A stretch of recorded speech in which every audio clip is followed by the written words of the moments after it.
take what I need later. Our nation is a fortress, and its people the bricks with which it is built.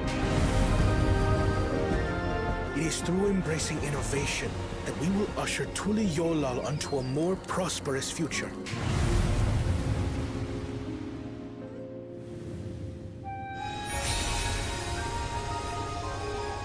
Its people lived as gods, never aging, never dying, free from hardship and conflict.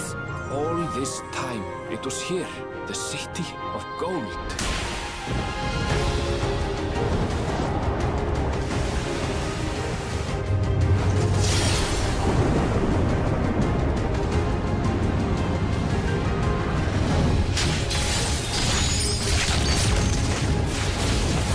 A golden light. Could it be?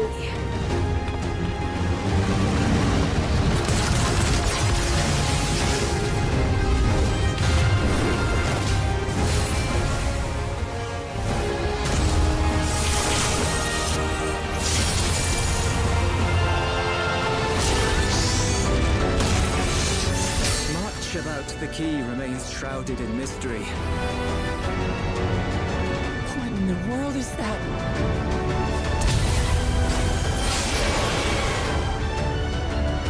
What is this relic of theirs? Who made it? And to what end? I will be the next Dawn servant, and I'll protect my people's happiness to the last!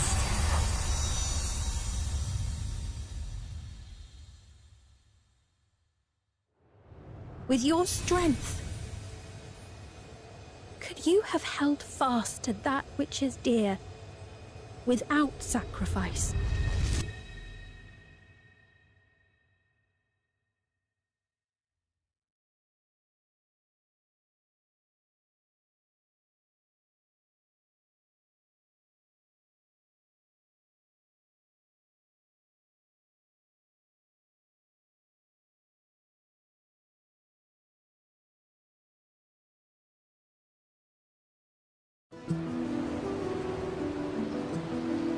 Well, for once, the fate of the world doesn't rest on our shoulders. We might even get a chance to enjoy ourselves. Do not be so quick to relax.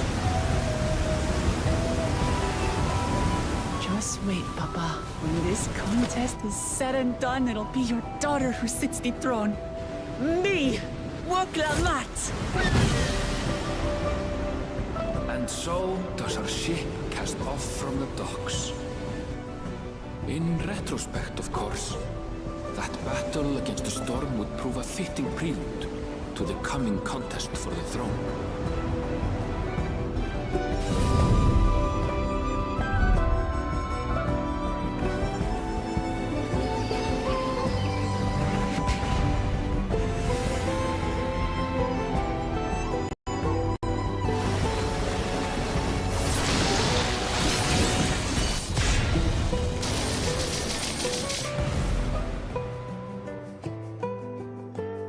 You four will compete in the right of succession. The outcome of which will decide who takes my place as Dawn Servant. We are blessed siblings, the ultimate chosen. Our nation can change for the better. I am bound to no one. Woklamat, protector of peace, and soon-to-be Dawn servant. A waste of time. I can always take what I need later. Our nation is a fortress, and its people the bricks with which it is built. It is through embracing innovation that we will usher Tural onto a more prosperous future.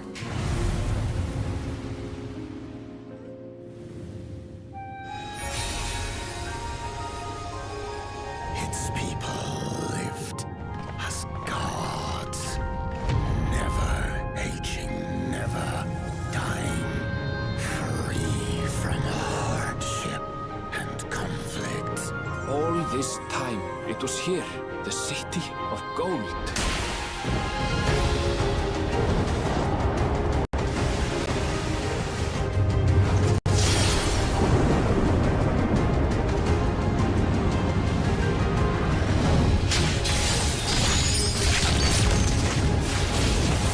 A golden light. Could it be?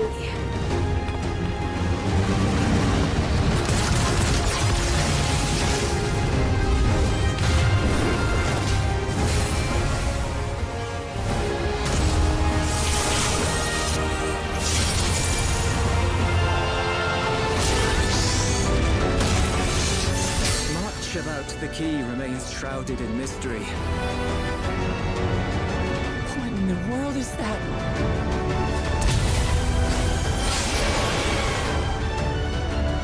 What is this relic of theirs? Who made it? And to what end? I will be the next Dawn servant, and I'll protect my people's happiness to the last!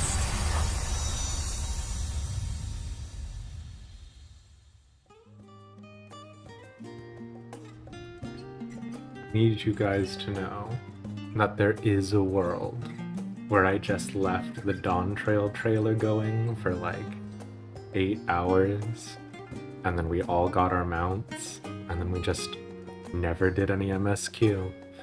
And I'm not going to say that that world was painfully more likely after the number of technical difficulties that we started with.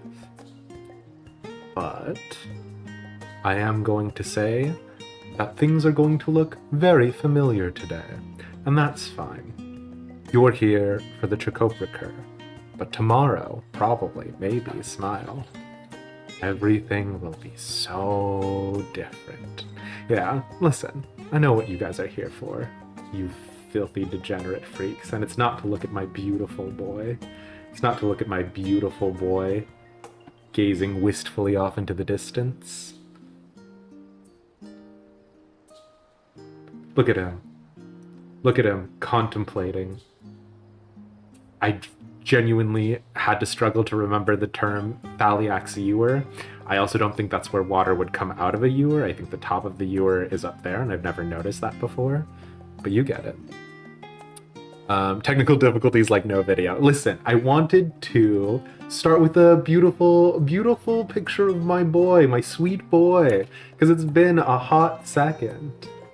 But for those of you who are curious, the housing void is almost complete. And I say almost complete because you'll notice there's a teeny tiny patch up there of white that I haven't fixed, and I could adjust the camera for that, but I didn't. And we're live now, so you'll just get over it. But hey everybody, we're here for Dawntrail MSQ. You get the deal. We're going to be doing MSQ. It's been literally 1,000 million years since we last did it, because we haven't had MSQ for a while, because we caught up, and that was honestly incredible and delightful, but it has meant that we have suffered from the content drought. So we're back, we're excited, and honestly, I have heard a lot of good things about it. I have heard some mixed and middling things about it, but we'll get there when we get there, hey? And I want to say thank you guys, everybody, for who's coming out and hanging out, because I'll be honest, I'm probably going to do a non-zero amount of ignoring chat as we go through. So we normally do a little bit of catch up at the top about the things that are happening on stream and also the things that have been happening in our lives. We're not going to do that today because I want to get into MSQ. I have had early access. I paid for early access and then did not do it because I wanted to experience things raw with you guys. So, you know. And Altaria... 100% chance of Altaria _motives sub. That probably shouldn't do the text-to-speech there, but I appreciate you so much for subbing to the channel. And Mesvia, thank you so much for 12 months. God dang, a year, huh?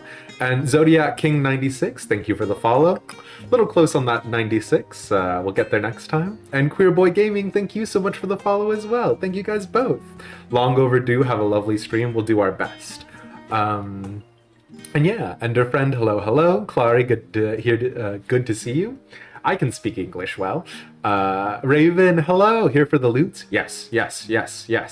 I did a YouTube video about it. I'm not going to plug it again because it's already done, but it is very silly. It's good to see you, Blue Hydra, Techno is, Top Hat. It's good to see you guys, yeah. You're here for the boy, you got the loot already, fair enough. You're here to play Trials in front of millions of fans. Listen, Theo, if you can get us millions of fans, I'm not complaining. But I'm not going to be supplying the millions of them. There are like 3 of you in chat. So that makes Elish how old? 10 quadrillion years, approximately. You heard it's Thornton Tuesday. Yeah, it's Thornton Tuesday. We're ready to rock and roll.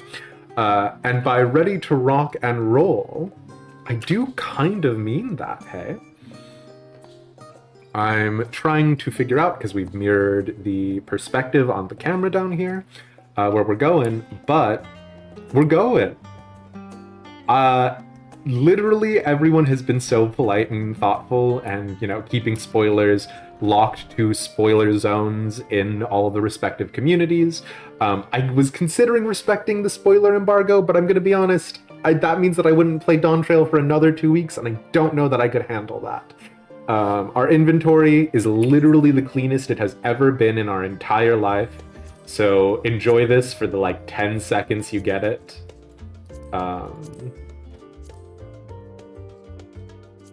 And also, don't ask me what my retainers look like, because I will not answer. So, you get it. But let's rock and roll. Oh, also, just in case anybody is curious, I do still intend to make use of the FC Action Fleet-Footed 2 that increases the duration of sprint in large settlements by 50%. So if you are in Sky FC, beware. It's kind of a real roulette between which one is going, meat and mead or the heat of battle. So, you know.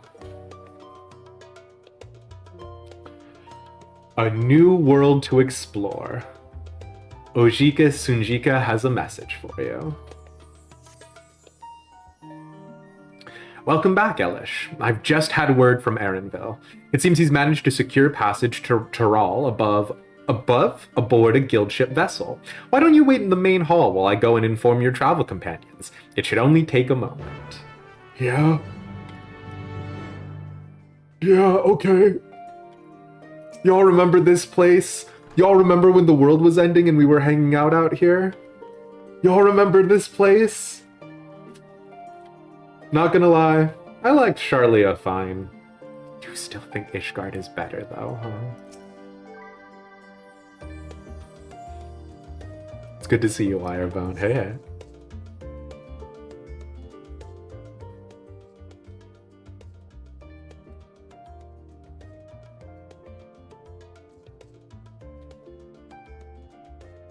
Do you think they increased the number of camera pans because they were like, people are going to want to enjoy the updated graphics? Ojika gave us the good news. We've made ready to set sail at a moment's notice. I genuinely did not remember who was coming with us in the crew. All I remember is that we have an opportunity to maybe fight Estinian, and whenever I get that opportunity, I'm gonna live up to it. And JR, thank you so much for re-upping your sub as well for 22 months. Hachi machi. The only one yet to arrive is Erenville himself.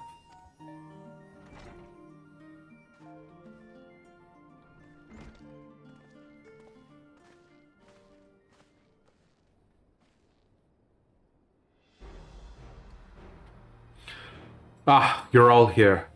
It took some persuasion, but the Gleaner's Guild ship has granted us places aboard a vessel bound for Tural. There will be other passengers, researchers and artisans and the like, so we'll need to share deck space. Of Zodiacing 96 sub.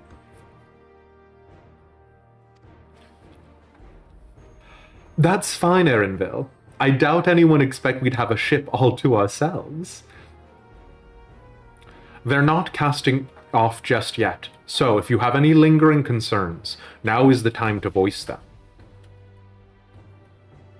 I wouldn't call it a concern, but everyone's still clear on what it is we'll be doing in Tural, yes? No idea. Genuinely no idea. We've not forgotten. The nation of Tural is in the midst of deciding its next ruler. As your chosen allies, we shall assist you during the rite of succession and support your bid to become Dawnservant. In addition to that, Alphino and I have another objective. Oh boy, I don't know. It's good to see you, Alice. You're looking different in this particular moment.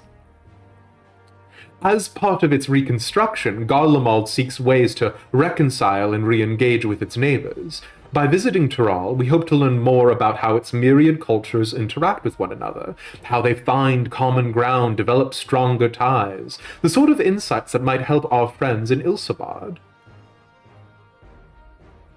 But we'll pursue this goal in our own time. You can be assured that we'll give the contest all due attention. That's all I ask. Otherwise, you're welcome to do as you like. You wanted to find out about your grandfather, right, Cryle? Yes. As far as we could determine from the old missive I found, he had been tasked with investigating the Golden City by your father, the Dawnservant. Yet, oddly enough, we have no record of that investigation in our archives, and nothing to explain the earring which accompanied the letter. Thus, for reasons both official and personal, I should very much like to get to the bottom of this mystery. I'm sure there'll be a chance to speak with Papa. You can get your answers right from the source. I look forward to meeting him. In any case, you're not the only one with an interest in the City of Gold. The Golden City is a children's bedtime story. I am a part of this expedition only because the Third Promise has commanded that I serve as guide. Still playing the part of the Stoic servant, I see. What do you think the chances are of Erinville just knowing the entire plot, hey? What of you? Don't you dare tell me you've changed your mind. I go wheresoever adventure is to be found. We won't make you Dawnservant by standing here and talking about it. Hoist sail and let the wind take us as she pleases. Warrior of Light Elish is a little bit of a by-the-book guy.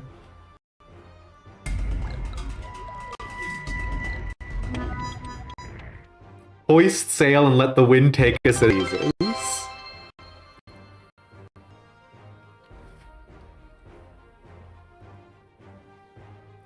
Well said. We won't get far wallowing in the shadows. Yeah, Shadowbringers, Dawntrail is gonna be better than you. Right, then. If all are still committed to the journey, then I say we make ready to depart.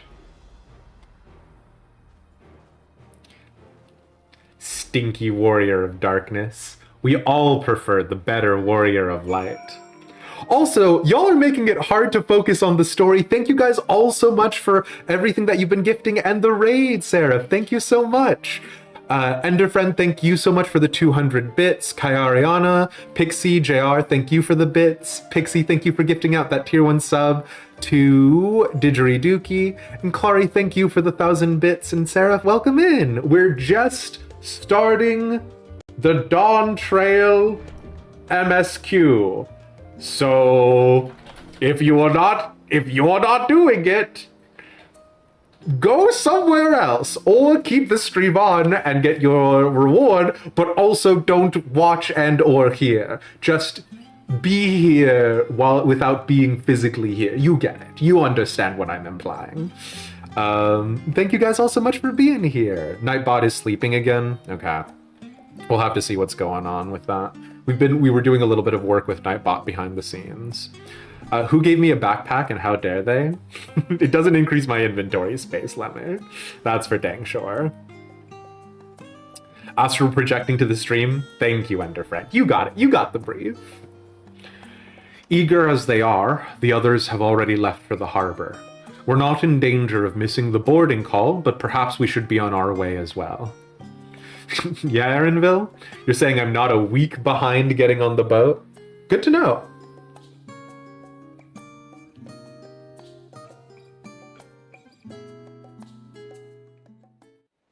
And Seraph, what were you up to? It's good to see you.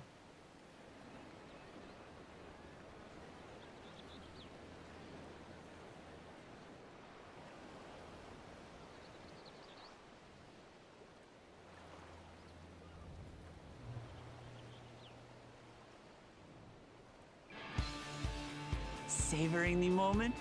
I can feel your excitement, your eagerness to explore the unknown.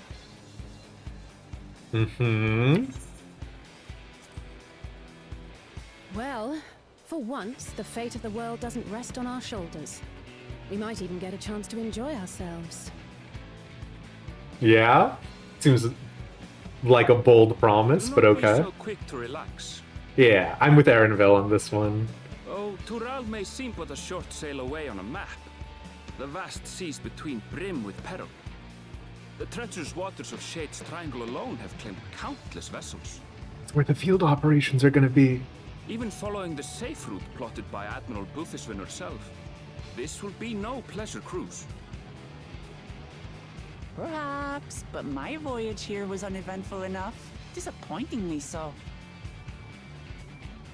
Either way, the two of you have first-hand experience, which will be of great comfort in the days ahead, I'm sure.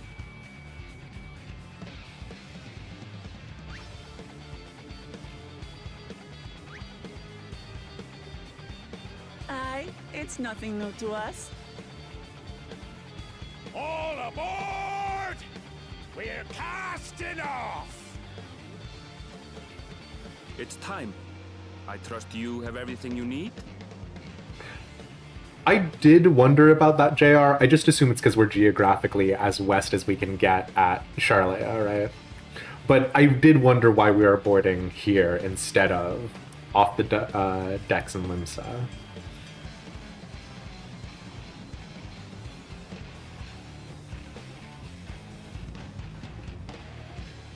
Also, so what a music choice. Cast off from the docks. We sail west, as Kettenram did some 80 years past, bound for the New World, known to her children as the continent of Tural.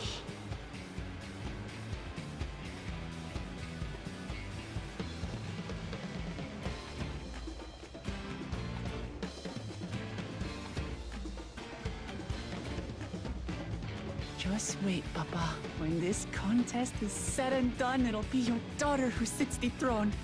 Me! Woklamat!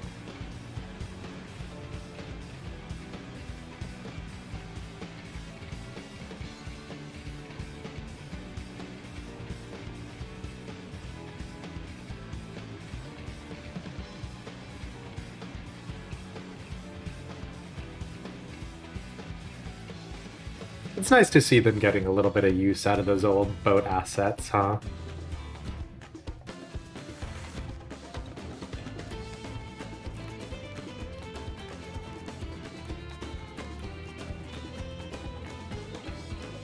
Someone told me the fact that this ocean is named the Indigo Deep is too obscure lore knowledge, and I don't know how I feel about that.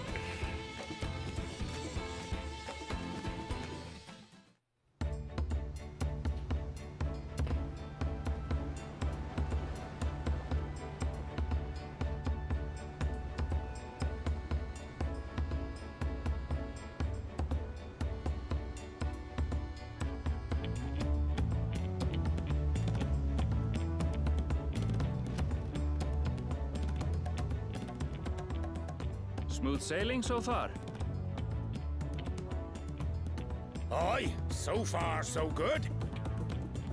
But this sea, she's a fickle one. Calm one moment, blowing a gale the next. Yeah, swarthy sailor. I'll take my rest while I can then.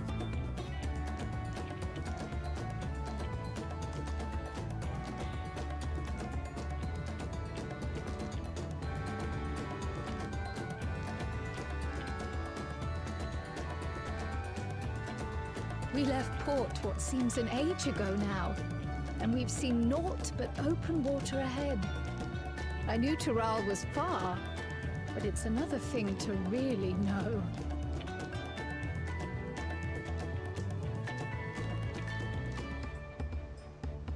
Speaking of which, some of our fellow passengers have made this trip before. Several times, in fact. I was able to learn a few things about Tuliolal and the right of succession. Since we still have a long way to go, why not have a chat with them yourself? I'm sure you have questions of your own. So I was wondering whether or not we would be opening this in a similar way to Stormblood, where when we're going to Authard and Hingashi, there's that fight at the Siren Song Sea. Look out across these same waters, grandfather. Aww.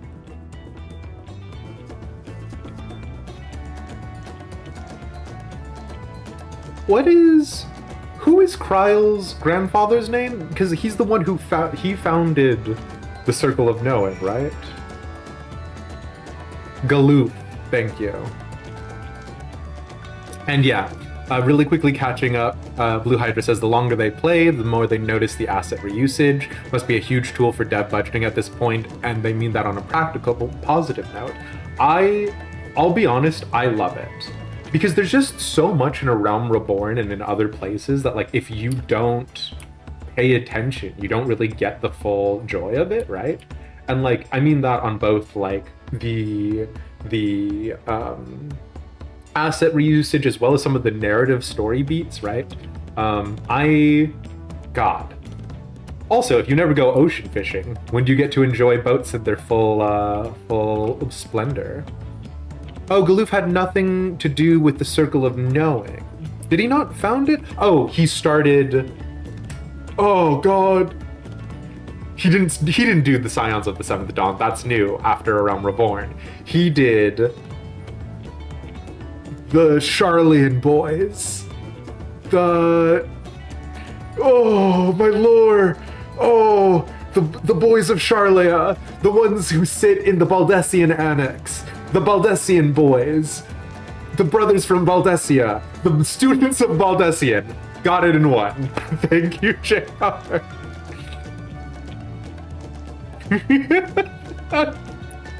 Listen. Listen. I never said I was a Charlian lore scholar. I've got one area of expertise. The freedom to make a new asset for niche content knowing it's a tool back forever. Good product, good production management. True. Have you spoken with our shipmates? Tural is still a good distance away, and it might be a pleasant way to pass the time. Oh my god. How would you even go about saying this guy's name? I'll come back for you later. Deep breaths. Deep breaths. Oh, is Wooklamat... Does she have, thalassophobia? I can feel my edge starting to dull on these long sea voyages. How about some light sparring later? I'm game. Alright, you two. I see you in Eorzea before. You great and famous hero. I've had enough of playing the simpleton. There was a time when we took great pains to maintain the deception, but with more of you Eorzeans coming to Tural, it's become impractical. Wait, why would you pretend to be a simpleton at all? Besides, my mercenary days are over. Too many of our warband have fallen, and so we head home to lick our wounds. The Mamajul mercenaries that you can find in Upper Lenosha? Outer Lenosha? Camp Bronze Lake. My story? Well, since you asked, I wanted to retrace the historic journey of the great Ketenram. You know, the first Eorzean to set foot on Tural almost 80 years ago. The Mamajul's leader, the Mamuljas, just don't know what I said there. The Mamulja's leader is said to have welcomed Ketenram with open arms and sent him home with a bounty of silverware as a token of their friendship. But the real treasure was the crops he brought back. Papotos, tomatos, and corn, which spread across Eorzea like wildfire. His grand adventure led to a culinary revolution. The tales say Kettenram returned to Tural several times after that, but his ship vanished during his last recorded voyage, and he was never heard from again. That even a seasoned explorer like him could meet such an end is testimony to the ocean's peril. I look forward to a long soak in the hot springs of Urkopacha, and no complaints when I dance the bathing dance. Oh, wait, is he literally the guy? He's not literally the guy in front of Camp Brahms Lake, right? Some parts of Tural are said to be so remote that not even Kettenram made it to them. If I could explore those places, then perhaps I'll become even more famous than him. Okay. I'd heard Erenvel was looking for passage to Tuliolal, so I managed to squeeze his party aboard one of our chartered vessels. As fortune would have it, we have just scheduled an expedition to Tural. Okay.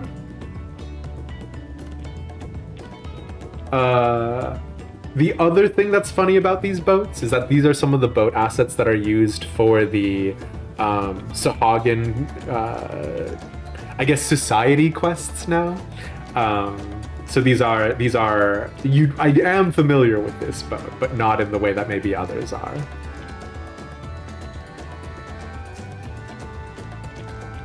Did you want to make a wager, or taking bets on who'll sat next on the Dawn Servant's shiny chair? There are 4 claimants in the right of succession, your young Wooklamat being one of them, of course. But from what a Mamulja bloke was telling us, the other 3 are all strong contenders. Not too many keen to risk their coin on the third promise. So Wooklamat is not sort of the front runner then. Wait, I recognize you. You're the champion of Eorzea. If the third promise has you on her side, then that shifts the odds a fair bit. I might have to change my bet. Okay. So we are getting a little bit of acknowledgement of who we are, but interestingly enough, not acknowledgement of, you know, us saving the entire known universe, but the champion of Eorzea, which, you know, most Eorzeans would probably know us as. I'm told this vessel has been equipped with a barrier generator to protect it from storms. That's probably what these little things are. A reassuring thought, though I nevertheless pray there will be no need for it. I can't tell if this is the exact same asset that is used on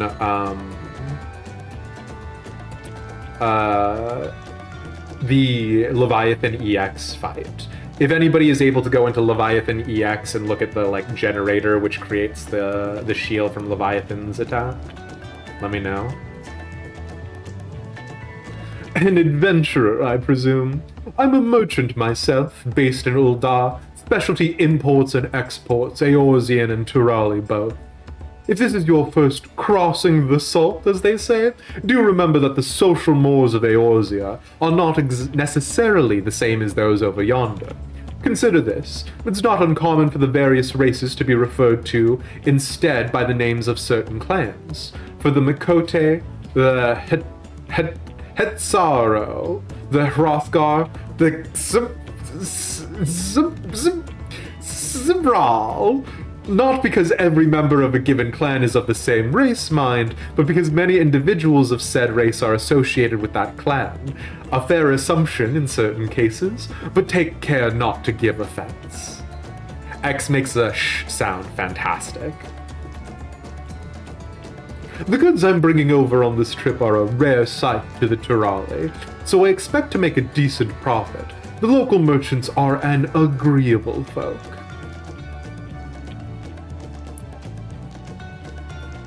So you can use this to be like, actually, I have stuff I gotta do. Rather, a cross between the sh and z sound. Sh. I could not in my wildest dreams. And JR says, the guy's name is like Jean Fontaine, but switched the first 2 syllables. Fontaine? Okay, sure,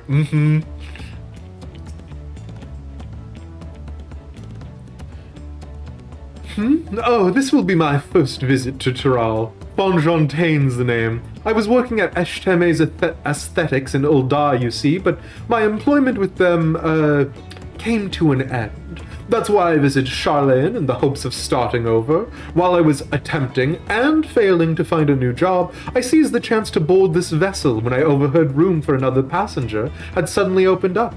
I'm told the Dawn Servant welcomes all regardless of origin, and so Tuliolal seemed a perfect place to begin anew. Hopefully things will be better this time. I wonder what the city will be like. Okay. Sure.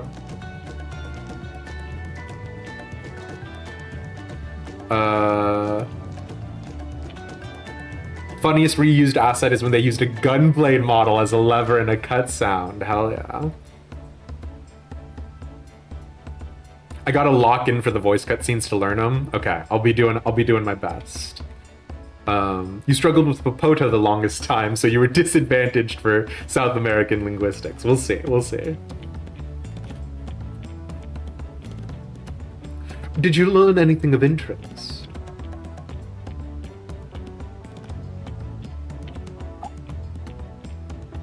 Oh, I hadn't even heard that about the clan names. We should have Wooklamat and Erenville teach us the ones we should know. Actually, it's getting a little chilly up here on the deck. Let's all gather in the cabin.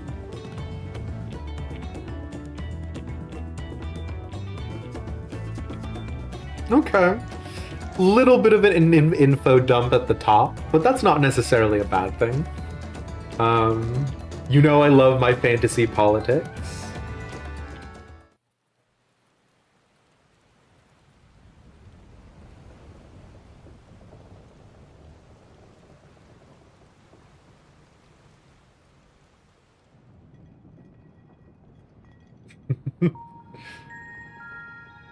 Okay.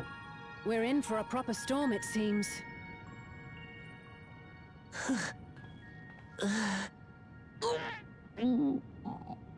Oh, Clement. How's your stomach? Any better? I don't know what you mean. I don't get seasick. Oh. I'm just feeling a little nauseous is all. Isn't that what seasickness is? Erenville, you were born in Tural, yes? Do many Viera live there? The Shitona, as my people are called, have settlements mainly in the north, in Tural. And your family? I know nothing of my father, not even his name. As for my mother... We're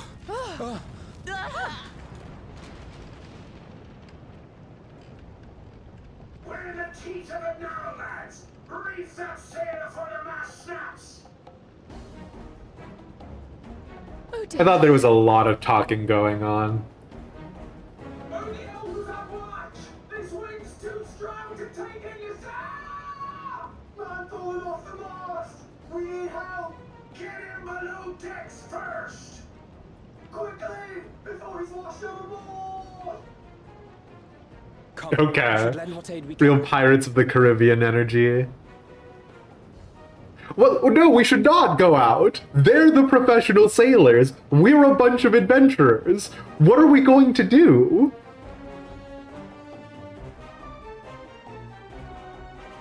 I have not seen the ocean rage with such fury before or since.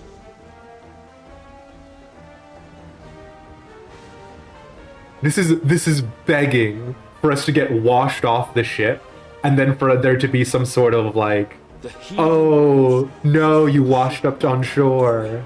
Sending sailors tumbling. The dauntless Alizé, quick to the rescue, was almost lost to the sea herself.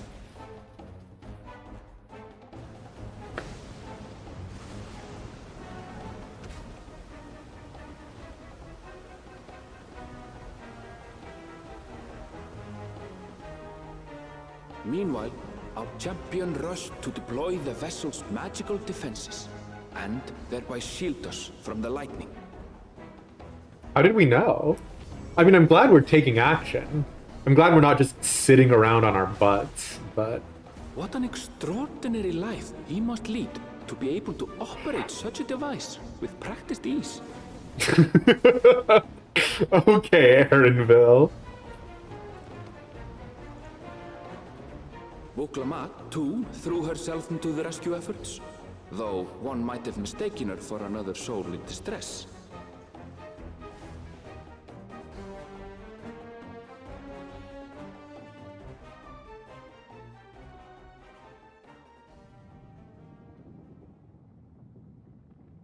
By the time the unruly seas had calmed, our strength was all but spent, and we had yet to even glimpse the shores of Tural.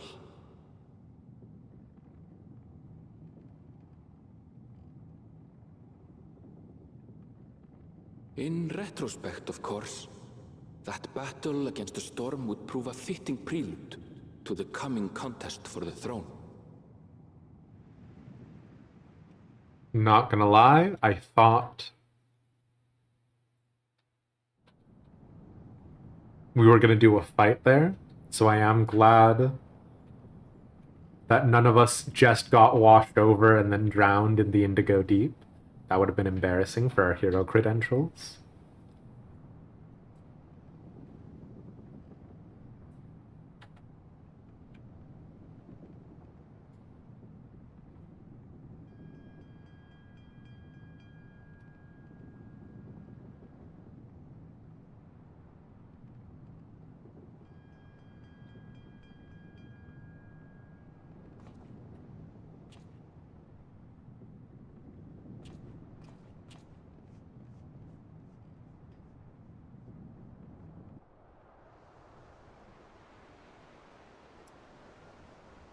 Man, if your vacation starts like this, talk to your travel agent.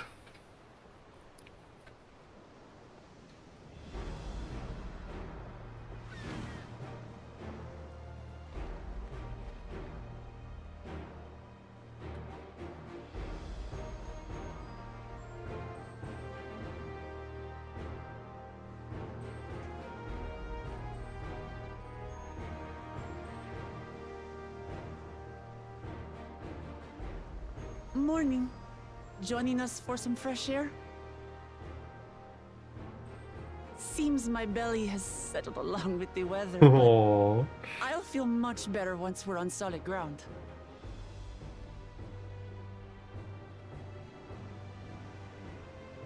Ugh. Can't be much farther now, can it? You've just said the equivalent of "Are we there yet?" Seabirds. Blue-footed boobies. Land must be near. You need only hold out a while longer. Oh, interesting. Is that because the birds need somewhere to land? For a dark moment, I thought the ocean might swallow us. Glad to have my pessimism proven wrong. In other good news, I examined the sailor who took a fall, and he's faring well. I'm sure he'll make a full recovery. Good news indeed. If all's well, then we needn't delay in launching the landing boat. Ships have to lower anchors some way from shore. Too close, and they risk having their underbellies ripped open by the reefs that crowd Tuliolal's coasts. Come. Fair. I don't know, JR. I don't often think about sailing by boat across an ocean. I honestly don't even want to think about flying, and flying is the faster and arguably safer method.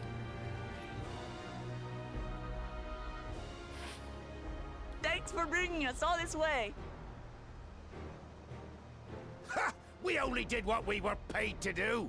Couldn't hardly set you adrift halfway. Are we going to It'll see... be us thanking you for helping us through that beast of a storm. Are we going to be seeing these sailors again? There's a lot of characterization going Starting to on. fancy your chances in the contest.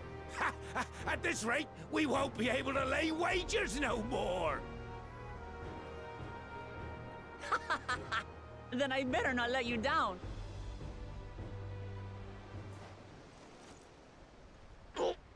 Easy, stomach. Easy. Oh.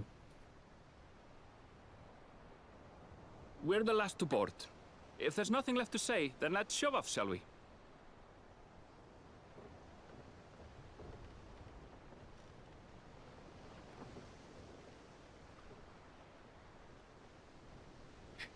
Don't you doubt the power of swarthy sailor, JR.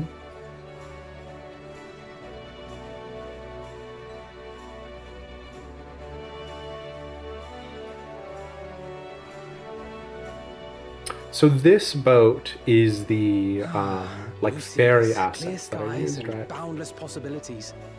I dare say our destination will soon be in sight.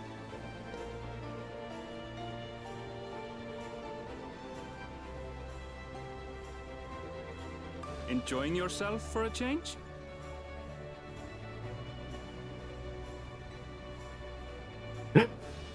It's my boy! There, look, my friends. Behold the scene of our next great I am adventure. amazed at how well this has gone so far.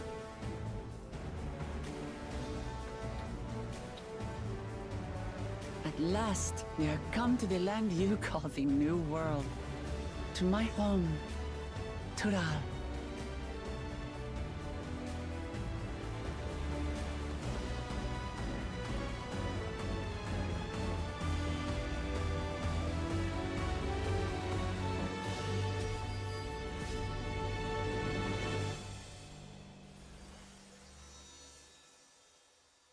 Okay, Dawntrail. Little bit of a slow and laborious opener, but I'm not gonna complain.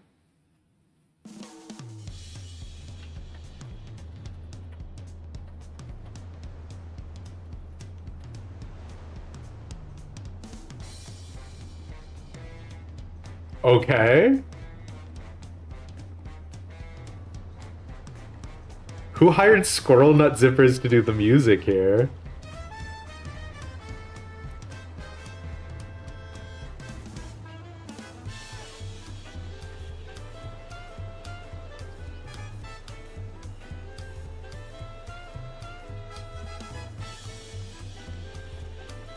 Fun fact, swing dancing is one of the like 4 forms of dancing I know how to do.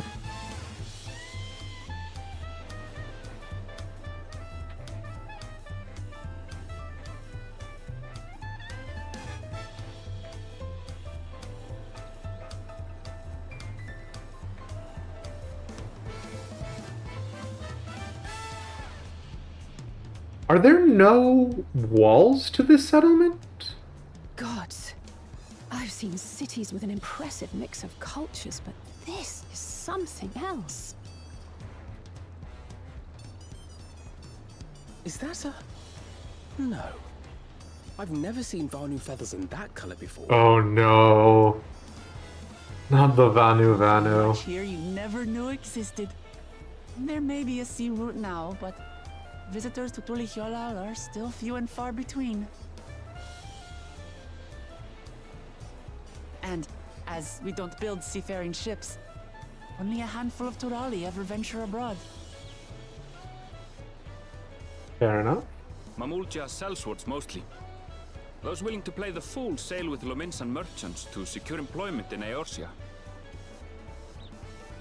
So it's just a big I suppose act? that makes us a rare sight in your country. Rare and currently undocumented. Were there some forms we should fill out, or...?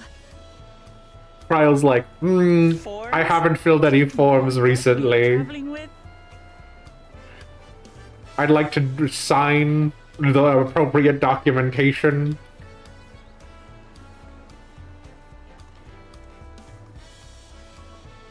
You are outsiders? Visitors to Tural? We are. Our nation is soon to hold a right of succession to choose its next Dawn servant. We will not Okay. abide interference from foreign agents seeking to foment trouble. What brings you to Tule Yolal? Ah, we came here as foreign agents to foment I can trouble. answer that. These fine people are allies in my succession bid.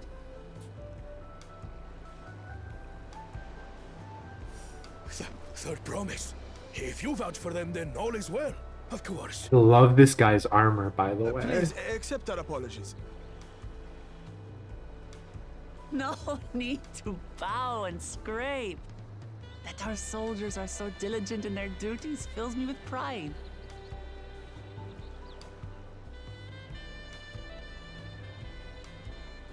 We'll be continuing our patrol then.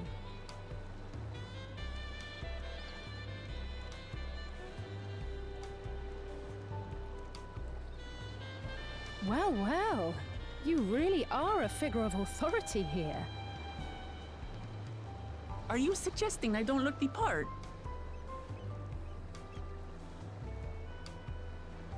Anyway, first things first.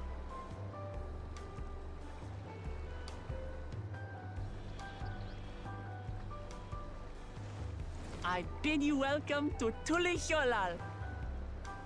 He's just too hopeful and bright and innocent.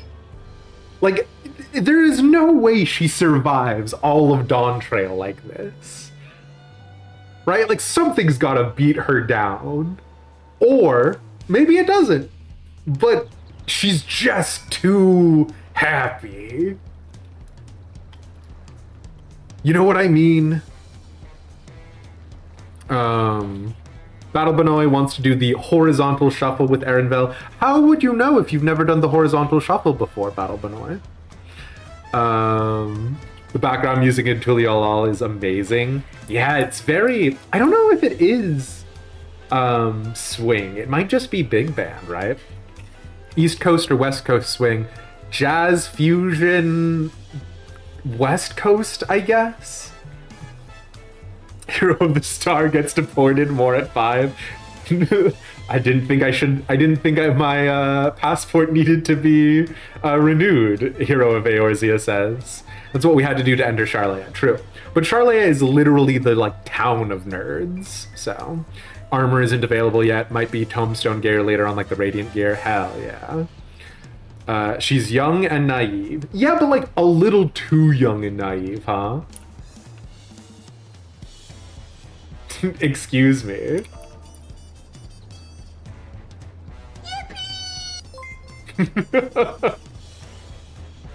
Alright, dorks. Thank you guys so much for hanging out.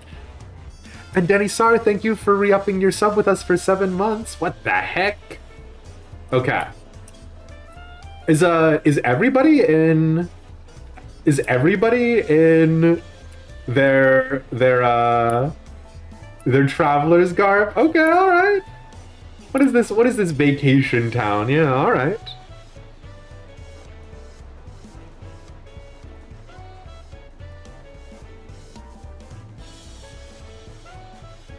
Let me just go ahead and do this real fast. Okay. Do I like your socks with your sandals? No. In fact, the only thing that enrages me more than your socks with your sandals is the fact that your foot is hovering. Get your foot placement correct, Alan. But it is good to see you, Dweebs. Hey. Oh, we're doing a group picture? Excuse me. I'll be down here with you.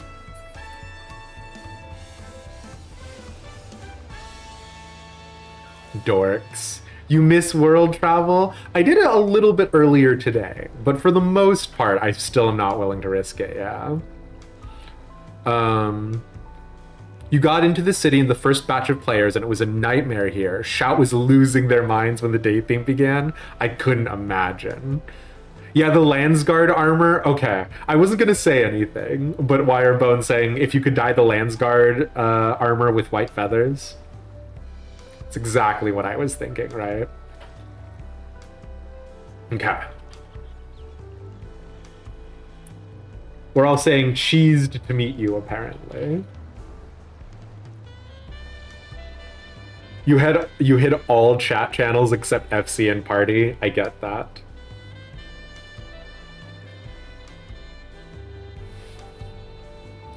It's the armor you wanted me to see. I instantly was like, the like metallic feather motif that in no one's right mind you would have on armor. I was like, extravagant, ridiculous, silly. 10 out of 10 would be Elish wear.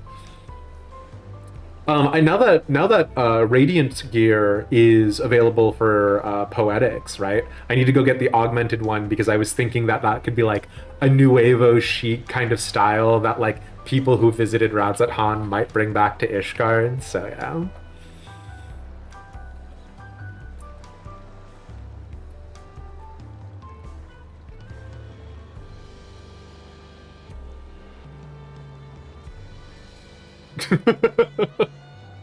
All right, dorks. Thank you guys so much for waiting here for me. I appreciate it.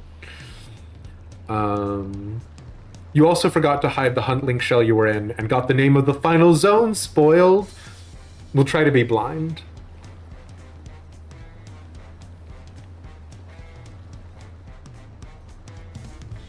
Radiant is nutsacks? No, please. I have no nutsacks to give. I can go? Thanks for permission, Mala. I appreciate that. I do actually want to do... I do actually want to do MSQ, believe it or not. But I appreciate you guys. They got my body. Hello? Zalo! I see you fishing on the pier. Well, despite the storm's efforts to the contrary, here we are, safe and sound. Actually, before I do this chat, let's see what the NPCs have to say. According to Erinville, the Vanu I thought I saw belongs to a clan known as the...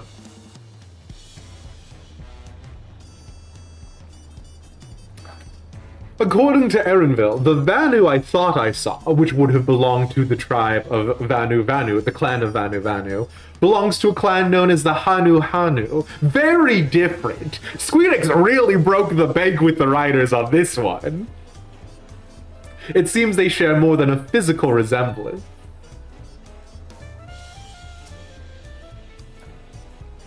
What an amazing city. As lively as Ul'dah and even more colorful. I will say, does this city have no walls? That's bonkers.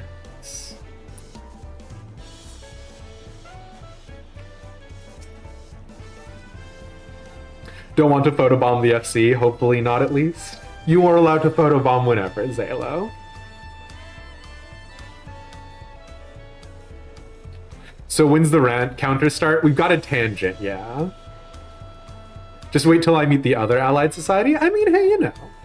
And the legendary guts. I guess Nightbot isn't working on our side, unfortunately. We do have Twitch drops enabled, however, so... Ah, it's so nice to feel that familiar breeze again. I wasn't sure my stomach would make it. Okay. Let's rock and roll, I guess.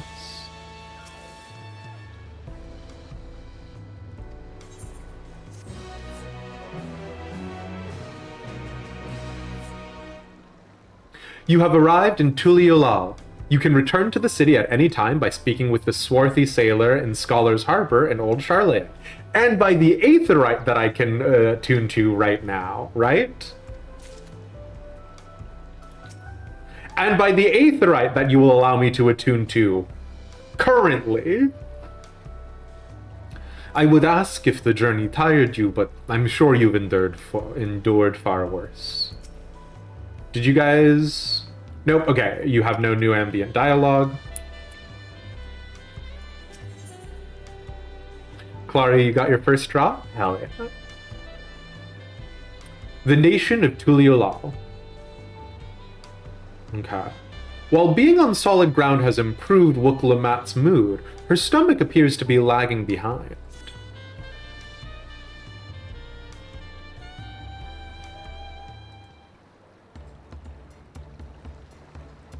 Right then, first things first.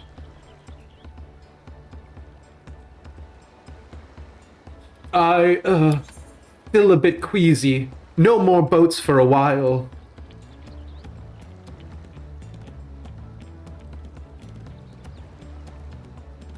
I realize we've just arrived, but you should get familiar with the city before the rite of succession begins. No arguments here. I should very much like to explore. Then I'll guide you. Oh, there's a new option to only auto-advance dialogue when it's voiced? How do I get to this? Are you sure you're in any condition to do so?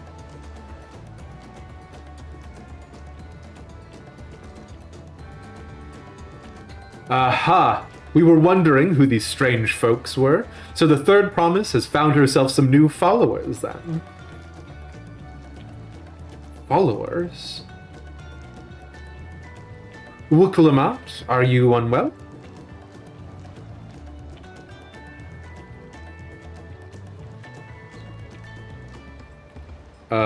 Spacebar. Ah! Nice, JI, thank you. Apply to voiced dialogue only. Thank you. Hell yeah, hell yeah, hell yeah. Okay. No, not at all.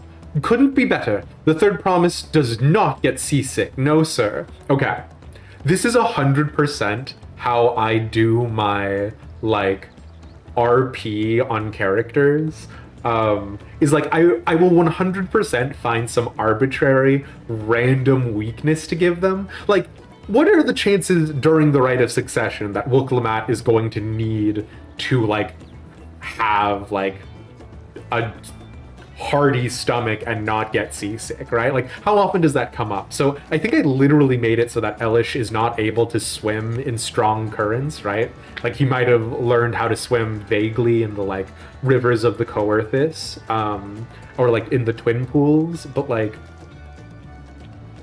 how often am I RPing my character swimming? Not often enough to matter, and a fun little bit of flavor. So, giving Wukulamat the weakness of seasickness at the top, very charming. Damn, he gonna drown? Listen, Warrior of Light Elish is, you know, a little bit in a worse shape. Ishgardian Elish wouldn't take a boat, they'd take an airship.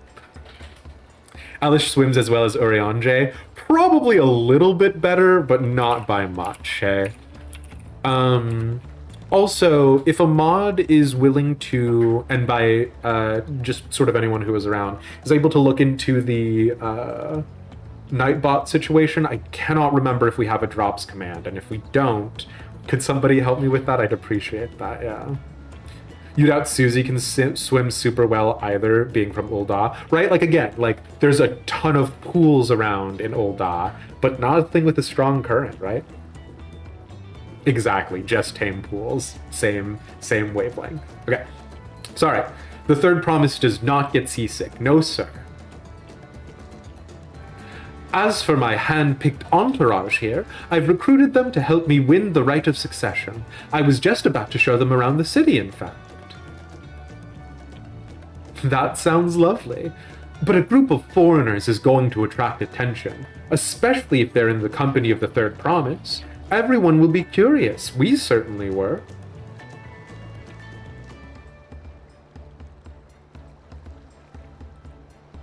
Your siblings have a tendency to command a respectful distance, but you're just so easy to approach. Okay, this is interesting, actually. Because this kind of goes into the problems that, like, a lot of, like, leadership goes into, and, like, there's a lot of, like, fantasy novels and stuff that will go into that on the, like, if you're looking for easy reading about it. Way of Kings is a great one, Mistborn. But on the flip side, right, like, and in the real world, there is a book that I read when I was back in the Speech and Debate Club called Speak Like Churchill, Stand Like Lincoln, which, if you know actual history, might not necessarily be the world's best advice. But like obviously they were going for like name recognition. But there is a question about what is the appropriate way to do leadership. Is it to be close and personal with your people, or is it to be sort of aloof and off to a distance? And so the fact that like Wuk-Lamat is supposed to be the more personable, the more like hand to heart, down to earth, that's an interesting design choice. The Coral's mustache is just weird. It's the exact same as Bai Salgen in Bozia Raven. So we've seen these mustaches before. They are strange. We do have the drops command. I thought we did. Yeah, it's just Nightbot being weird.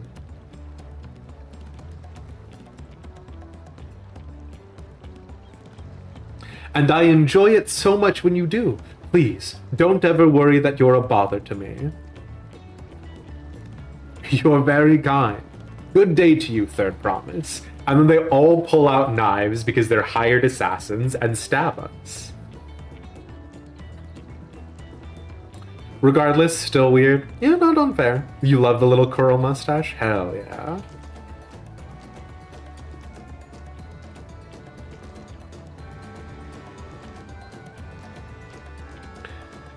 They did have a point.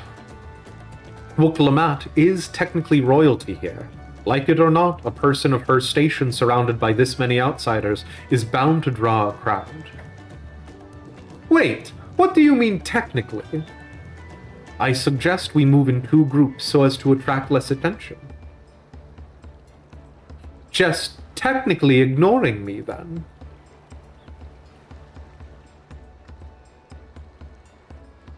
Elish, you and Cryle can come with me. I'll take the twins then. We'll get in touch once we've had a good look around. That voyage was hard on all of us, so take it slow and recuperate. We have time enough for that. Do you think they are going to do the thing that happened in Endwalkers with Aether sickness? Just absolutely vomiting on my nice traveling boots. Enjoy your wanderings.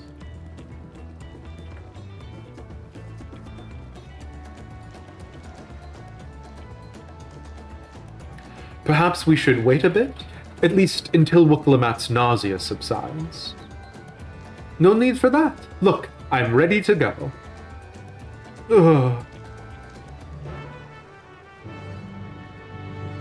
Conversely, she then coughs up a little bit of light aether, and Wuk-Lamat is about to turn into a Sin Eater.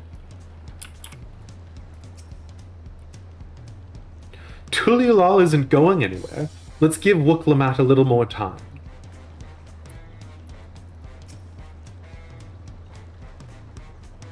I'm fine now, really. Can't stand around all day feeling sorry for myself, what with the contest looming and all. Now then, seeing as we're already here, I might as well tell you about the harbor. Erinville already mentioned the reefs in our coastal waters, which explains why you don't see any big ships moored at the docks. Only vessels with shallow drafts can navigate the bay, mostly small fishing boats or barges ferrying cargo up and down the rivers from inland settlements. Much of the incoming traffic is from Tural, the southern landmass. The clans there produce various goods for export. Can we pull up a map, then? Their wares are unloaded here and carted off by merchant stalls in the neighboring markets. Speaking of which, Bayside Bevy should be our next stop. Wuk-Lamat and Cryle are now accompanying us. You get it. We've done the NPC stuff before. I want to look at the world map. Okay. So, Tural and Tural.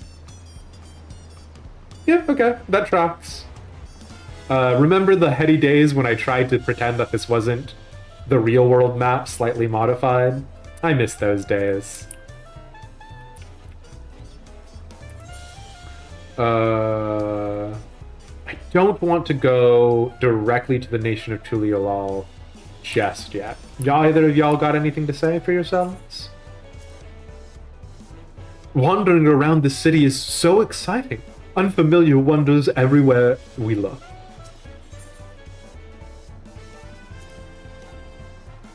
Tural is like my own garden. I could lead you around with my eyes closed. If this tour were a ship, it'd be plain sailing all the way. Ugh, the word ship alone is enough to curdle my stomach. Shay, it's so good to see you. I'm behind you on MSQ, so you feel safe here. Now to wait for me to get to a specific point.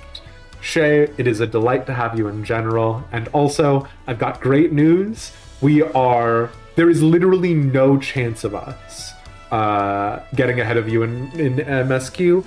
That might not be true, actually. Knowing your work schedule, you might not have gotten as far as us. But, please let me attune to this Aetheryte. Please don't pull a Yulmore. Please let me just attune to it. Right now. Fantastic. You can come back to here by talking to the swarthy sailor. Yeah, what if I come back here because I teleport here, huh? Okay.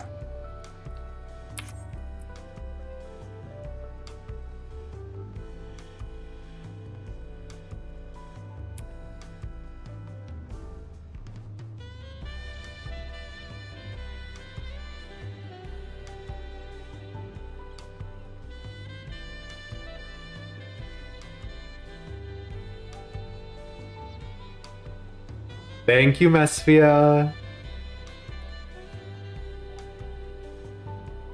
Okay, perfect. I've already done the general dialogue. Okay. This is Bayside Bevy, Tuliol's largest marketplace. Being right on the harbor, everything from fresh fish to imported wares go directly to the shelves. Anything you want, they most likely have. Oh, right.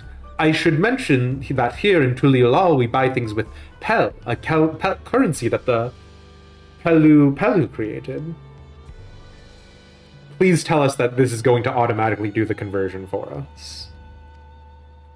But don't worry, more and more trade is coming in from Eorzea, so most shops are happy to accept your guild. Okay, thank you, there we go.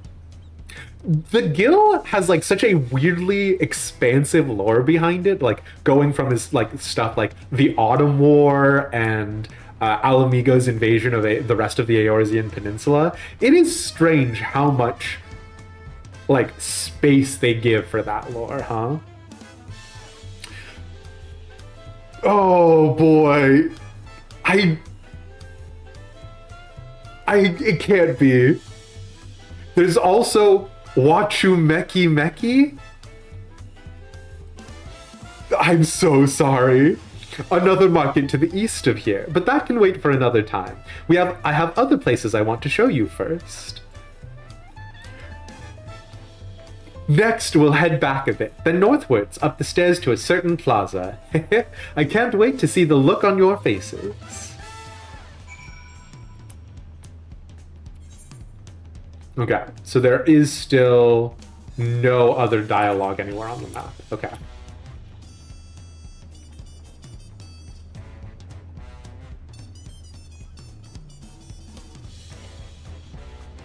We didn't look at the Aetheryte Plaza.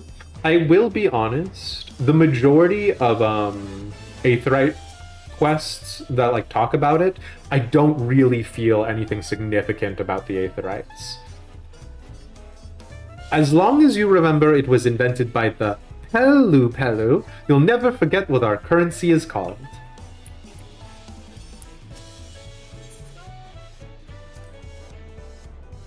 'Tis reassuring to know we can use our guild for shopping here. Because like, they all obviously have their own styles and influences, right? And like, obviously it's more than that. It's like exhaustive to like cultures and like conversations about it, and like the Aetherites are important. I don't want to downplay that. But like every time they're like, wow, the Aetherites are different here, I'm like, yep, they are. All the names, except maybe the allied societies, are very reminiscent of Latin America and Native American languages. Ooh, okay. You do have a crazy work schedule, but you're back on track with 90 Pictomancer. Hell yeah. I am certain I am going to butcher the pronunciation more times than we can possibly fathom. So, preemptive apologies on that one. What do you think of that, eh? Goodness me, you have Aetherites in Tuliolal? I think I told you before, but my brother, Koana, spent 3 years studying in Charlayan. Okay. I have instantly put my entire leg in my mouth and down my throat. There is a reason for us to be impressed by this. I'll take my lumps where I get them. I was immediately, in the standard way of Squeenix content, I immediately jumped to a conclusion without having all of the pieces. There is a story behind these Aetherites. I think I told you before, but my brother, Koana, spent 3 years studying in Charlayan. He fell in love with the nation and its ways, and brought back to us the knowledge of Aetherite construction. Papa warmed to the idea at once, had one built immediately. So, the concept of Aetherites are not universal across Aetherites? Did you do the attuning thing? If you're ready to continue, we'll head down again and then up the slope to the side. Right at the top is the gate which leads to Tural. Let's make a stop for Bright Plume Post on the way, though. That's the headquarters for the Landsguard. It was interesting that one was called Landsguard, right? And one was called Mamulja, almost sort of implying that there's a significant difference between the two. I'm not going to go that way, Wuklamat. It's a sweet offer, but we're not quite doing that.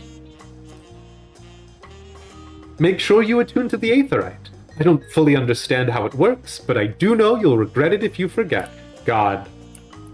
Plenty of times. Oh, also, if there is anyone from the FC watching, do you want Meat and Mead preserved or Heat of Battle preserved? You can choose one, but you can't have both. Thank goodness for Aetherites. Though I don't share Wuklamat's dislike of ships, I'm not especially eager to make that voyage again. Keep battle? Okay. Thank you!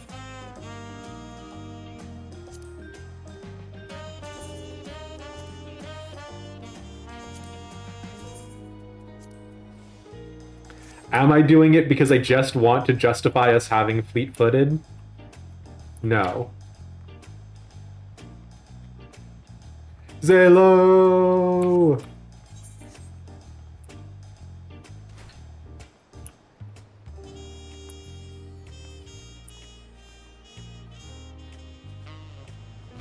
The action is called Meat and Mead, I believe. Battle, yeah? Hell yeah. I'm sure they would have us come back down here organically, right? But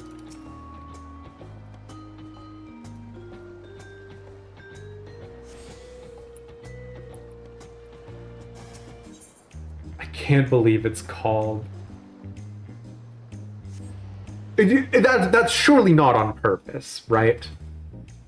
Surely it's not on purpose.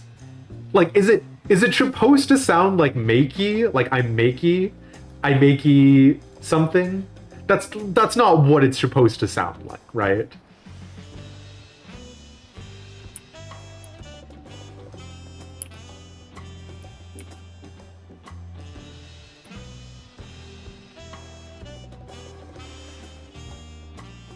Also, interesting how stone is used in this place's construction, because it's actually it's all fairly wood, right? Wood and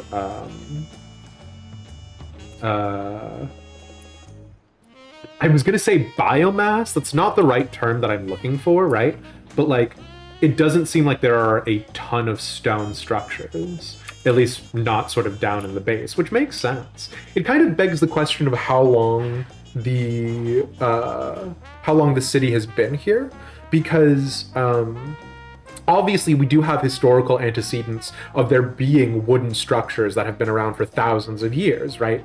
The Forbidden Palace in China is an obvious and preeminent one of those, but there wood structures can survive with this proper maintenance and all of that. But I wonder, do we already know from Endwalker Post how long Tural, not Tural, how long Tuliolal has been around?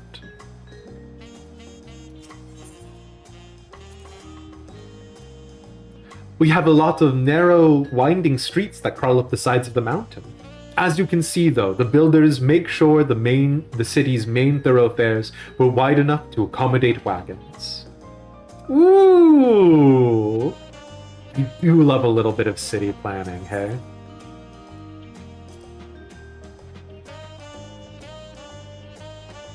Trudging up and down all these slopes and stairs is exhausting. I understand now where Wukalamat gets her endless endurance. Oh, we will find out through the course of affairs? Okay. I am very quickly hearing over yonder ways. Because you know what else this is giving me? Is it feels like a lot of island sanctuary. Oh, there we have confirmation of other stone structures, these beacons. It feels like a lot of island sanctuary was sort of like maybe the testing ground and the play zone for them with this.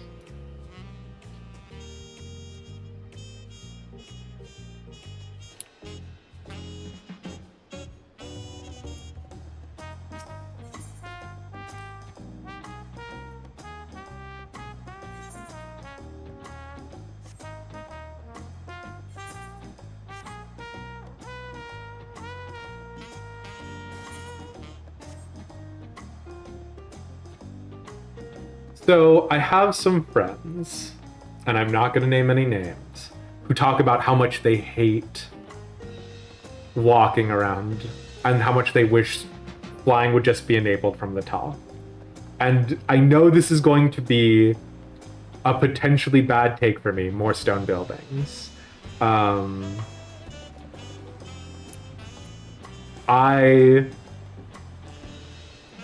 Excuse me. I love walking around. I think flying makes us not appreciate the like design that has happened in all of these zones. So whenever the game forces us to walk, I'm like, hell yeah. Yes, with regards to elevation designs, Wirebound, 100%.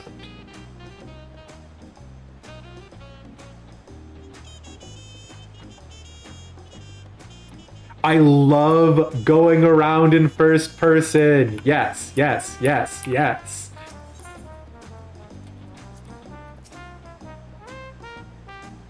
Here we are. Nope.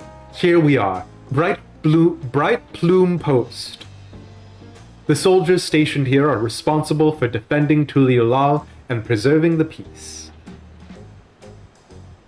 The Landsguard are led by our nation's strongest warrior. And so naturally, Papa has commanded them since the beginning. At least until 3 years ago, when Zoralja took over as commander. The title is no empty honor. It means the first promise is considered equal to the Dawn Servant in martial strength. Meanwhile, I haven't even managed to... Well, I'll discuss my brothers and their accomplishments later. Alphino and Alice should be around to hear it too. Come on, it's time I show you the Sky Gate. It's right at the northern end of Talon March. Calling something the Sky Gate does make me immediately think of the Moon Door in the Eyrie, so...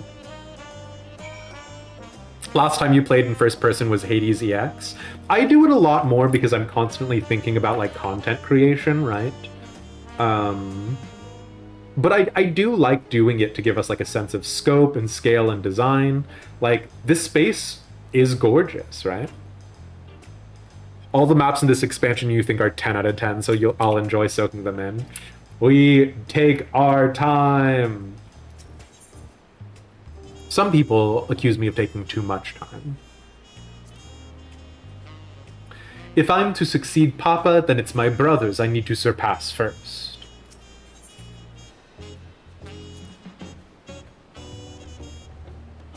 Zoral Ja. That's clearly a Mamulja name. An interesting family. Trial, I think Wooklamat already told us that they were adopted, right? Same thing with...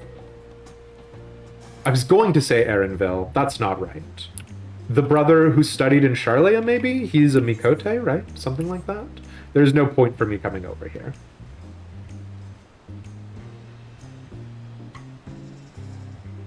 Simple. Hey, yeah. Have I heard the daytime music? We absolutely have. I was telling chat that one of the only other, like, I know a few dances. One of the dances that I know is swing dancing, right? So big band, swing. Are we missing?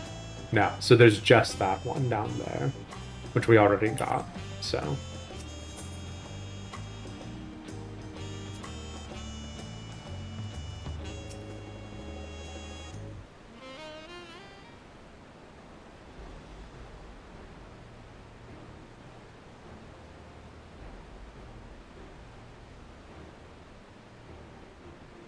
Massive, isn't it? On the other side is an equally massive bridge to match. Both were constructed by a race of giants, the Yokhoi. Okay, so we actually haven't seen a lot of the giant tribes since A Realm Reborn. The Gigas and... oh, I can't remember the other ones.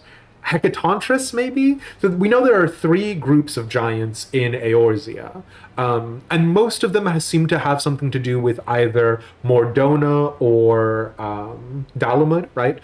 We know there are a lot of giants around one of the shards of Dalamud that crashes in Coerthas Central. And so I did think it was really interesting that we've never really talked about them in the same way that we talked about some of the societies, right? We talk about the Sahagin, we talk about the kobolds, all of the rest of them seem to be groups that we treaty with directly, whereas the giant groups in Eorzea kind of are forgotten after A Realm Reborn. So I'm curious to see if we get anything substantive with this, but yeah.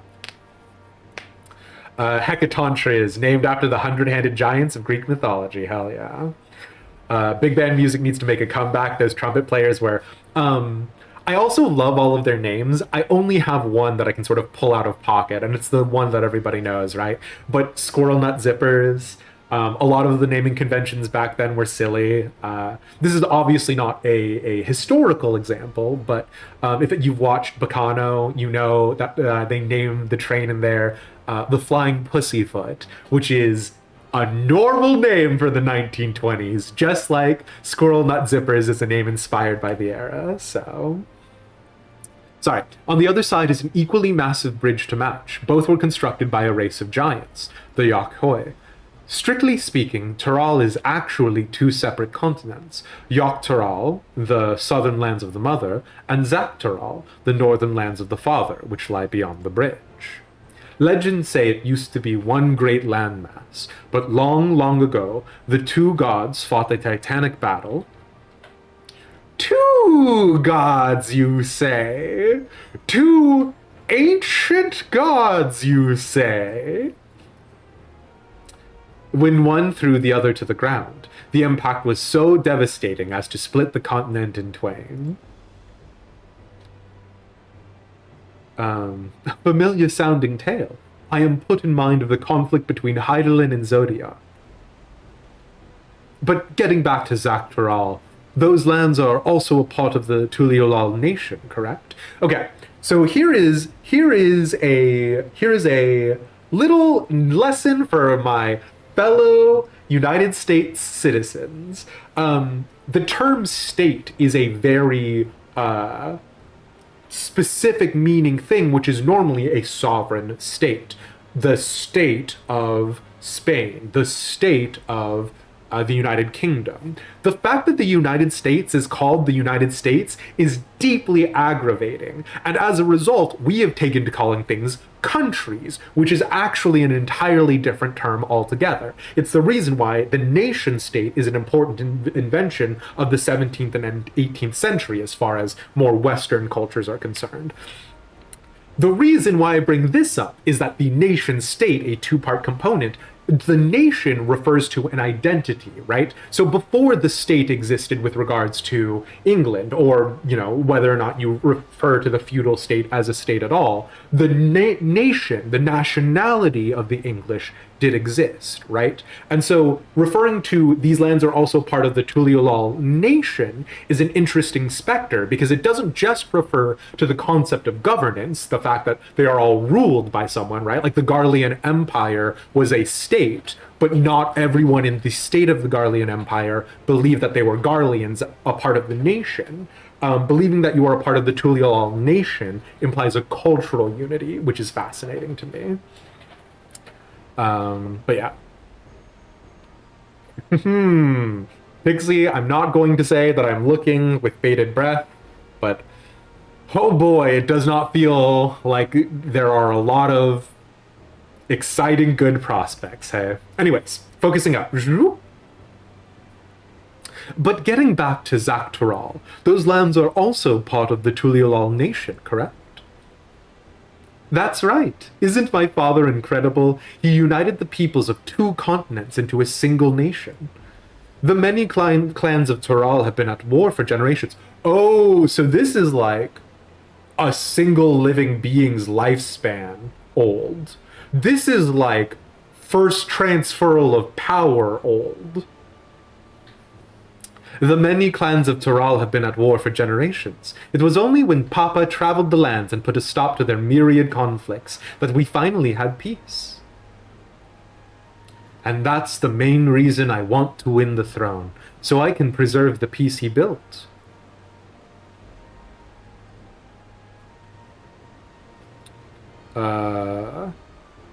Many indigenous groups refer to themselves as nations as well.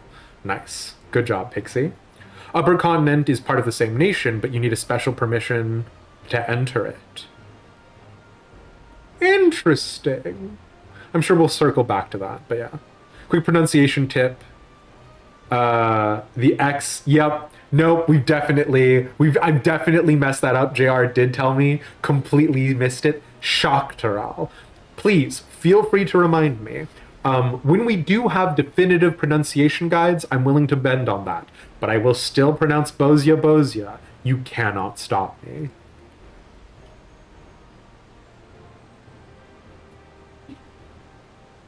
But I see you're more interested in what's behind the gate than hearing about my aspirations. Crossing the bridge to Tural requires a special travel pass. Unfortunately, wow, okay, JR did not spoil as much. It's the very next post. Interesting. Unfortunately, they won't issue any new permits until the rite of succession is over. I promise to get you one when I'm Dawn Servant, but until then, you'll just have to wait. No worries at all, JR. Genuinely, like, a click ahead. Don't worry about it. It is weird, I think. Because isn't the implication then that if you are from Tural, you can't get into the capital right now? Which I guess some of the guards... I guess the idea that during a succession, the capital is locked off to prevent outside influences is not the most bizarre thing I've ever heard, but that is strange, right? That does warrant a little bit more information. Since these are based off of real languages, it's good to be flexible in pronunciation. Yeah. There's some reason to believe that Bozia is based off of Polish inspirations, which is a part of the reason why I pronounce it Bozia. But there have been plenty of people who have come in and been like, this character says it this way. To which I'm like, but Admiral Merylweb pronounced it Bozia in one cutscene, and that's all I need to be lore compliant for me, baby. So, anyways, I'll hold you to that.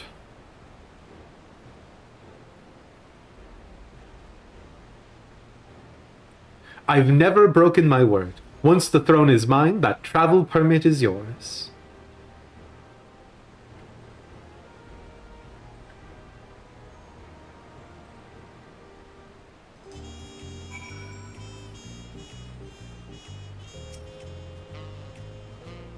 Tired from all the walking? Take a moment to rest and we'll continue the tour.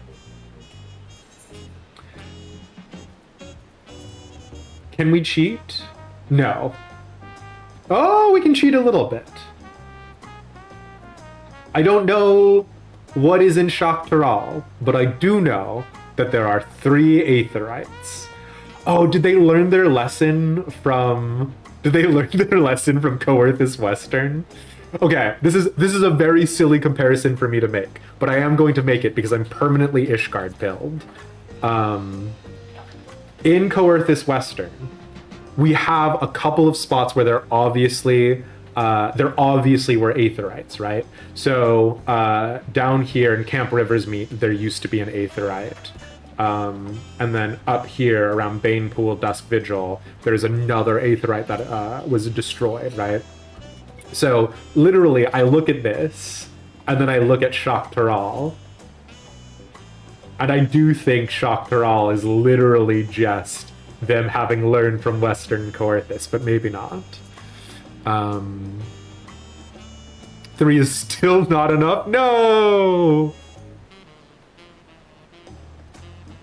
Yeah, it does seem weird lore-wise, but we'll see what they do. They're the ones responsible for making the lore consistent, right? And Pixie does say, you can make the argument you pronounce it the way a certain group does, like how English and Americans pronounce things differently, like herbs. Fair. Very fair. Regionalism is real. Believe it or not. Okay. We must have covered half the city by now. Tuliolal is unlike any other place I've visited. I'm thoroughly enjoying myself. Cool. Creation stories are often rooted in true events. Given the similarities, could it be that Tural's legend was inspired by Heidelin's clash with Zodiac? Cryo, I don't think so, but maybe.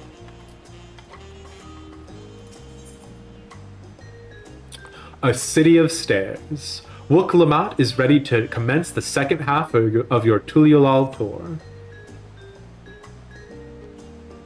We'll head west next, towards the Arch of the Dawn. The dirigible landing is on the way. The dirigible landing. Dirigible. Oh boy. Y'all call your airships dirigibles? Okay. That's fine. I feel fine about this. I feel fine about this. I feel normal and fine about this. You have dirigibles too. Tuliolal certainly doesn't want for methods of travel. We get by. Now, if you've seen enough of this area, let me know and we'll continue on. They are dirigibles, though? Yes, but airship makes me think fantasy. Dirigible makes me think Hindenburg. I'm sorry, it's just the first thing that came out of pocket.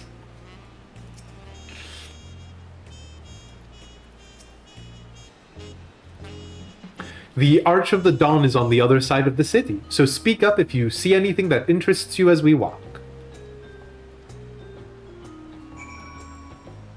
At least they're not called blimps. I mean, fair. And again, right, like, all of these words are allowed, right? Like, I'm not going to be like, you shouldn't call it dirigible. Like, yeah. But my problem is that, like, in much the same way that when we refer to these territories to the west of Eorzea as the New World, that, like, triggers something inside of me. I also have a response, right, to calling Authard and Hingashi the Far East, but that's how they refer to themselves. And so there is a certain amount of suspension of disbelief and removal of real-world terminology and definitions that we have to engage with when we do this, because, like, come on, Squeenix, you're a Japanese company. But whatever. So. We should heed Erenville's suggestion and take it slow where we can. I imagine we'll need our full strength for the contest to come. Could you imagine if we just, like, walk in, kill all of Wuk-Lamat's brothers, and be like, we did it for you, Wuk-Lamat! We're just, like, covered in blood like Xenos. Okay. Let's rock and roll.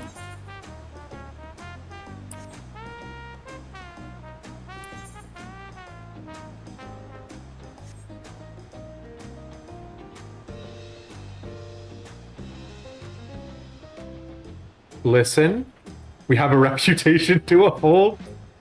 This is what she asked for. I mean... Listen, I'm not saying that Ishgardi and Elish would consider poison.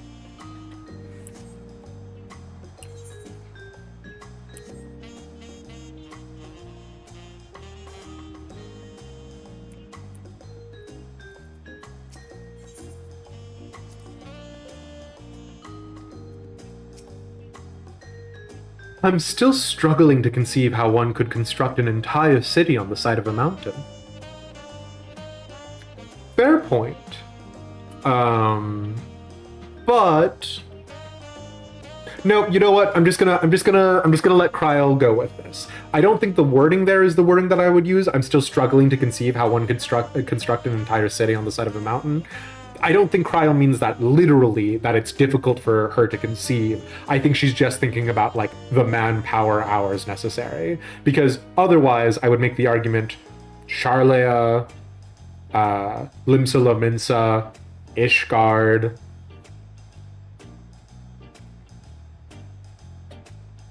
Those three have some, like, real logistical challenges with their construction, right? His cooking is just that bad. I didn't realize that including 9-week-old fish and also venom from a snake would kill someone. I'm so sorry. Anyways.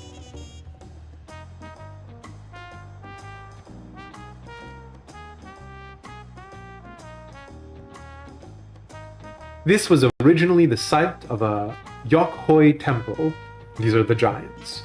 The giants built it when they were first making the bridge to Tural to appease the god who slumbers in the great ocean trench.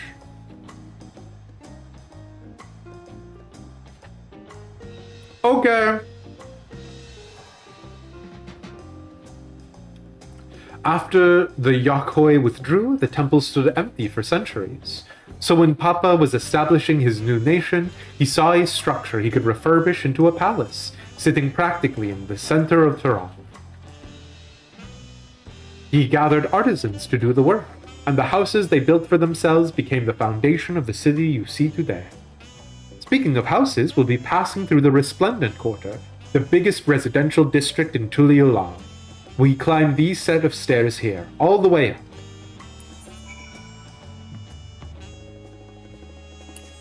So why is Wuk-Lamat talking about the palace here?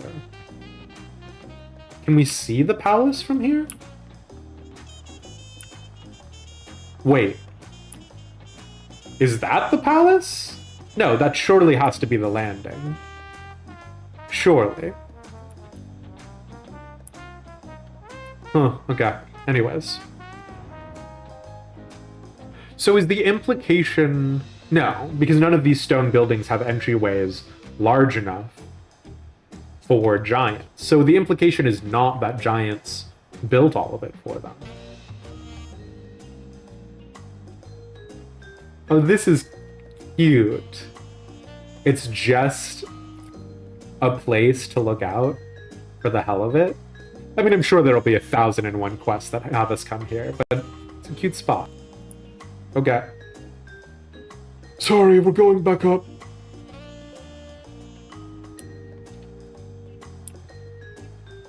The arterial climb. My shoulder has been so stiff lately. Have you tried heated springstone? My cousin swears by it. Okay.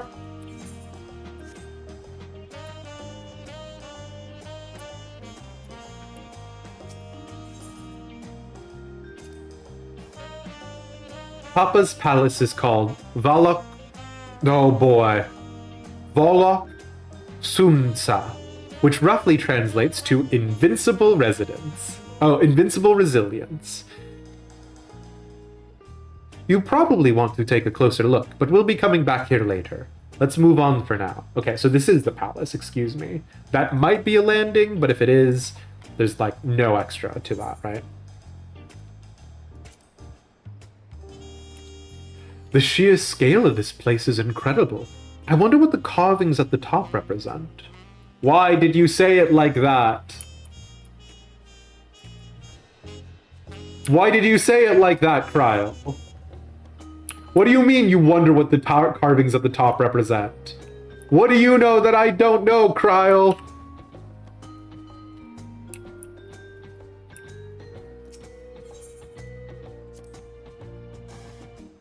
The stairs leading up to the peak can get pretty steep. Careful you don't fall. I've been one step away from death more than a few times.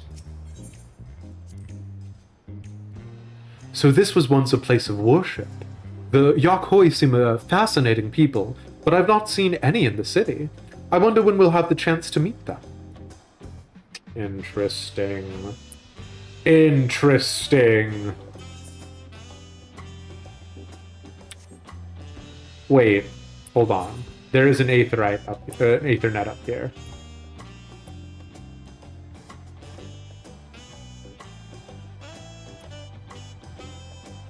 Excuse me, Ayat brats. Don't mind me.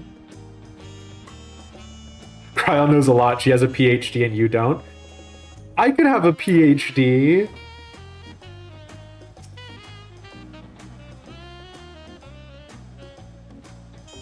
I don't have a PhD. Listener, I do not have a PhD.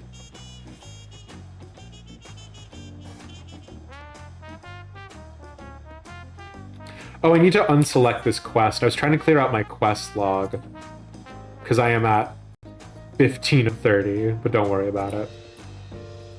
What do you have to say for yourself? Oh, shoot.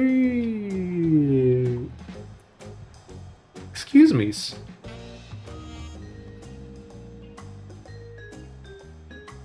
It's dyed purple, huh?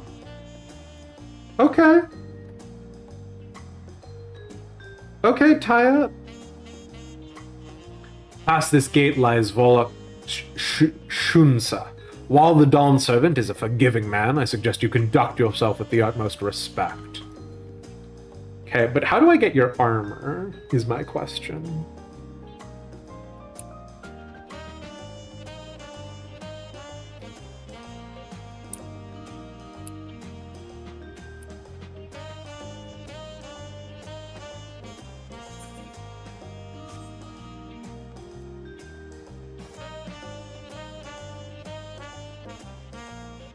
Has Square Enix done anything with the Groundhog Day trope yet? Because like Groundhog Day was like super popular for a while, right? We had like Deathloop and the other one that wasn't Deathloop.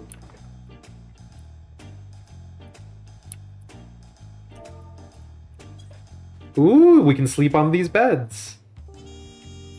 Don't mind me, Wooklamat. Just taking a quick nap. Two of y'all don't mind me just taking a nap here real fast, right? Great. Great.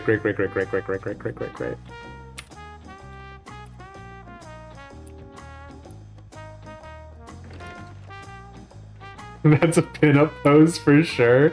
Don't give people ideas, Denisar. Elish breaking and entering. That could be Elish's house. You don't know. There's nobody else in this house. Just flaunting like an Ishgardian girl for Wooklamat. I don't see anybody in this house. Clearly it's up for grabs. Clearly that's how private property works. You haven't seen Doe's poses, actually? They're not terribly interesting, right?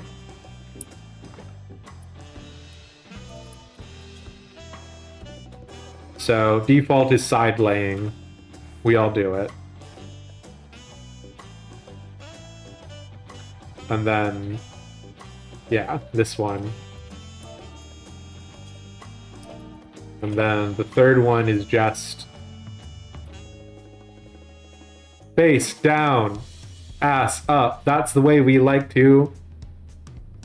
You get it.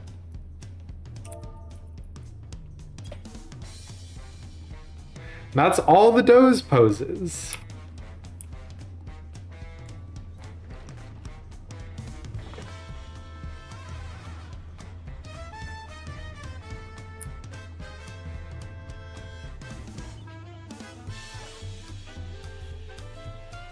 Ooh! Kingdom came down. Neo, The World Ends With You has time shenanigans. I don't know if I know that game, Kingdom. But that's a great example of, if it's a great example of time-based shenanigans, there you go. Yeah, I just know that we've, like, it feels like we've crested on, like, games that do, like, reliving the same day over and over again. But hey, if I'm wrong on that, please do let me know.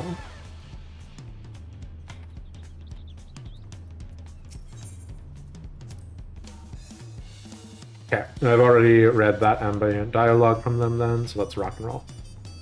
So, this is the Resplendent Quarter. What manner of people live here? Oh, we have residents from all the Tural clans.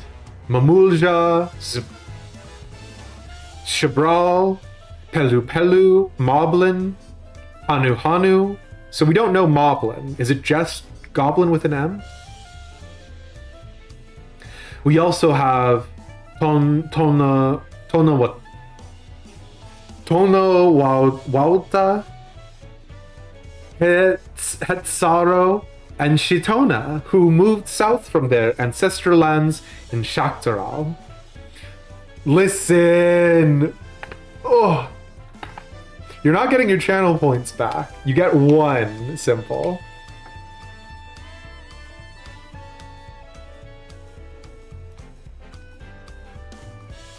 In essence, it's a gathering of people from every corner of Tural. A true representation of Tuliolal's diverse character. The endowments on each building contribute to the eclectic cultural aesthetic.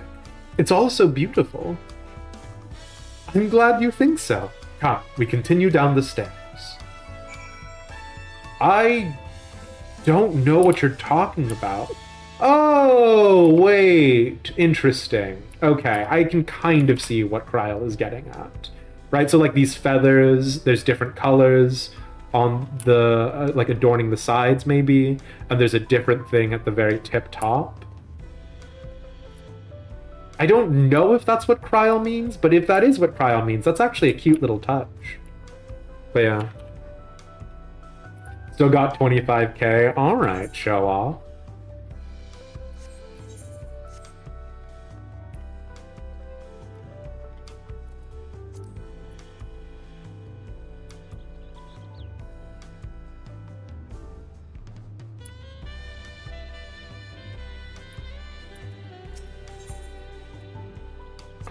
I didn't see a huge drum, I will be honest. I was just fully off in my own world. One only need look to the children playing for a sense of how peaceful things must be here. You might hear the Huron Tural referred to as Tona Wauta, one of our major clans. As for Arendil, he belongs to a Vieira clan known as the Shitona. I am wondering how much of this is... like, because obviously it makes sense for there to be different regional names and cultures. I wonder how much of this is a direct inspiration off of the successes that Shadowbringers had with doing it with Humes and the other names that they gave things. Not to say that there's anything wrong with what they're doing here, right? In either direction, but I'm just curious if that had any bearing on the final decision.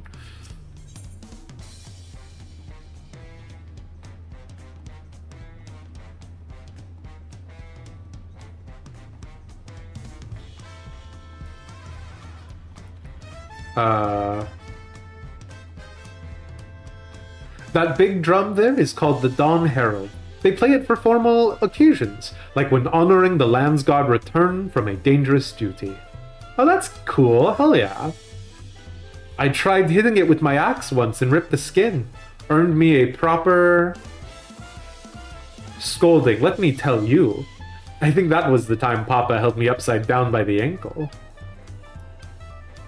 Is that the drum? Am I missing? Because that looks like it's made out of a tougher material.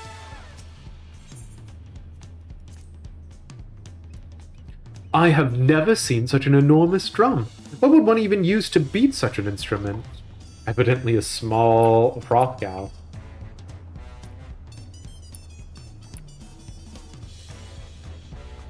Go up there? Hell yeah. Dwarf gang rise up. Well, okay.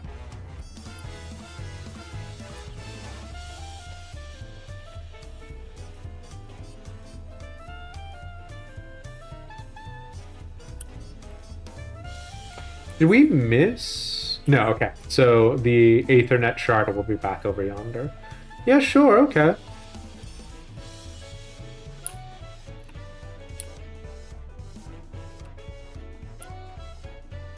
Oh my god. This is truly a task to climb up, so yeah, okay. Now, I will say, from like an architectural, in terms of like a defensive standpoint, and I know this might be a little bit silly, the lack of crenellations or other like smaller walls does mean that this area is not protected from projectile fire, but the stairs does make it actually very defensible against melee attacks, right? So it's an interesting structure. Ostensibly, its purpose is obviously more ceremonial than it is militaristic. So,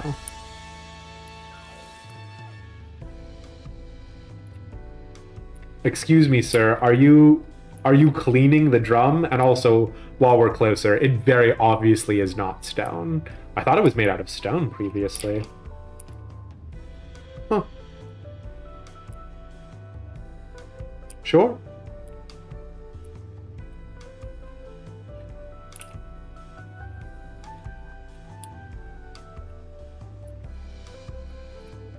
Oh, my ankles.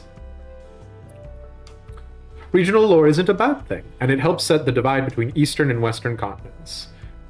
My face when I thought you were going to talk about cultural architecture. I could not in a million years talk to you about the cultural architecture of like Mesoamerica or South American cultures. I don't know a thing about them. This is cute though. So obviously in Eorzea you have the Chocobo Keepers. Here we have the Alpaca Keepers. Welcome. If it's an alpaca you need, then look no further. Before we get you saddled up, I'll need to add your name to our register. It'll make things smoother the next time you need a ride. So fucking funny. Sure. Doesn't matter where you are. The alpacas just made a long journey, so I'm giving them a bit of rest. That storm really churned up the trails, and my four-legged friends are having a harder time than usual.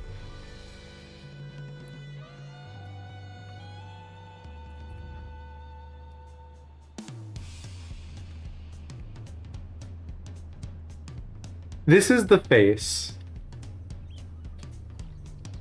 of an apex predator.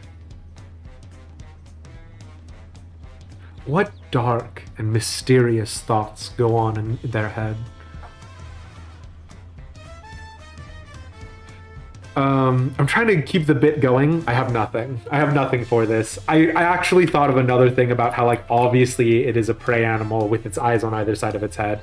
I had nothing. I had nothing prepared for alpacas. I'll be honest, I think nothing about alpacas.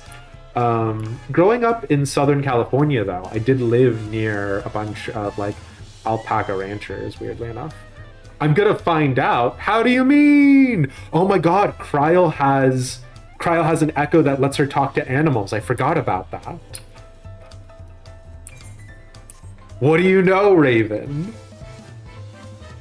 Just imagine the largest row you know walking up to one of these alpacas, sitting on one of those alpacas. Okay. No new ambient dialogue, so. And here are our dirigibles. Not bad, eh? I hear other nations use airships to sail the skies, but you'll only find balloons in Tuliolal. We have them for the exact same reason as the Aetherites. Goanna brought back the plans from Charlemagne, and Papa thought them fantastic and commissioned their construction. This was around 3 years ago. Since that time, we've added flights to other settlements. Trade with frontier communities has never been easier. Are we going to use airships? Are we going to use dirigibles? If we use dirigibles... Mwah.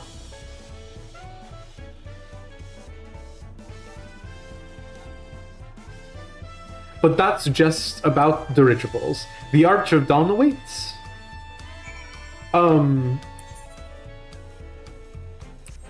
Sorry. The reason why I'm so excited is because I am still to this day sad that I missed the Heavens Ward that had Old Diadem and, like, FC airships being the only way you could get there, right? I'm not sad because it sounds like they were all, like, a true train wreck of an experience.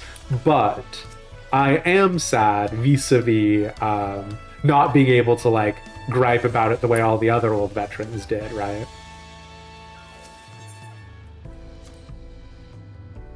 Balloons are all well and good, but flying through the air is not for me. It's not that I'm afraid, of course, it just seems unnatural. No dragons over here, eh? Hearing about dirigibles remind me of the XIV and their flying vessels, but whereas their designs use several bladders, it seems the Turali craft rely on one large envelope to lift them into the air.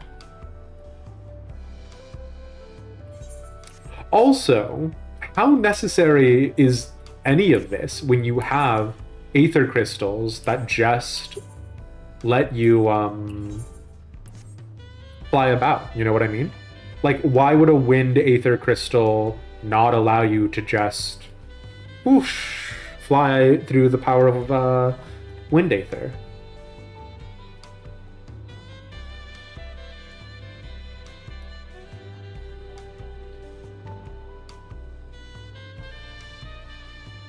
Just whoosh. You get it. Oh wait, hold on. Oh no, I did already do this one, huh? I think this is the one where they talk about the drum. It is the drum. Okay, never mind. Goodbye.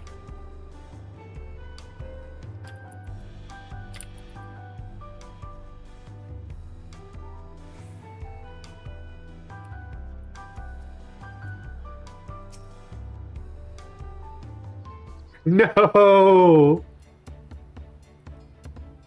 Elish is bad with Aether.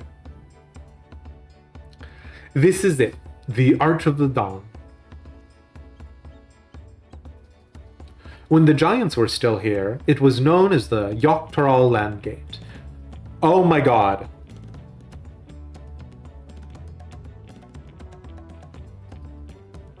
Okay, sorry. I don't know if this is anything.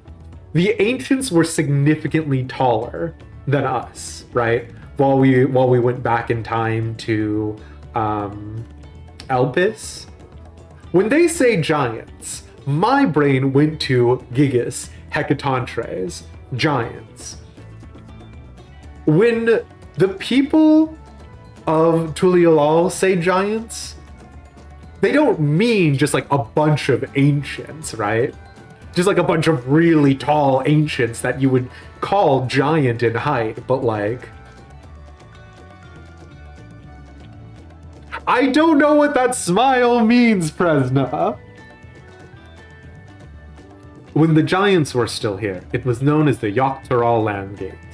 But when Papa founded Tuliolal, everyone began using its present name in honor of his great achievement.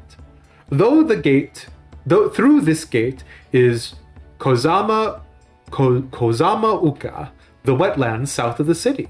Depending on what the right of succession asks of us, we might end up going in that direction. Kozama Uka. The name alone is intriguing. Speaking of which, what were those fluffy animals we passed earlier? Maybe it was a whole bunch of Xenoses. Xenos was a lot taller than us, Fio. Not incorrect.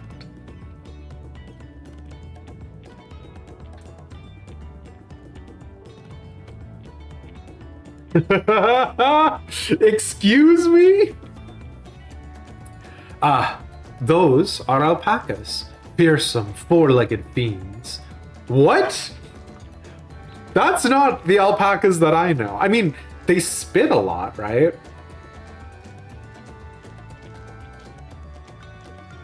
Fearsome? They seem quite placid to me.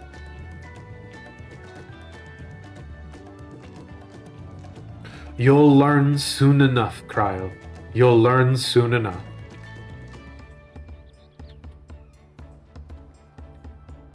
Oh, are those llamas? I might be wrong. I don't know. I don't know my ambiguously wooled four-legged friends from each other. Remember, I used to call caracoles boars until someone told me that they were actually sheep. Do not trust me for... I was going to say etymology, and then I was going to say xenobiology. Knowing fauna's names. That's what I was trying to say. 3 Xenoses in a trench coat. Welcome to the land of the giants. But forget the alpacas. I have something far more important to show you. Come along.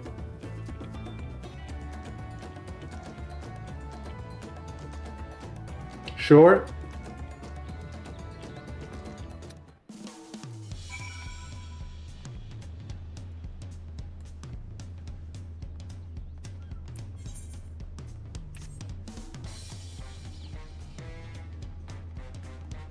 Nim! Okay.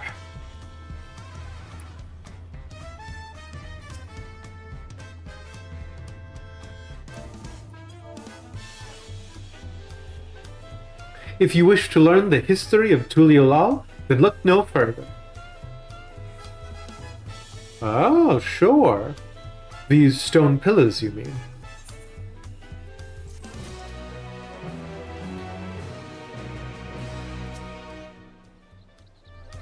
This spot captured Kryle's attention.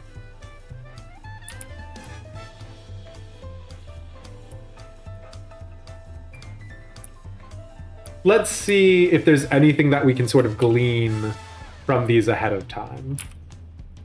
Okay. Gold dragon spewing something over a kneeling dude.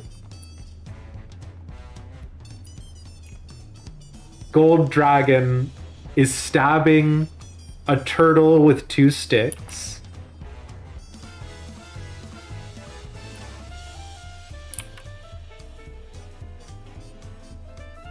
I know we were making a joke earlier about Xenos being 3 Xenoses in a trench coat. This genuinely looks like this top half and this bottom half are just duplicated to me. I'm not an art person.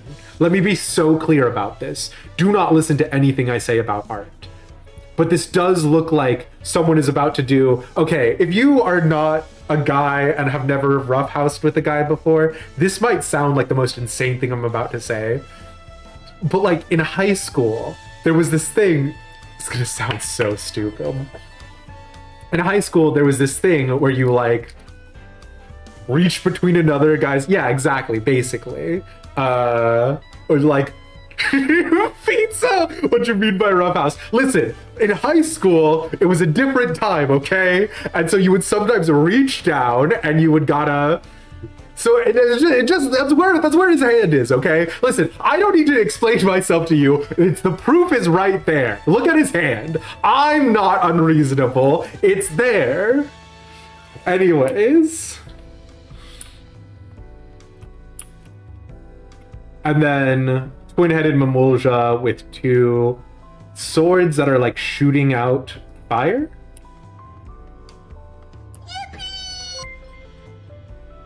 And Random the Drake, thank you for the follow. Welcome to the gang. We've got a welcome command. and the whole 9 yards. Thanks for coming in.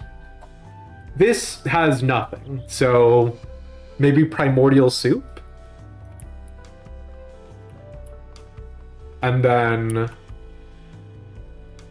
Oh, it's not a dragon. It's the twin-headed Mamulja, maybe? This is the giant, who we are... I feel confident now in saying that the giants are the ancients, right? Like, that feels good. It might still be wrong. They might just be giants. But remember, again, the ancients in Elpis, the ancients in Endwalker, very tall, very big. I don't feel like I have no grounds to stand on. Okay, and then this is the Mamulja shaking hands with a small bird.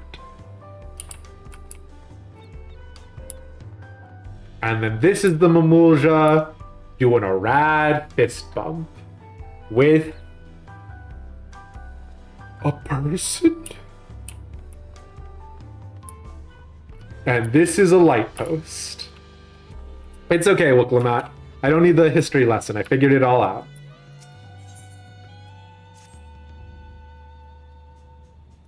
What is special about these pillars, if I may ask?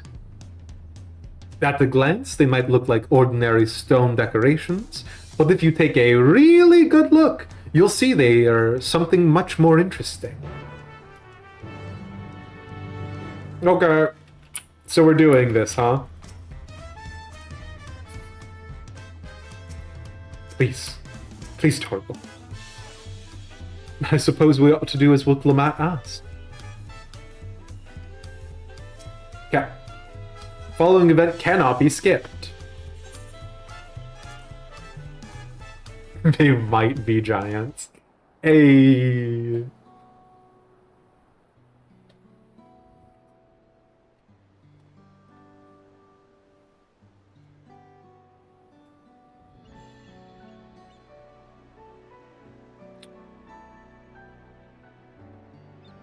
We will circle back to that raven. I definitely want to know how, though.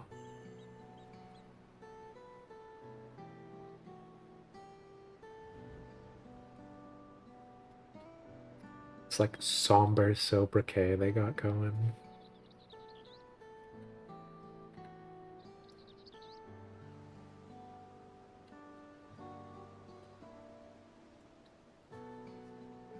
Pictures? Wait, no, these are glyphs. They seem to tell a series of stories, many of them featuring a two-headed Mamulja. Oh, then this must be... That's right. It follows the exploits of my father. Boy. Gulul Jaja, and his journey to unite our lands. We call it the Tuliulal Saga. I feel bad now, making the bits that... Listen, I don't read your glyphs, I didn't know. The deeds he performed and the bonds he forged, all immortalized in stone. There's no better way to learn how Tuliulal came to be. Study them as long as you like.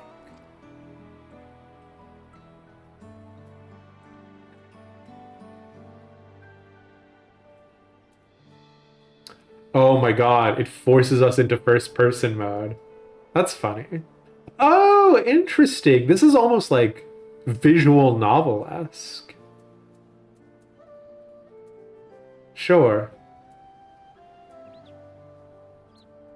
Lay of pots. I'll lay your pots if you know what I'm saying. The 4 stones closest to us cover the first half of Papa's travels. Let's start with those.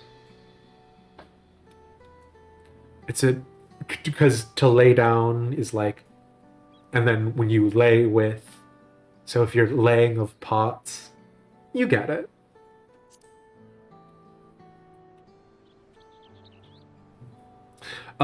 Let's see.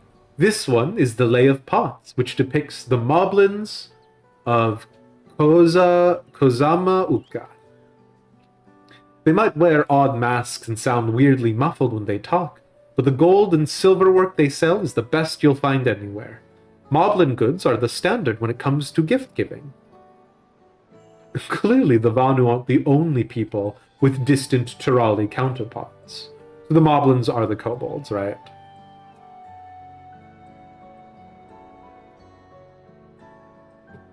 Did I adjust my 3D rendering to 99? I have no idea what that means.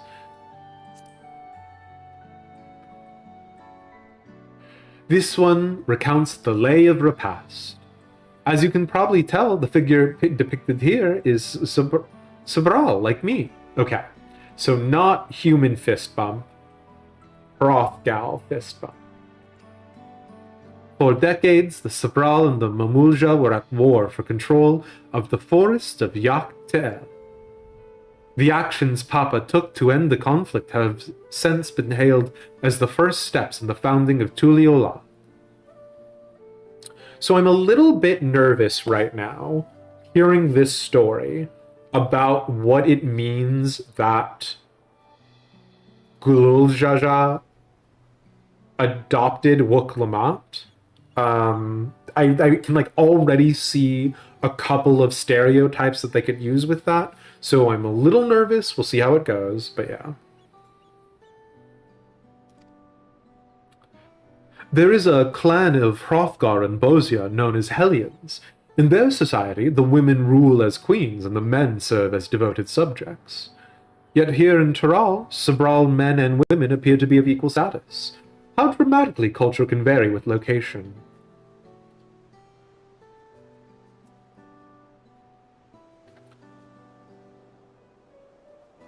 Zoom in on Elish and adjust it, I'll see a difference? Okay. And hey, Sathis, it's good to see you. We're just getting to the stone pillars which tell the history of Tural. Tuliyollal? Tural? This pillar tells the lay of brotherhood. It depicts the scene where Papa granted an audience to the foreign explorer, Ket something. I can never remember the name. Ketsaram, right? Ketenram, sure. You mean Ketenram? Why are people telling me to fix my posture? Oh! Oh! Oh! Oh! Ah, that's the one. Ketenram's arrival in Tural is what prompted Papa to embark on his own journey. It's said the two grew to be close friends, brothers in spirit, if not in blood, but no one knows what became of the explorer in later years. Ketenram's disappearance is a mystery in Eorzea as well. The records say he traveled between our lands and yours for a while, but then it's assumed he was lost at sea. Which is a great manga. I love Lost at Sea. Done by Scott O'Malley. You finished Dawntrail last night and your back was hurting because you were leaning in so much, so fix my posture. You know what? Bits aside, my posture is really bad right now, so. Here we have the Lay of Reeds. This is the story of when Papa visited the Hanu in their village in Kozama Uka. Wait, I thought Kozama Uka was the village of the Moblins. Ah, the people Alphino almost mistook for Vanu, if not for the colorful plumage. He spent a fair bit of time among the Vanu in the Sea of Clouds, so it's no surprise he took an interest in your countrymen. I don't know how it is with your Vanu, but our Hanu are a bright and cheerful sort. They hold this one festival every year, very famous and a lot of fun. Please enjoy one hydrate. I'm actually almost out of water, so we might have to take a break pretty soon.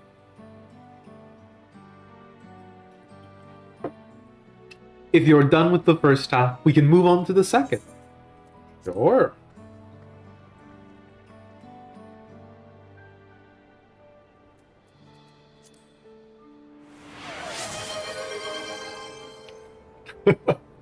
And Wirebone, thank you for gifting that tier 1 sub to VV Star. Welcome to the gang. We've got a suite of emotes, a Discord. I used to do Demised After Dark, which hasn't seen as much traction, but there is the possibility of a couple of community events opening up, in which case, if you're subscribed, you might have an edge. We'll talk about it when we get there. And these four comprise the rest of the saga. Epic, the Trojan Saga, the Lay of Gold. This pillar shows one of the Pelu Pelu, whose homeland is in Urkopacha. Having created our currency, the Pelu are rightfully known as the Merchant Clan. They oversee Tuliolao's markets, and their traveling peddlers are a common sight no matter where you go in Tural. Don't let their size fool you. They might be mistaken as children, but beneath those beaked masks, they are clever and calculating traitors. Sure, okay.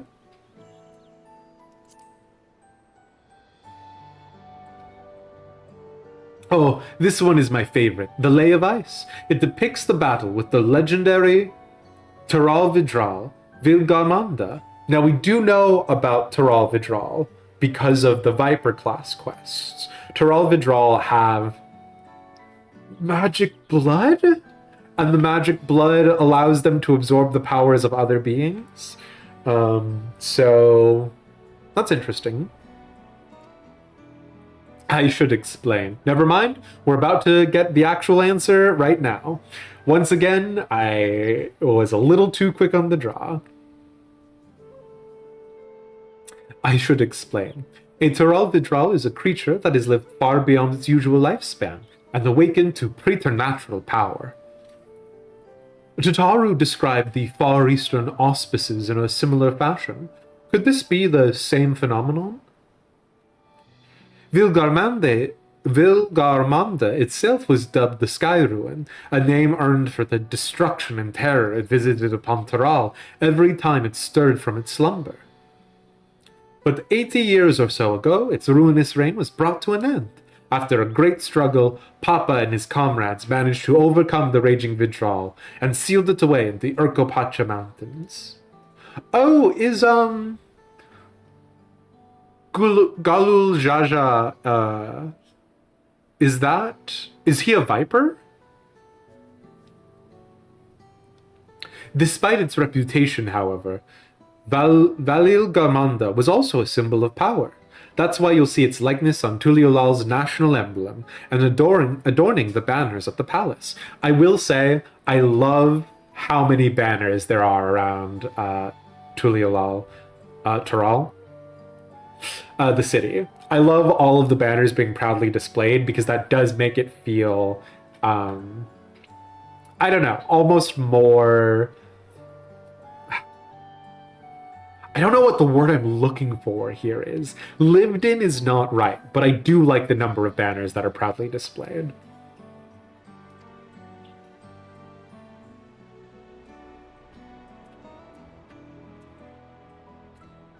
Oh sure, we'll do the blank pillar last then. I assumed the blank pillar was the first in the order, which is why I called it the primordial soup. But clearly that's not it. The Lay of Proof. That big fellow is one of the Yakhoi, the largest of Tural's people. You cannot look at this and tell me you don't think even a little bit of when the ancients, kneeled down to chat to us. I mean, I guess any giant would do that if they were leaning down to talk to us, right? I guess... okay, it's fine. I guess it doesn't always have to be ancient Asians. These giants once used their great size and strength to establish a dominion encompassing all of Yoktural. Having brought the southern reaches to heel, they then turned northward, setting their sight on Saktural. You'll recall that massive bridge they built beyond the Skygate? Sometime after launching their northern campaign, however, they just gave up. They abandoned the lands they conquered and withdrew into the mountains of Urkopacha. I've never seen any of their kind so much as set foot in the city. Okay, so their kind are still around then, is the implication. This was a people with the power and resourcefulness to raise a temple on a mountaintop and build a bridge across the sea with stone. What would move them? Oh no, sorry, this is Cryle. This was a people with the power and resourcefulness to raise a temple on a mountaintop and build a bridge across the sea with stone. What would move them to renounce their ambitions and take their place in Turali history? You imagine in Amara when the Warrior of Light is a Lalafell, they lean down and they're like, that is one impressive baby. Listen. Oh, this one is unmarked. Papa says he left a blank pillar for the next chapter in Tuliyolal's history, whatever that may be. Had your fill of history then? Yes, thank you. So, we've learned plenty.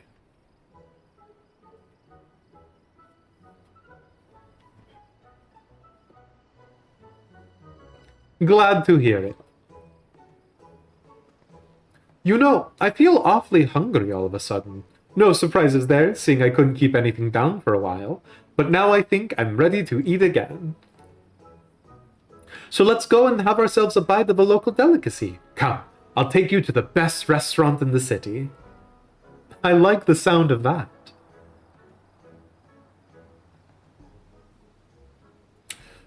Okay, lads, I hate to do it to you, but I think we're going to go on a very quick break. This is going to let me grab some water, use the bathroom. You know the drill, it's going to be anywhere between 3 to 5 minutes. When we return, we're going to try and keep it on the 3-minute side. When we return, we're going to see the best restaurant in all of Tural. Be back as soon as possible. Bye!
We are back. I am already a little hungry. So what we're doing is I'm having a little ice cream treat. A little sweet treat to reward us for getting through MSQ. Oreo, please sponsor me. I eat so many Oreos.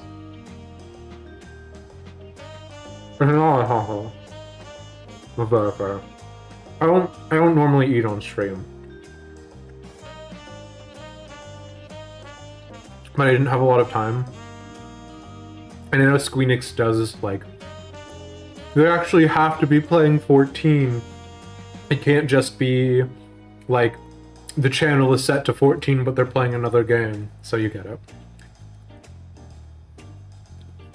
You wish we had the opportunity to just sit and order food in Final Fantasy 14 and get to watch our characters eat it. Yeah. We're on vacation. We can have a little treat on stream. For those of you guys who don't know, I actually do have a very firm no eating on stream policy normally, because I'm like, I want streaming to be professional, but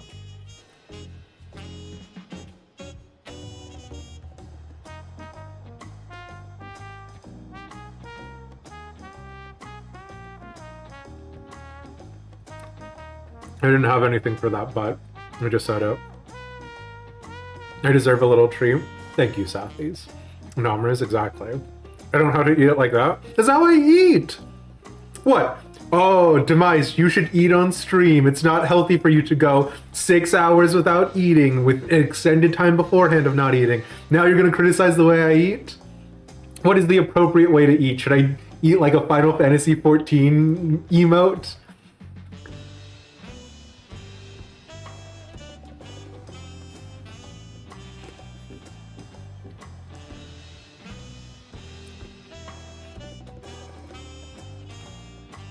No mukbangs? Listen, the mukbang streams are reserved for my OnlyFans. Can I put Elish up with the bread emote while I do this? Yeah, okay, hold on.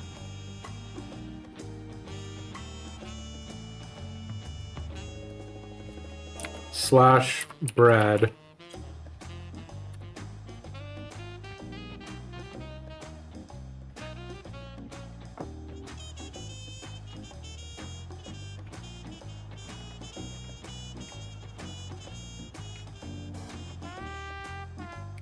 Thank you, Raven, yes.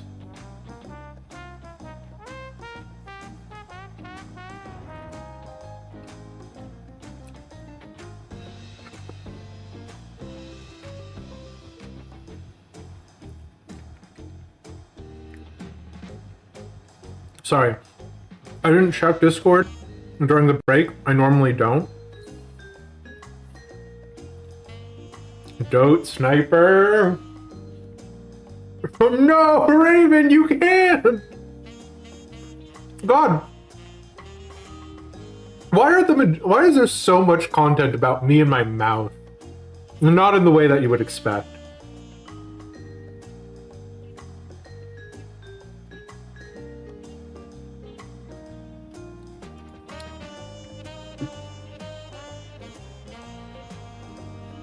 I'll give you that secret URL for my OnlyFans, Zeke. You'll be the. I'll tell you after. I'll tell you after stream.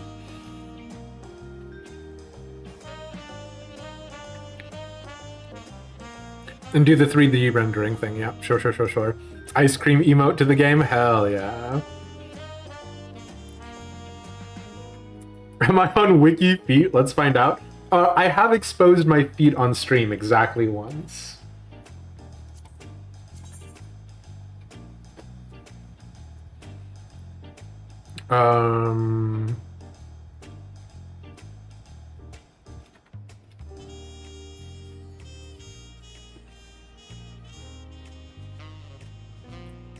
Character settings.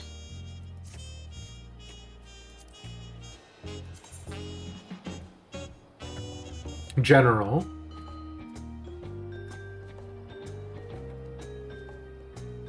Scroll to the bottom. Oh. What? Hell yeah. Okay. That's a nice quality of life feature, Black Cat. And then what was the other thing?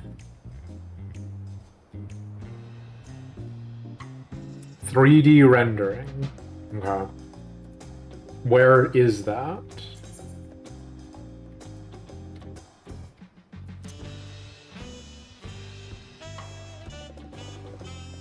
I think it is already at 100%.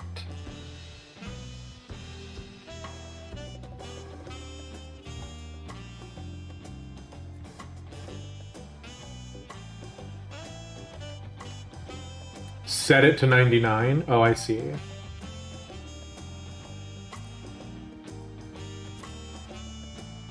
What? Why?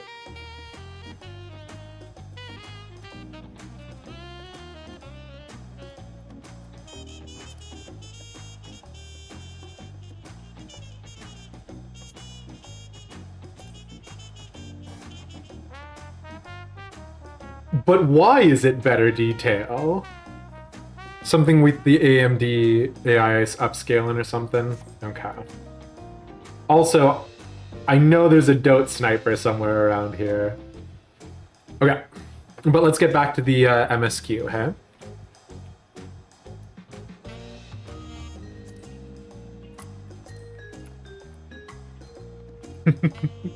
Amen.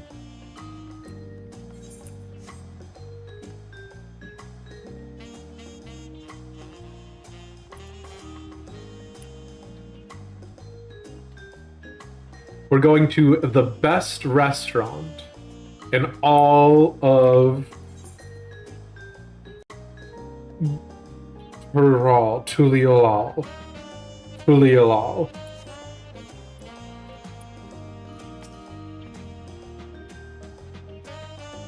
What a lovely establishment.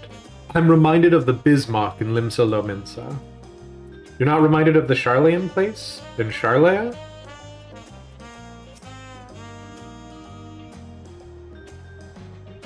Have you ever had tacos? Oh no. I see now why there was that conversation. They're a Tuliolal classic. You bake a crunchy shell made from corn flour and fill it with meat and salad. I just had ice cream. You can't do this to me, Wooklamat. A lot of shops and stalls sell them, but I like how they're made at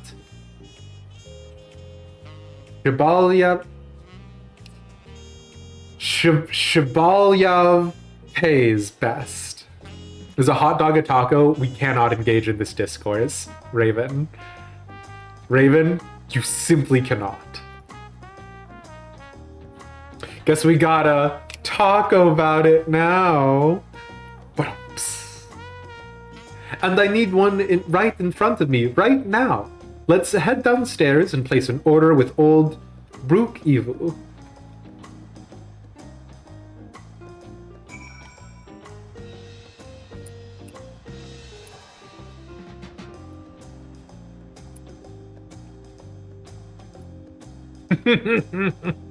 Yeah.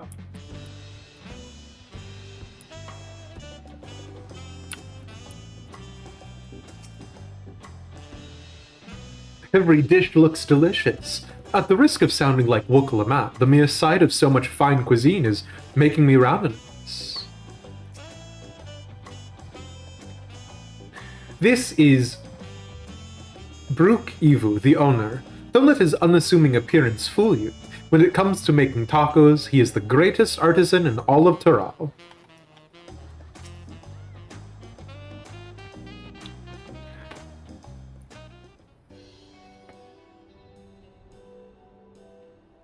Brook Evo! Brook My Evo. companions must sample your heavenly tacos. One for each of us, please.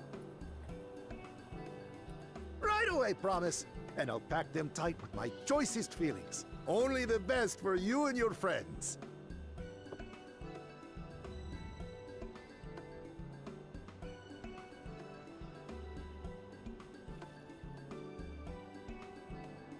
Did you hear Uh-oh. the Silver Scares are back? Seems their overseas foray ended in disaster. More than half their warband is missing, including their leader. So the Silver Scales are the Mamulja They're mercenaries? now keen to rebuild their broken reputations. The survivors seek the Golden City. A fool's errand. How many hopefuls have disappeared in search of that fable? They should count their lucky stars they came home alive at all.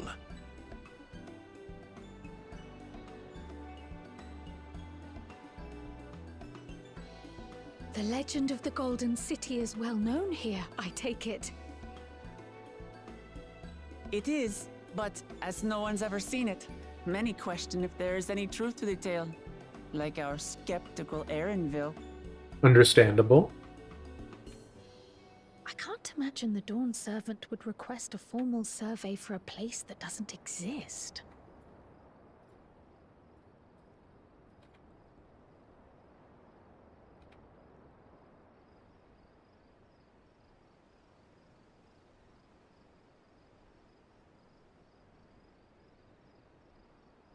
Now to find a spot with a pleasant view to enjoy our crunchy spoils.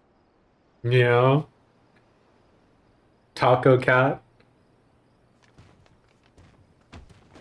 Oh. No! Oh. This is a declaration of war.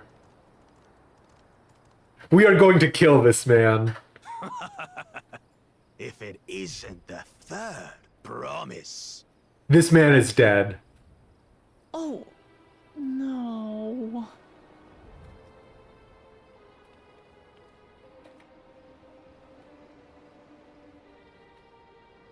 I don't know these ones. New salt. How many people are feeling the loss of... Is my guess, brother? How many people are feeling the loss of their enjoyment enhancers of Final Fantasy XIV that they cannot be taller than this guy, do you think? How many male auras are like, I'm normally taller than this? You're suffering? Super giant Susie? Of course, that's it. Wuklamat is so afraid of the coming contest that she went crying for special help. Okay, sorry. Was I that know something you wanted, Bakul Jaja? I know we are in the thick of things right now. I'm sorry, like the design choice there was so good, right? The knocking over the tacos, the stepping on the bag, implying that our tacos are destroyed, right?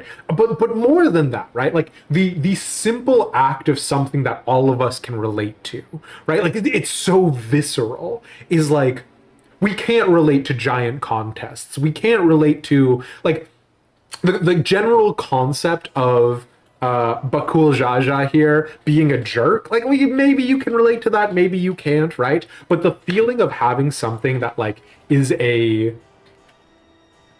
don't even want to say a delicate food item, like a constructed food item that like breaks and you've like stepped on it. All of us have had that feeling. And then that lead into this conflict is actually very smart. Personal vendetta with this scene. I'm gonna punch this guy so hard, your tacos. Yeah. The feeling of loss, Morn's tacos. But unironically, right? Like that drop that we got leads very nicely into us having hostile feelings with this antagonist, right? Like a familiar comfort, kind of, but like inverted, right?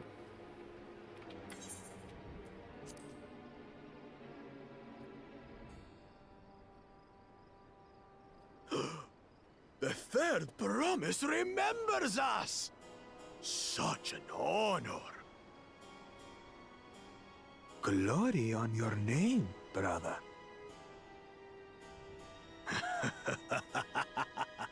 And on yours, brother.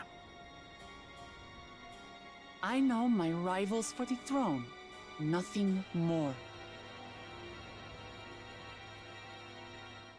Another child of the Dawn Servant? I mean, I don't want to sound judgy, but... No, this brute. We We have no ties to their farce of a family. Unlike the sneevling housecut, we are blessed siblings, the elevated chosen. We alone are fit to succeed Golul Jaja as Dawn's servant. All peoples are equal in Tuliyollal. Your heritage gives you no greater claim to the throne. I promise I will stop interrupting this cutscene. I'm so sorry. But have you guys... Okay, so the concept behind the trappings of power is one that, like, stretches back, you know, countless millennia, right? One of the really easy examples for this goes to the Church of England, and we were laughing recently about the coronation of King Charles, because like all of these like weird things that he's holding, and like the hat and like the things that they're putting on him. But the thing about the trappings of power is that it's a very real thing, right?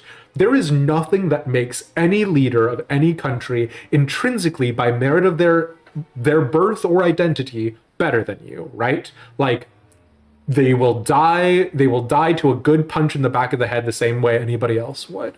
But the point is that they have the trappings of power. And when you look at the trappings of power, your brain automatically implies and infers all of the things that come with that, right? So if there's someone who is wearing like a military uniform, your brain automatically associates that uniform with the trappings of power that the military is entitled to, right? The idea that being a twin-headed Mamulja is intrinsically her brother's trapping of power, right? Because people look at him and they think of his father, who is the current, you know, Dawn servant, and then they make that association, is so smart in such like a weird and like devastating way. You remember when the Church of England stepped on your tacos? Can't believe it. It's like it just happened 3 minutes ago.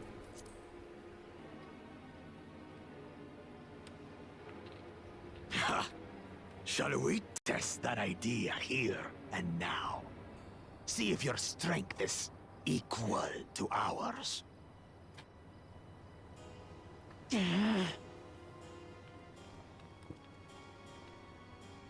None of this has any bearing on the right of succession, correct? Best not waste your energies on pointless scuffles. Nod.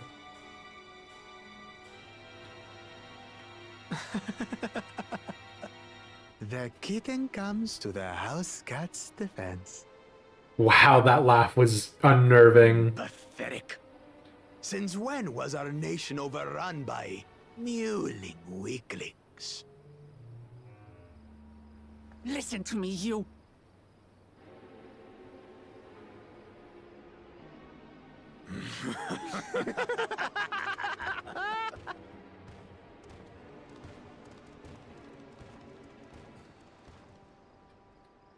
A two-headed Mamulja.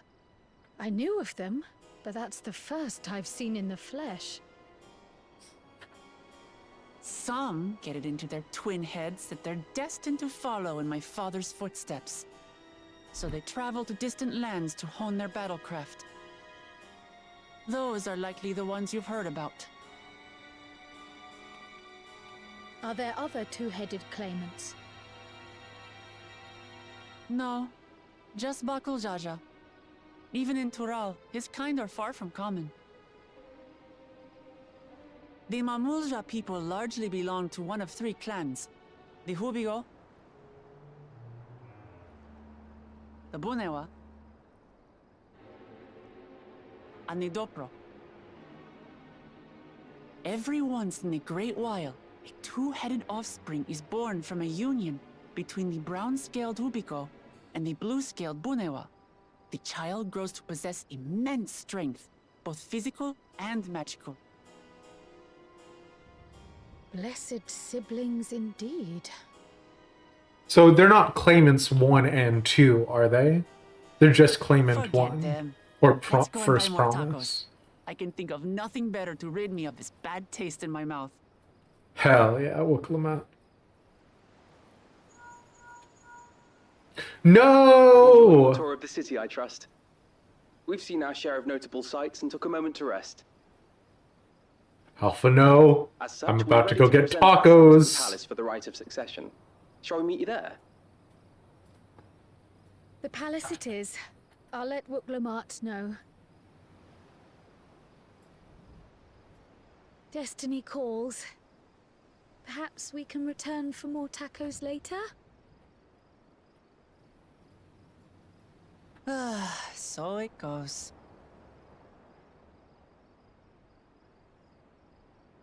Our tacos!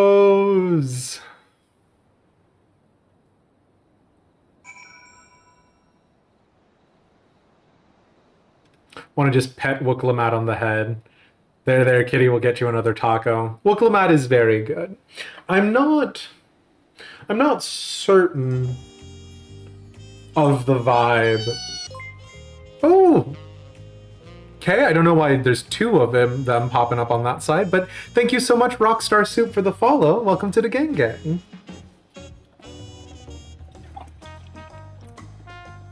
Yeah, we got a welcome command. We got follow remotes. We got the whole 9 yards. Welcome in, welcome in. Let me at them. Honestly, sucks. I'm so excited that we're going to maybe get to kill them. They're considered one person. Got us pay for stomping on our tacos on Taco Tuesday. Oh yeah, dang, huh? Considered a singular entity. Both have Bakul Jaja as the name, just different titles. Okay. Gotcha.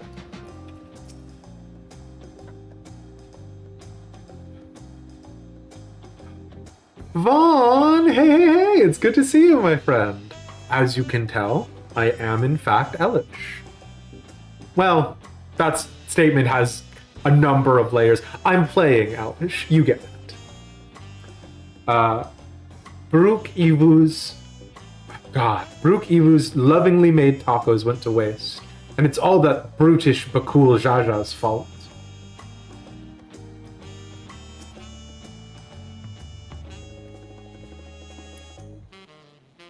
I was looking forward to trying some authentic Tural cuisine, but we should hurry and join Alphino and the others at the palace. Alright, it's a bit of a climb to the top, but you can head up from the Resplendent Quarter, or even the eastern side of Talon March if you prefer. Now that you have an idea of how the city's laid out, I'll let you find your own way to Volok Shunsa. Ah, my poor empty belly. Poor girl.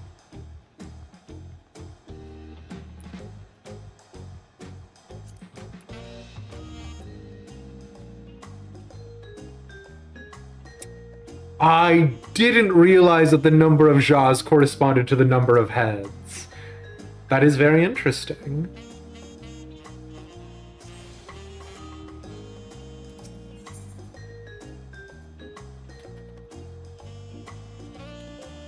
Oh. We didn't get the Forard's cabins, which I kind of want to do right now, so... Ja.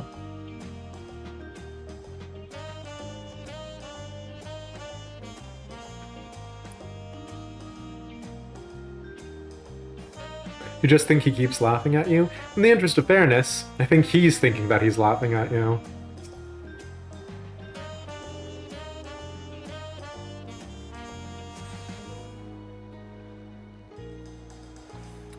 Oh, the cabin is our inn later. Wait until we see the inside. Ooh, que fancy.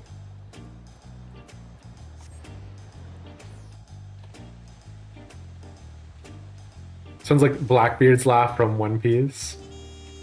Yeah. I mean, there are... Oh, man. Okay. Also, irrefutably the best sort of, like, governing, like, chamber so far, right? Like, sorry, like...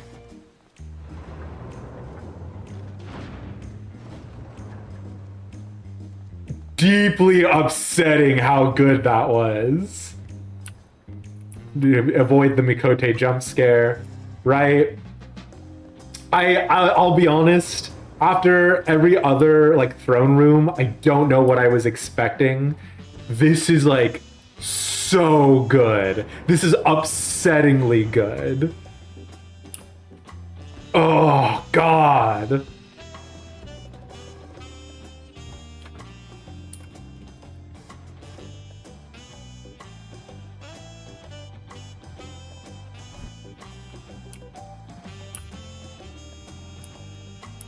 Are these other rooms?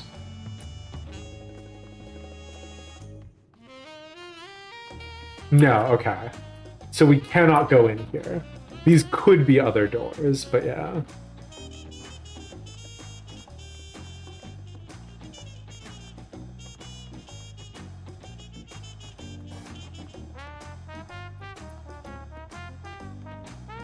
God damn.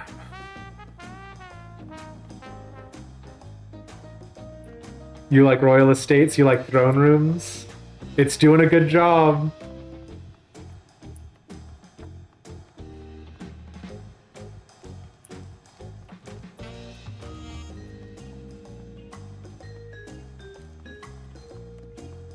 Like, it is so much bigger too than the Levailleur estate, right? Which is sort of, the Levailleur estate is sort of the closest equivalent that we get for Charlea, because the Forum obviously exists, but like the Forum, I'ma say it, stinky. I hate democracy. This place freaking rocks.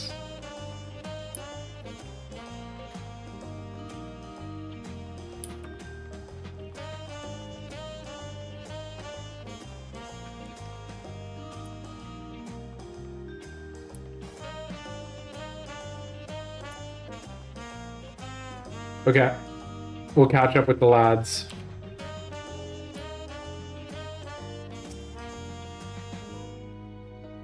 The food is amazing. Passing Bamulja let us try a fruit called Cherry Moya, and it was just sublime.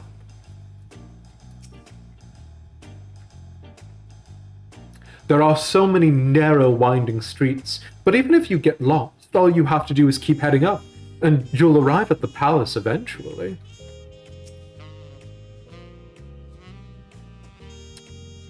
We saw a two-headed Mamulja on our way here. Another claimant in the right of succession, according to Erinville. Wait, Erinville was adopted into the family too, right? Or am I misremembering that? Do you have a better feel for the city now?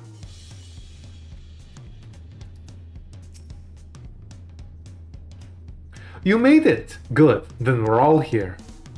No, he's just a childhood friend. Interesting. Okay. I could have sworn, I guess it's his cat, I guess it's Wuklamat's cat boy brother, right? I'm still hungry enough for a whole roasted colibri, but the contest won't wait for us forever.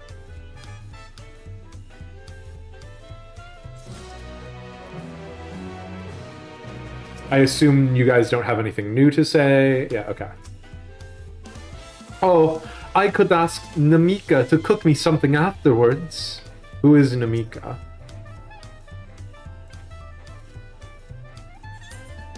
Do we have enough time for several cutscenes in sequence?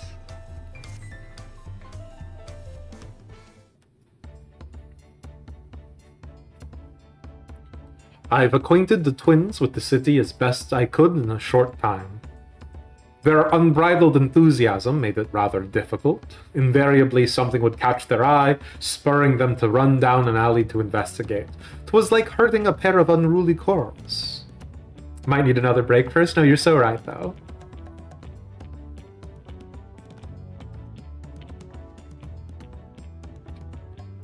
I understand all too well. Charlene had the same effect on me. Right then. Now it's time we saw the inside of the palace. Papa will want to know I'm home and to meet the allies I've chosen. Given how impulsive he is, though, there's no telling what we might be in for.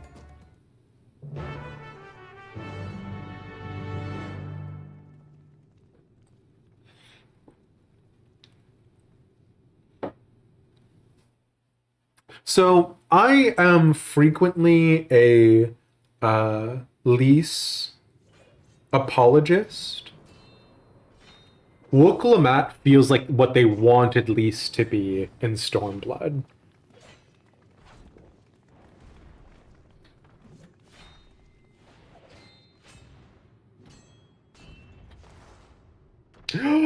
Estinian!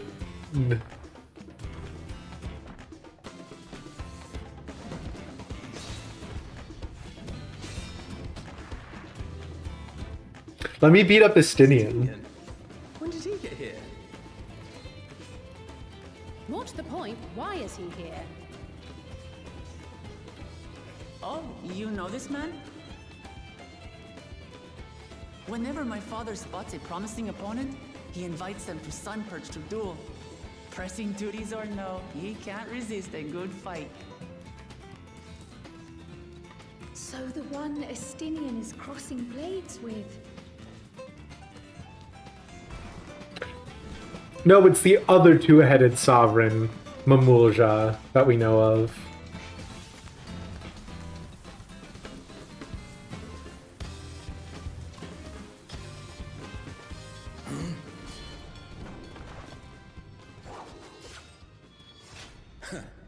That will do, Spearman.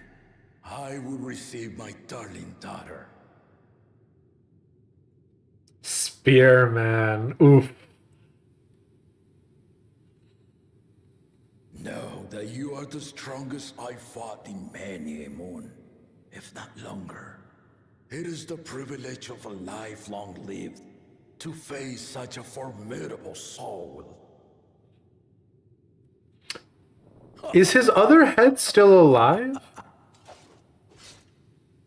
Or did his other head die? Is that a shroud of mourning? Then look no further than that man there. No, I'm on vacation. This is a terrible misunderstanding.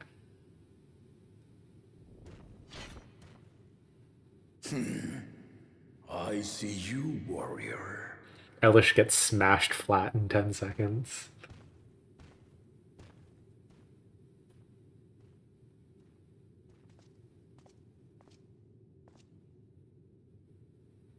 We had no idea you meant to visit Tural.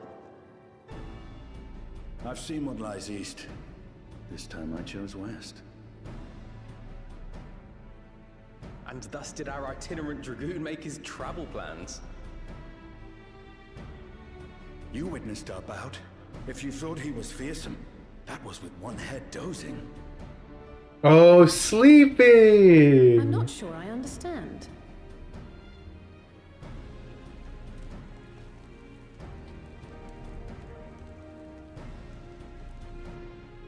The old man has been feeling his years. The uncovered side is the head of resolve, and age has only deepened his love for combat.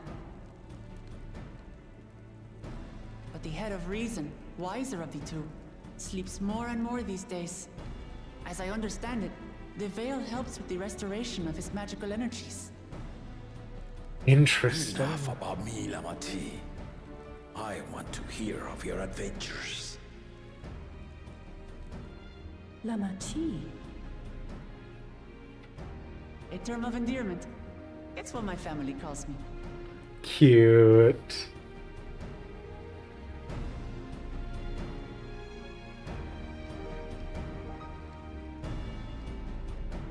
I mean, I like everything that they're doing so far right now.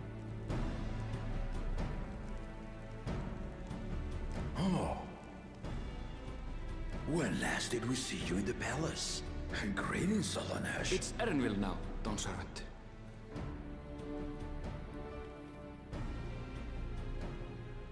I took the name while abroad, and have since grown accustomed to it. Erenville, then. Elenesh. Elish. Oh no! I assume our Lamati's recruited allies.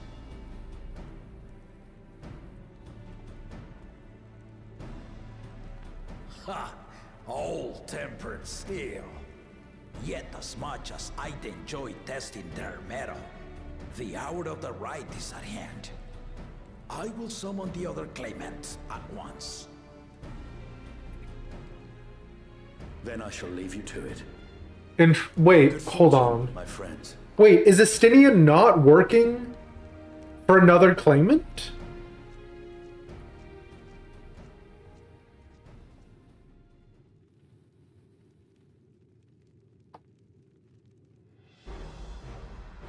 He's literally just... I'm so pissed.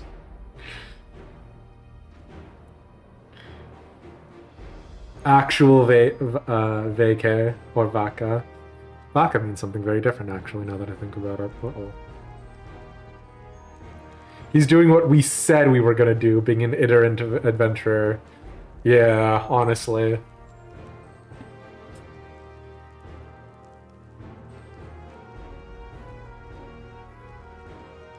The claimants are assembled. The first promise, Zorolja. Oh, wait, Zorolja is the first promise. Second promise, Ona. The third promise. Whoa.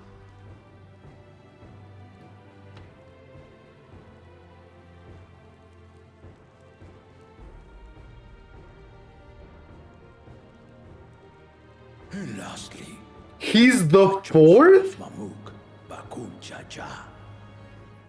Notice he said lastly, but not leastly.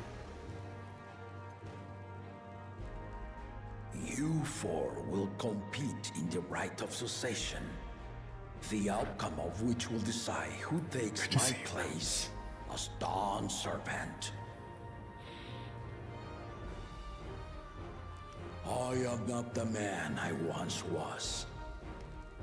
My wiser half sleeps the days away. And it is time I yield my position. But mine is a torch that has never been passed. Tuliyola is young.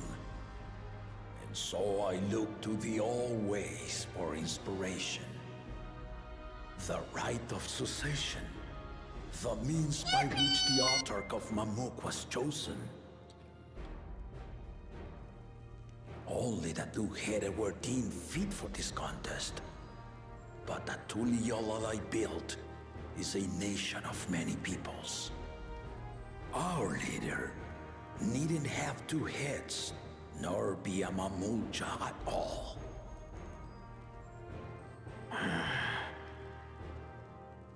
So I gave the right of claimant, not only to the son I sired, but to my adopted children as well. Yet the opportunity to rule was still not equal. That is why a recent tournament offered a place in the contest as the winning prize. Wait. Now you have us to compete against. Wait. Bakul Jaja is not even in the family? So it seems the one head was already too afraid to face us in the tournament. Bakul Jaja isn't royalty, he just won a tournament.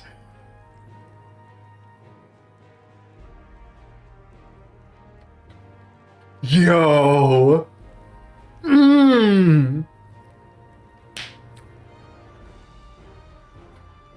Dawntrail?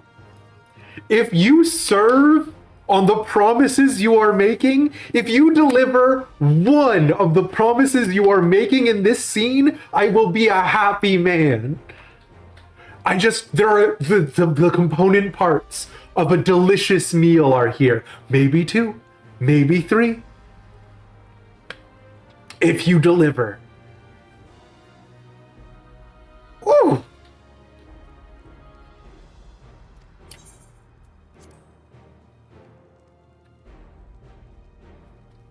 There are 3 promises in the scene. 4. Leading the Landsguard on a campaign to eradicate a Tural Vidral. Anyone with sense would know he was too busy for games.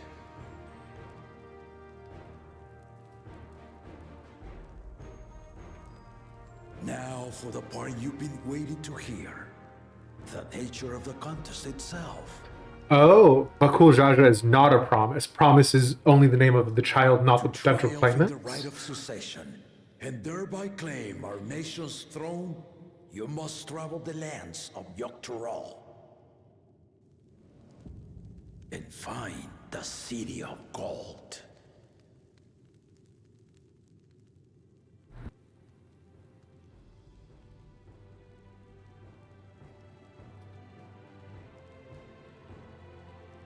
If I may, Father. Speak, Kona.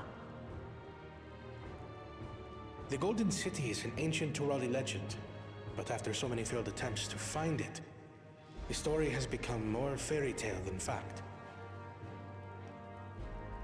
If you would charge us with such a quest, are we then to assume you have proof of the city's existence? I offer us proof, my unbroken word, for I have seen it with my own 4 eyes.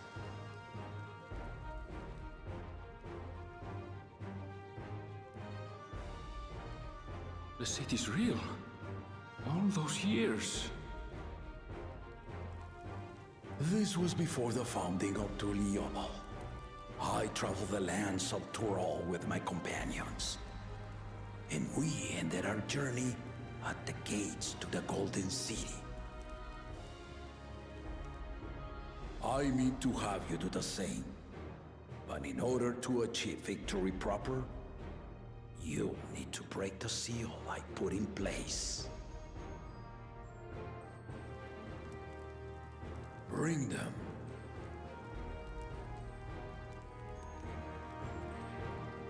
This is buck wild.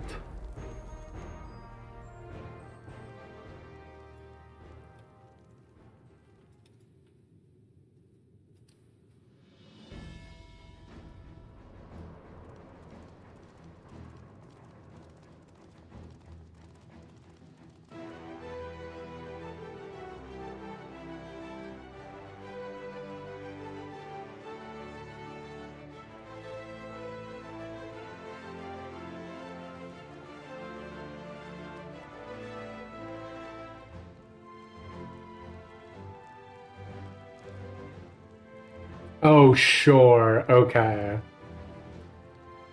So that's why you had us go over the, like, plinths earlier. The Tuliyola saga. You will retrace the path I walked to unite our peoples, step by step. Along the way, 7 chosen electors will be waiting. Okay. To show your worth. Earn their keystones by performing the feats they ask of you. Once you've fitted each of the 7 tablets with the keystone, you'll have the key to unlock the seal on the Golden City's gates. Interesting.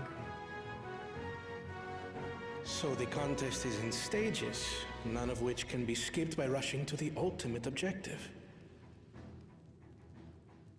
Exactly. Exciting, isn't it? Martial tournaments, hunting festivals, and now this? You do so love your contests, Papa.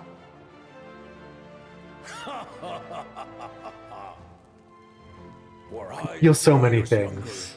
I would have joined in myself, giving you a proper challenge.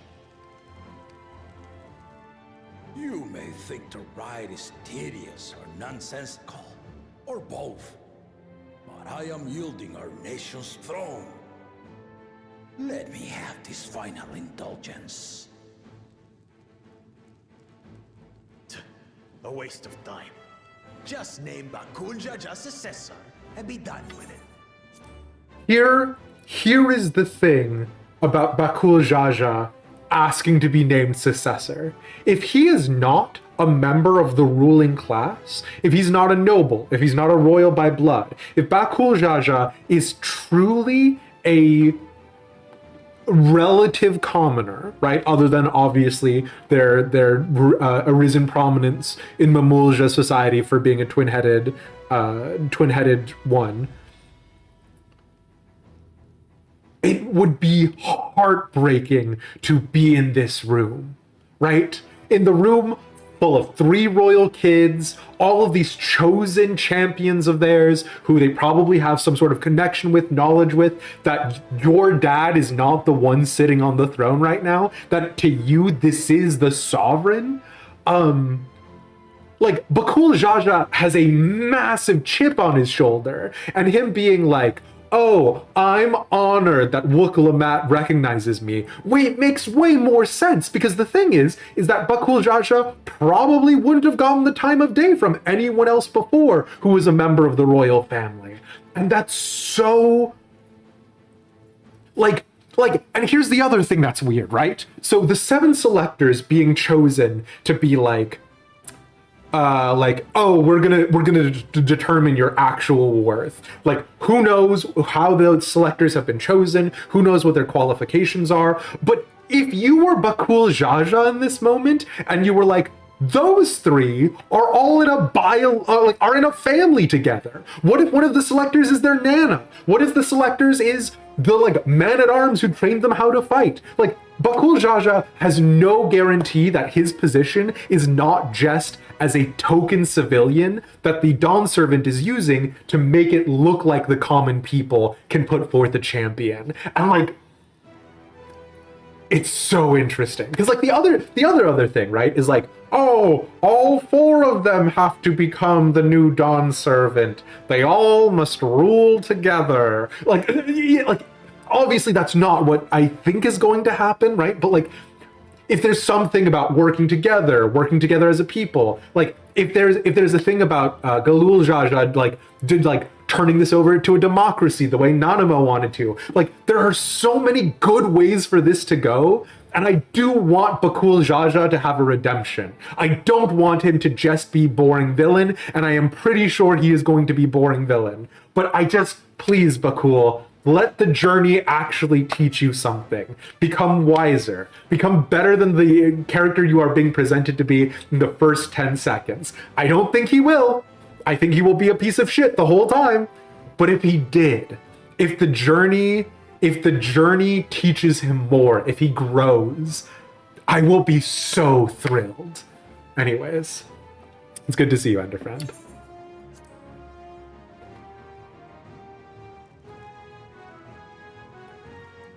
Rite of cessation begins now. I'll be watching you progress with great interest.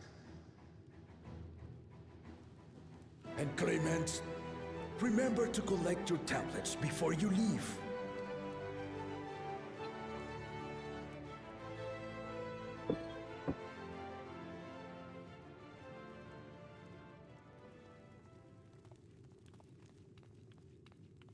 Also, these cutscenes looking pretty damn good, can I say? You are one of Lamachi's allies. Speak freely. I am Cryle Baldessian, representative of the students of Baldessian. My name is perhaps familiar to you?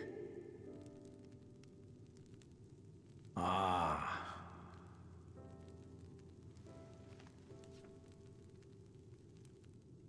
It would seem you sent this letter to my orders some years ago. The ink has since faded and much of the writing is illegible. Even so, we managed to determine the essence of it. A request to investigate the Golden City, addressed to my grandfather, Galuf. Included with the correspondence was this earring. A fairy tale and a piece of jewelry were enough to convince my grandfather to sail halfway across the world. So there is surely some greater mystery at work here. On behalf of the students, I've come to seek clarification on the matter. Have you any knowledge you might share with me?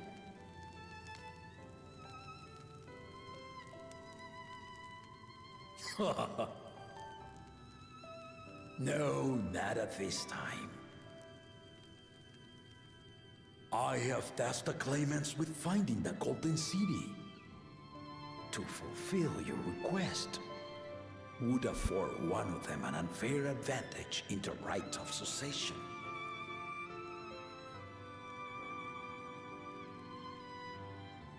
But once the contest is decided, I plan to entrust the entire truth to my successor.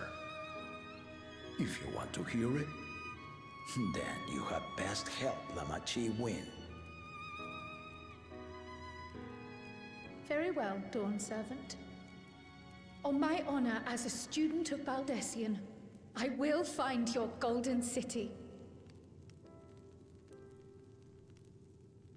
Thank you for hearing my petition.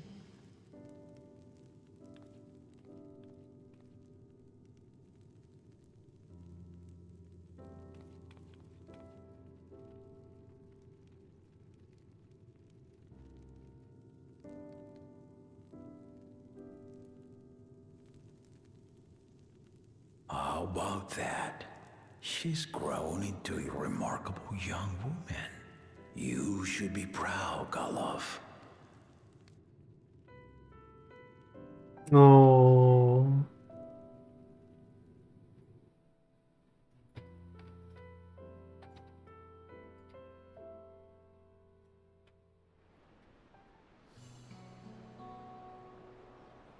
Oh wow, okay. We promenading or what?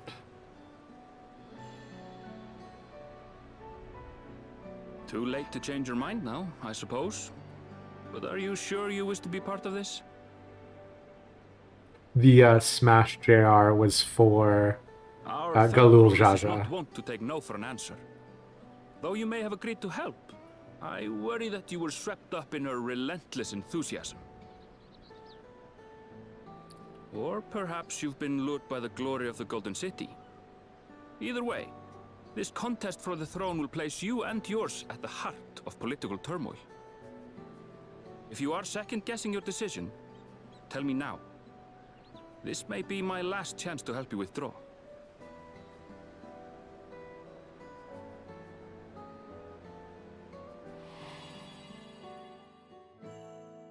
Life is a series of journeys, my friend. And there's no telling what awaits us on the long road. Rahatia's not dead. But Why are what's they giving us... important is to be true to yourself as you walk it. Why are they giving us this, like... Can we hope to be content when we arrive at the end of one and step forward into another? Did I forget Grahatia being murdered? I don't understand. Okay. I've made my decision, and I mean to see it through. The sepia filter died off screen. Is that so? I will speak no more of it then. It's that like specific sepia As for my own tone involvement, echo I filter can no on his longer conduct voice. myself as a mere guide, I think. Not after the Dawn Servant's revelation.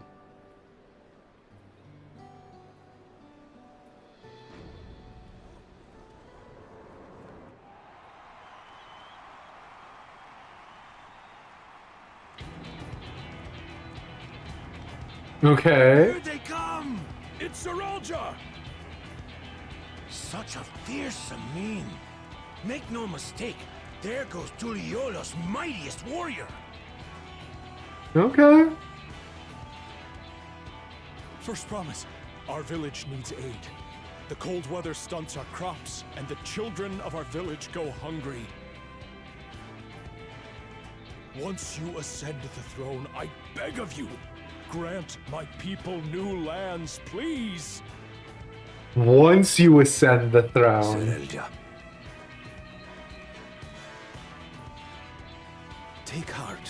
tiller of the soil. The Resilient son, blood heir to the Dawn servant, has heard. Notice the caster and Zoralja, the two different clans. Interesting. Zoralja, the first promise and commander of the landscape. Why didn't he address the... Zoralja, the palaceer. As he was so careful to remind the crowd, Zoralja is indeed the natural child of Gurul Jaja. Okay. There's a couple of things that happened there that I want to talk about, right? Number one, Zoralja not acknowledging that man, right? And then Surilja saying that he has heard your plea, not giving them a, yes, we will help you, no, we won't help you, right? And then, like, oh, there's like a lot of power dynamism happening there, all of which I am very happy about. So yeah.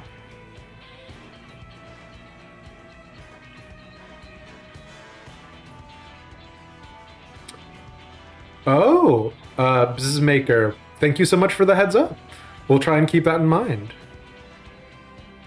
I know, I'm sorry. I pause cutscenes all the time. They'll get over it. It was just really good, right? Like, because there's this thing that Japanese businessmen do, right? Where it's like, the Japanese businessman will not hand over the card directly, right? The Japanese businessman will have an aide. The aide will hand over the card to the other person's aide to do the business card exchange, right? It was a lot of that sort of steeped in. So I was just like, okay, all right, I see you. I see what's happening here. And again, it's good to see you, Maz. Welcome in. Son, is that another title, like the first promise? After a fashion, common knowledge has it that two-headed Mamulja cannot sire children. Yet Zoralja was born all the same, with the head of resolve's features and the head of reason's scales. An extraordinary example of life's unyielding resilience. Ooh. And a warrior's reticence. He says little, but the way he moves... I know a hardened soldier when I see one. He's a natural swordsman, a gift he inherited from his father. Some even say that the son has already surpassed the sire. Should he come to power, the first promise means to employ that martial prowess in the conquest of foreign lands. For this, he and his supporters have been labeled expansionists.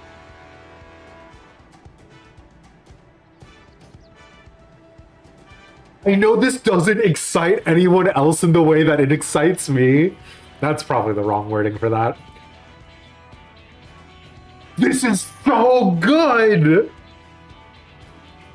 Do you realize what that is? Do you realize? Okay, so not only is there already the part that I was talking about the power display, about him not promising to like actually help that man. That man could have not even actually been a villager in need, right? So Zoralja, right, is an expansionist. He's all like, our people are hungry, our people are starving. Here's a great solution. Let's just go conquer foreign lands. So as far as we are aware, Tural is both Tural and Tural. I can't remember the other one. But that means that this nation is in control of both parts of the continent.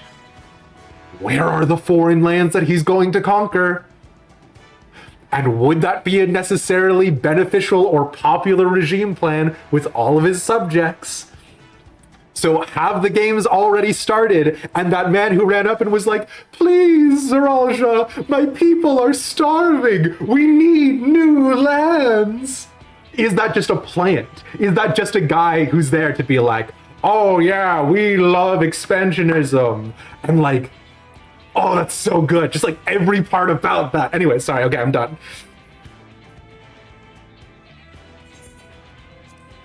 I'm eating good is the point. I am eating so good. This puts him in direct opposition to Wuklamat. who advocates for the preservation of peace. You may recall that she spoke of a claimant who cannot be allowed to rule. That is Soralja, the warmonger.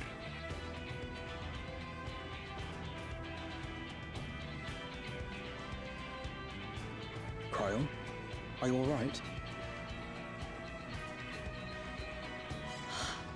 The echo. It gave me a glimpse into Zoralja's... Interesting that the echo gave it just to Cryle and not to us. Okay. Deep and unknowable, like an abyss. Yet at the same time, a roaring, unquenchable fire. It was a trifle terrifying, to be frank.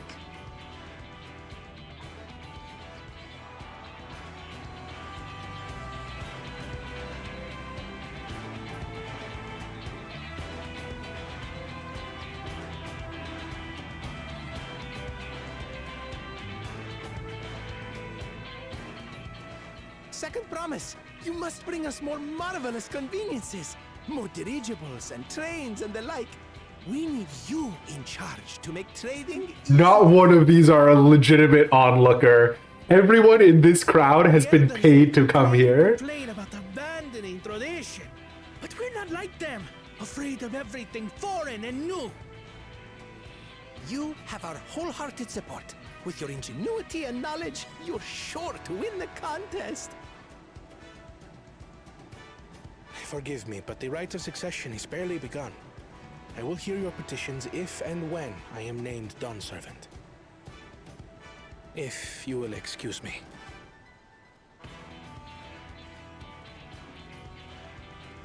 Plain spoken, as always. That's Arcona. Practical to a fault.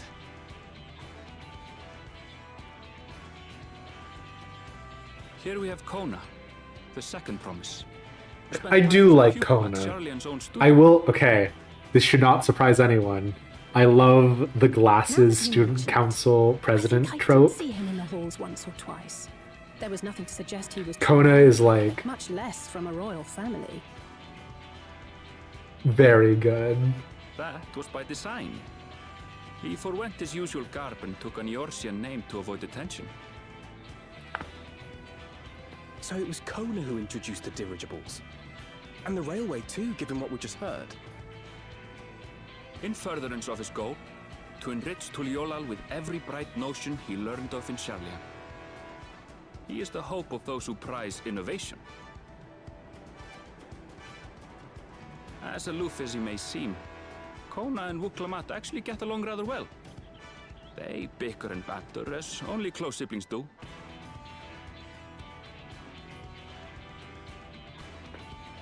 Do you see these two identical Hrothgar, those three identical Hrothgars?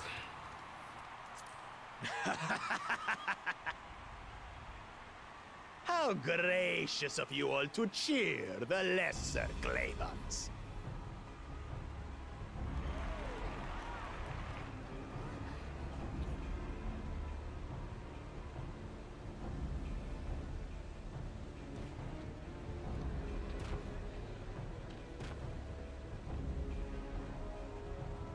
Oh, come now.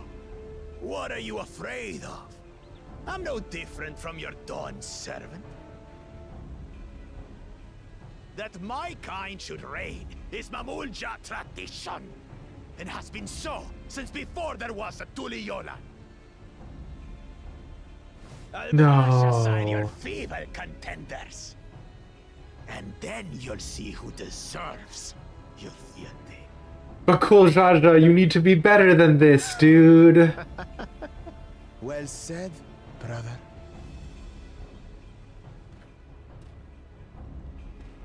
I mean, at least he didn't punch that man, which is what I thought he was going to The do. Mamulja finally found peace in Tuliolal. A pity those fanatics are intent on keeping that tradition alive. The chosen of Mamuk, Bakul Jaja, winner of the recent martial tournament, and the only claimant not of the Dawn's promise. His strength is undeniable, but You see how he is. A few devoted Mamulja are his only supporters.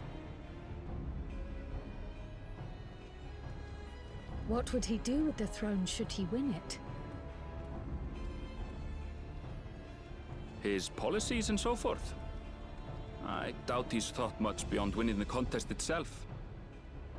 But one thing seems certain. Did the crowd leave before Woklamat left?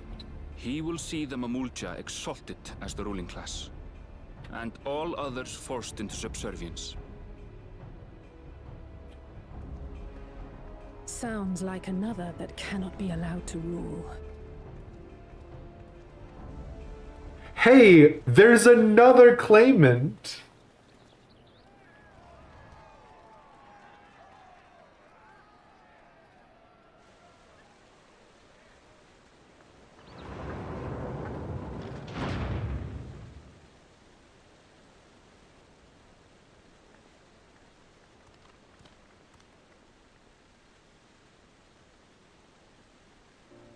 We wish for one thing and one thing only, Third Promise. To abide together in harmony with our neighbors whom we love in this land we share. It is our way, the Turali way. Galul Jaja built for us this peaceful nation, and we beg you to preserve it. Oh my god, they're both like elderly sounding. I won't let your pleas go unanswered. Oh my god, do you think this hits the Japanese in a similar fashion? The whole veneration of elders and stuff. This continent was ravaged by war. The eldest among us remember that dark era, of course. They are Woklamat's most ardent supporters. Apologies, it's hard to get away. This is Namika, my childhood nursemaid. She's been like a mother to me my whole life. I told her it wasn't necessary, but she insisted on seeing us all. Super cute! I place our precious Third Promise into your care. Did you know Woklamat was taking part in the rite of succession? Of the Dawn's Promise? I thought it was only Zoralja and Kona. If she has any accomplishments to her name, I've yet to hear them. Compared to the two Mamulja, she pales in martial prowess. And then there's Kona, who's far and away the most educated of the bunch. I hate to say it, but it's hardly a competition. It's fine. More than anyone. I understand how much better my brothers are than me. True sibling energy. Better? Woklamat, I have never thought of you as the lesser sibling.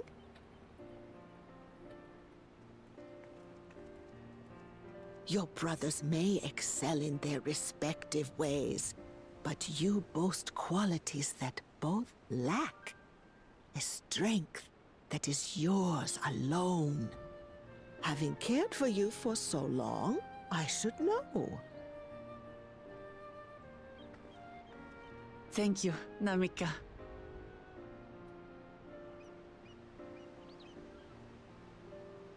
Well, we ought to be on our way. Yes, hurry along. I await word of your victory with bated breath. Literally, your mom being like, "You're the specialist boy in the whole school."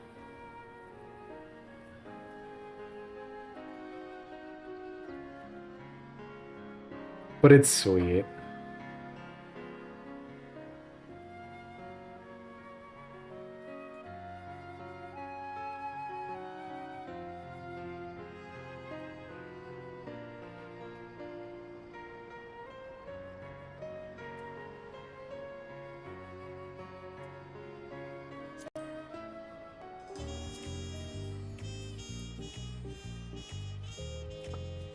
Wow, okay, that was a lot. The amount of disrespect for Woklamat. Get back here, crowd, and cheer for her.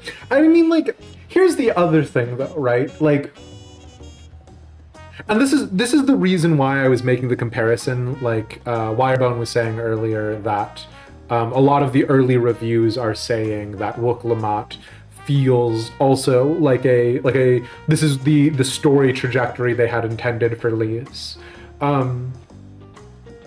There is a very easy undercurrent here, and you could very shorthand this, that Wuk-Lamat is female, and Zeralja, Kona, I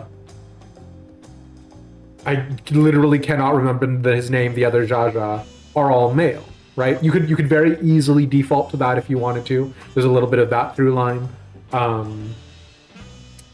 There is a conversation that can be had about, you know, theoretically how much life experience any of them have. And this is the other thing that I think that like sort of sets us up much better with Wuk-Lamat than Bakul Jaja. Thank you, JR. This is the thing that I think sets us up to like and to sustain Wuk-Lamat a lot better conceptually, is that Wuk-Lamat is relatable to not only us, to not only all of her other like all of her constituents effectively of the nation that she would be ruling. Wuk-Lamat is relatable on the level that it is actively detrimental to the concept of her being like a monarch or a sovereign of any sort, right? Because the idea is that most people conceptually want a leader who is above and beyond them in some capacity, right? Who is almost ethereal. The more sort of down-to-earth brass tacks, they're just like you and me they can be, the less they have a right to govern you, right? Which is the other part that I'm so fascinated about. What is sort of the final lesson that they're maybe like trying to set up here is fundamentally the idea of having one leader of your entire country is complex to the point that I would say bad, right? Admiral Blofuswin is different, right? Because the whole point of the Thalaccracy is that she's doing it by like might of conquest. If Meroweb gives up on keeping all of the pirates in line, all of the pirates are going to explode out of their jackbox and start pillaging the countryside willy-nilly. Little complicated, but whatever. Sierra Kanisana, there's literally a mountain of things that we could say about it, but long story short, the entire forest has selected her to be the leader, whatever. Nanamo El Namo is one of the only ones who sort of like procuring the consent of governance from the governed kind of situation, right? And she tried to make it into a republic, the exact thing Ishgard does, with various story elements telling her, no, you can't do that. But that's what's so fascinating in comparison to her with this sort of situation in front of us right now. This is another transference of power, right? And I understand why you wouldn't necessarily want to turn this into a democracy or a republic, is that the idea is that all of these factions were already warlike, right? They were already fighting against one another. And so theoretically, the idea of opening it up back to the general populace allows for the possibility of conflict again in ways that maybe their nation isn't ready for. But I don't know. It's fascinating. I'm very curious to see where they go with quite a bit of this. But yeah.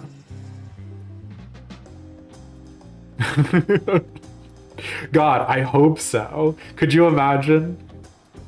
And again, right? Like I am regrettably a Lys apologist. And a big part of my Lys apology is stemmed from there being a lot of cultural nuances that I just don't think Japan either knew about or cared about in the writing of Stormblood. So I'm fascinated to see what they've learned and what they're instilling in Dawntrail. But yeah. As you just witnessed, Wuk-Lamat has no great army of supporters. Not yet, at least. I know not what drives Zeralja, but engulfs him like an inferno. That two-head claimant, Bakul Jaja, treats everyone around him as lesser beings. No doubt he'd try to elevate the Mumulja above other races should he become Dawn Servant, not unlike how the Garlean Empire afforded special status to pure-blood Garleans.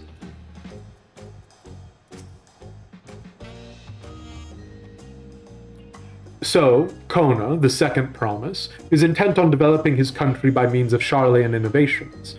Given his background, I suppose it should come as no surprise. Well, so much for the brief reunion I had in mind. Papa is not one to waste time when he decides to act. I'm used to it by now, of course, but others are often caught off guard. In any case, we should talk about how we're going to find the City of Gold. All we have to work with are the 7 tablets and their connection to the Tuliolal saga. Might I suggest first comparing the tablets against the pillars? We could check for any discrepancies between them. Good idea. Let's go and take a look.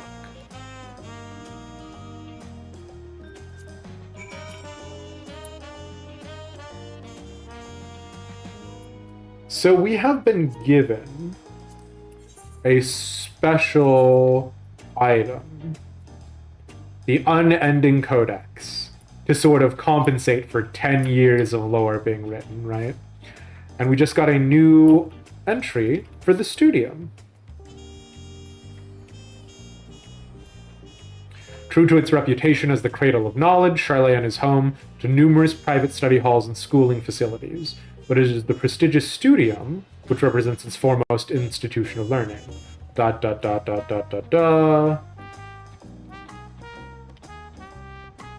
not anything terribly new or interesting, but if you are a lore nerd like me, you might want to go there. Maybe you'll find something that I missed. Oh! I've broken my legs.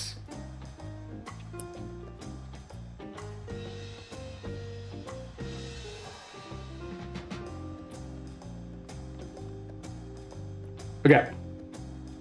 Give me 10 seconds. I will be right back.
Forgot that I didn't actually go to a proper ad break there, so I was like, I've got plenty of time to settle. Good thing I didn't do my usual... I think of anything for a bit there. Okay, well, let's keep rocking and rolling. The preparation of intricately carved tablets for every claimant must have taken considerable effort and forethought. We should consider them weighty reminders that this contest is no light-hearted matter.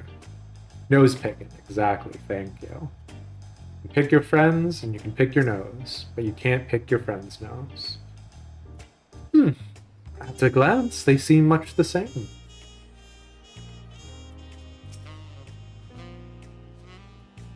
That makes everyone. Wukalamat, the tablets, if you would. Of course.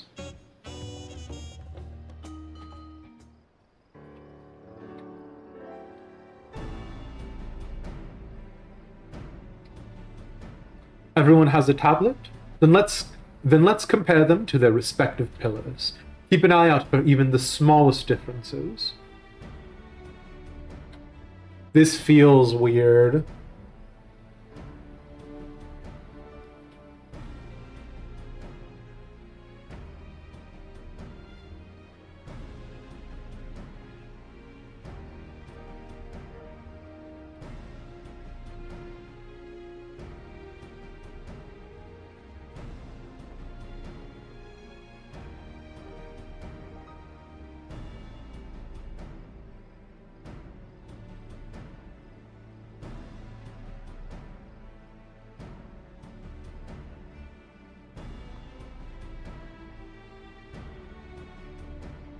Unless I'm missing something, the glyphs appear to be identical. What was the point of this? You're not in an escape room, Alpha now. The only difference being that the tablets have hollows where the keystones are to be fitted. So now we've established that the scenes are the same. Where do we go from here? The Dawn Servant said we were to retrace this path he walked in uniting Tural's people, and that we would encounter 7 electors along the way. Summon the elector counts. Then we have the answer here in front of us. Papa's path is all laid out in the Tural saga.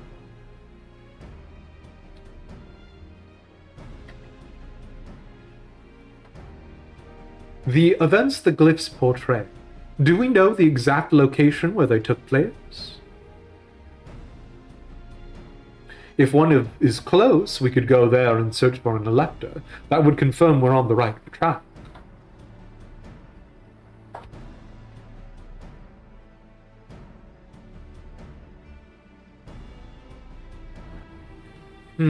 Let me think. The Lay of Reeds was in a nearby Hanu settlement. Papa took me there once. It was during festival season, and the whole village was alive with good cheer. There is also the Lay of Gold. That one involved the Pelu village, which is about the same distance from here. Oh, is this about to be the do you go for Alphino and Yulmore or Alisay in Amarang?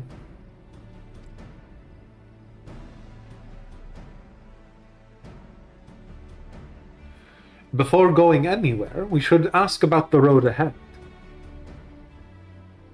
I heard talk as we scoured the city about the storm that we passed through at sea. Apparently it ravaged Tural several days ago. Since our roads are not as well paved as Eorzea's, they're more susceptible to damage from natural disasters. If we want to avoid wasting time taking a dead-end trail, I suggest we spend a few moments making inquiries.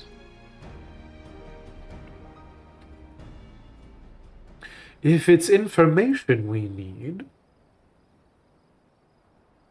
just leave it to me. I'll bring the information to us.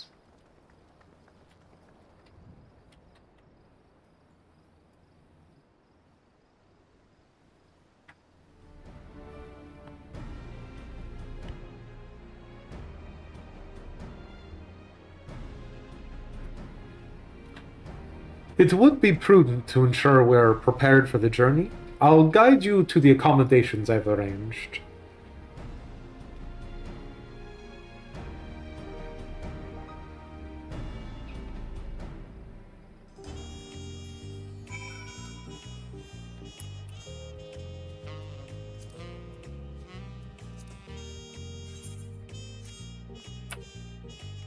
Ah, so this is the fabled inn room I should be looking forward to, hey?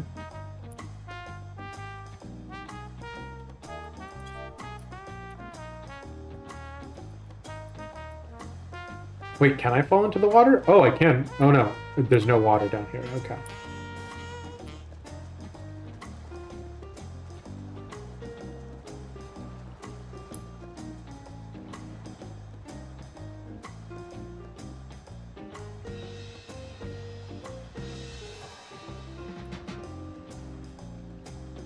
I'm ready to just live in that inn forever. Hell yeah, it's cute. Okay.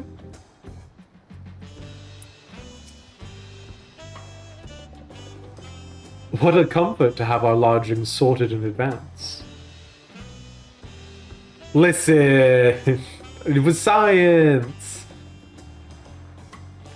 Woklamat said she would bring the information to us. I wonder what she meant by that.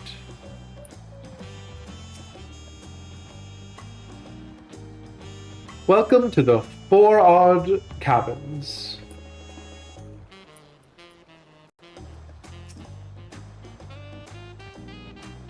Oh, such lovely little cottages, and they're on the water.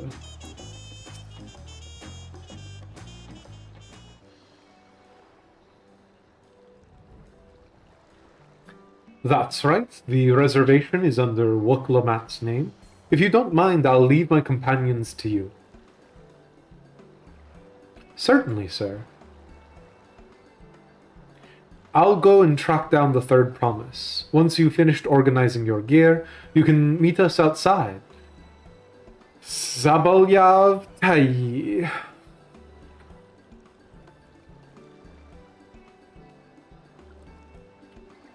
Greetings, visitors to Tuliolal, and welcome to the Four-Odd Cabins. Whenever you are ready, I will show you to your rooms. Let's go! Do we get an entire cabin? Is it like an entire, like, housing unit, or...?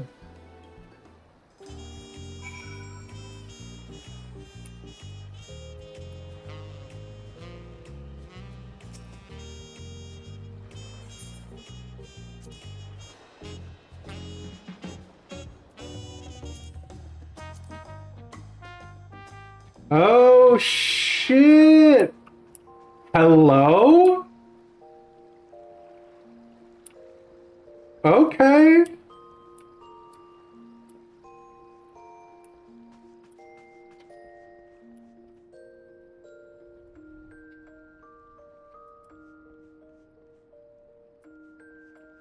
Yeah, as if we're ever going to have 6 people in our rooms to eat with us. But sure, goddamn. And let me just go ahead and log off real fast. Just too bad you can't bring friends in the cabin. Exactly, right? Woofa duffa. It's cute. It's mad cute. You know what it almost reminds me of in a little bit?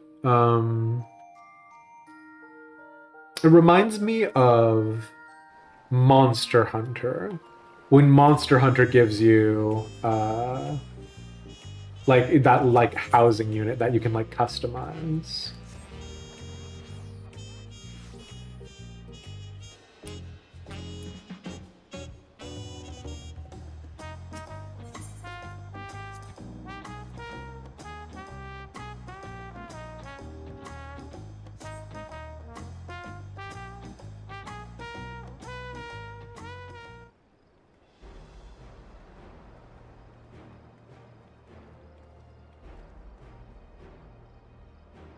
I was about to ask, y'all think these cutscenes are voice acted so that way I could eat something, but unfortunately that is not the case.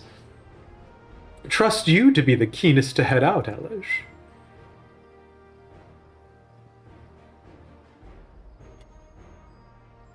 But where are Erenville and Woklamat, I wonder?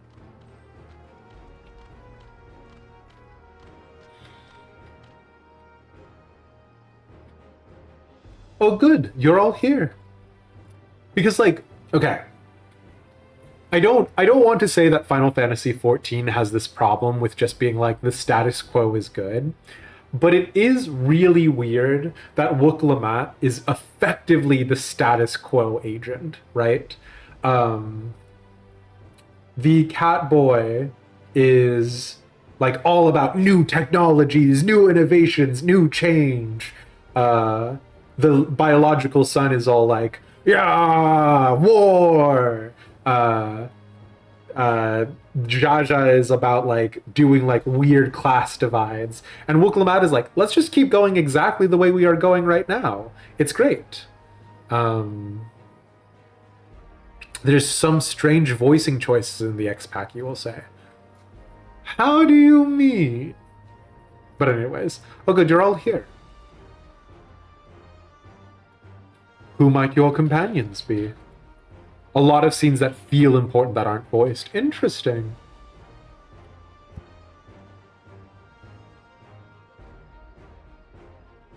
Like they super cut the budget. Ooh, I wonder.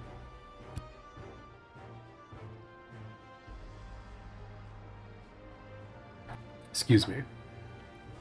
Seeing as we needed information, I thought who better to get it from than the locals. These two hail from the village we're thinking to visit.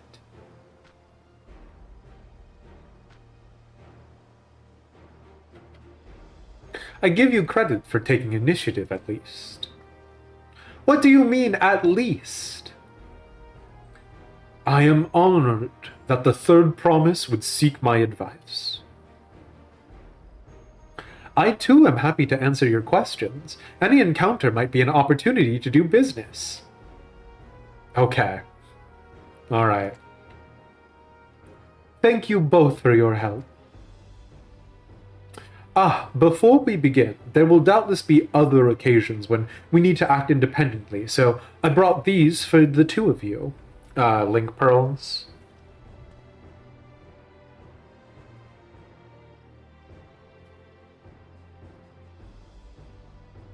What's this?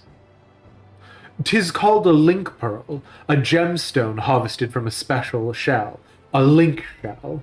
When linked together, they allow people to communicate across great distances. Is that so? What a handy thing to have.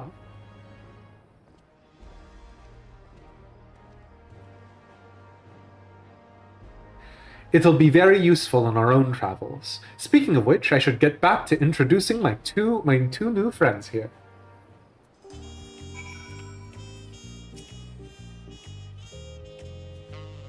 Please, ask anything. I'll gladly tell you what I know. Okay?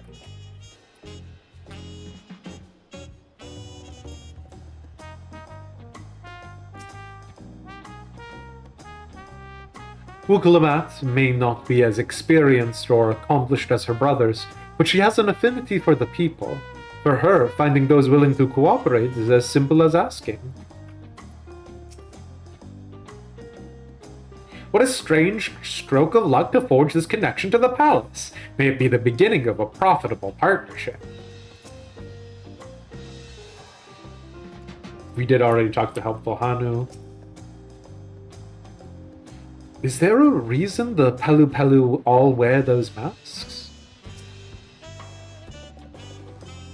Who should we speak to first, do you think? Even up close, the Hanu are remarkably similar to the Vanu, aside from those brilliant feathers, of course.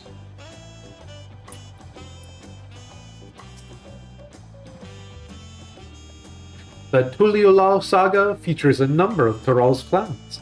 Two of those, the Hanu Hanu and the Pelu Pelu, have settlements relatively close to the city, so I brought a representative of each.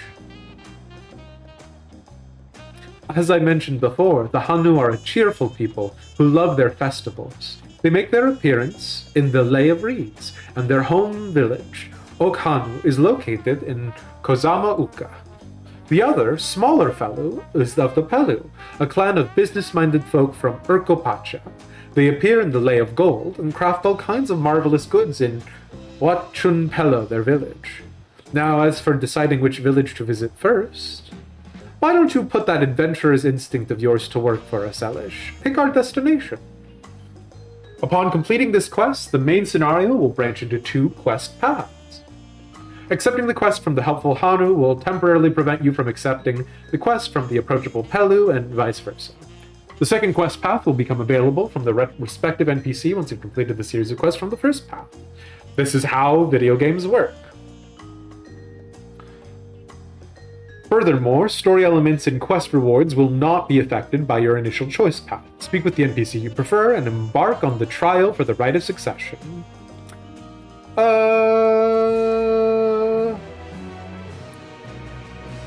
Is there a preference? Like, is there a consensus between the two of them? About which one is better? I trust your instincts.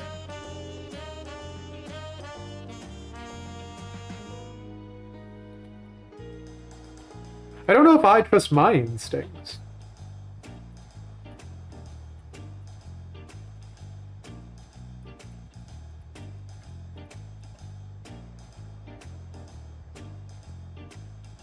President did bird first. Mesphia did merchants first. You like the Hanu because they're cute. The Hanu are reminiscent of the Vanu, and the Vanu are from Heavensward, the best expansion of Final Fantasy XIV. Did you pick the burb or the burb? Small burb or big burb? You like the Pelu because alpaca. That's true, we did see Pelu Pelu by the alpaca previously. Oh, this is a toughie.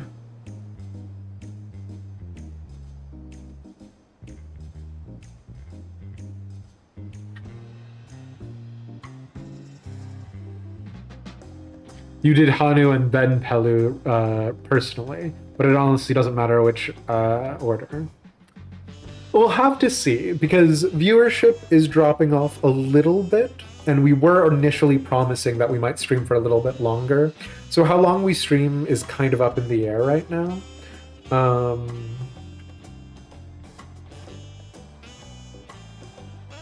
We'll see. They're both good choices? Okay. Because we might only do one today, and then another one tomorrow. Stop looking. I can't stop looking. I need to know how it's doing to know if any of this has been worth it. Okay. I'll probably do Hanu because Heavensward, and that's the first thing I'm thinking, right?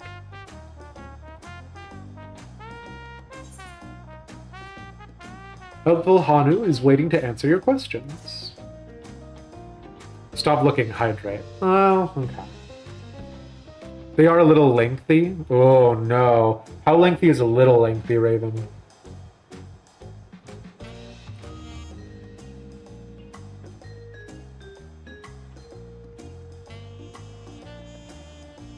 So, what is it you'd like to know?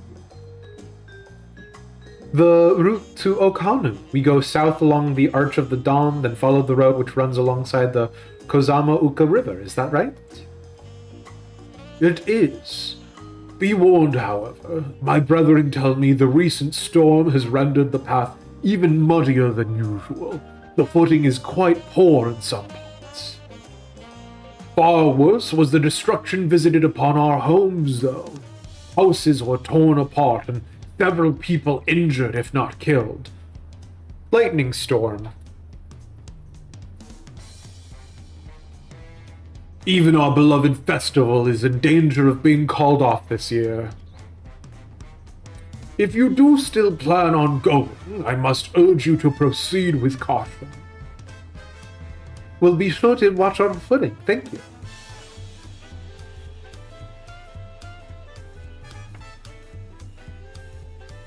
Now, I'm worried for the Hanu. It sounds like they were hit hard by that storm. Anyway, if we're bound for Kozama Uka, we should head over to that arch. We'll be back to talk to you in good time, Master Merchant. Meanwhile, you can eat and drink your fill at Zabalyav Terye. It's all been arranged.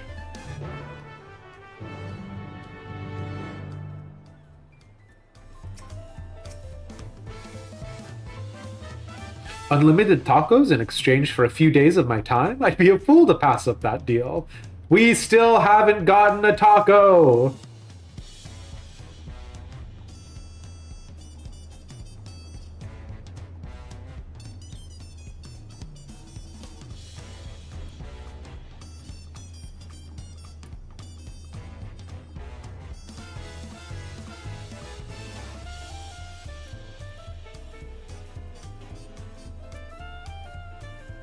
Do you actually sell anything? Are you a proper merchant? No, you do not actually sell tacos. Your tacos are a lie. Ugh. Ah. Okay, it's fine. We're all having a great time. What is this blue quest? A new dawn, a new hunt! Hunt trains. my beloved.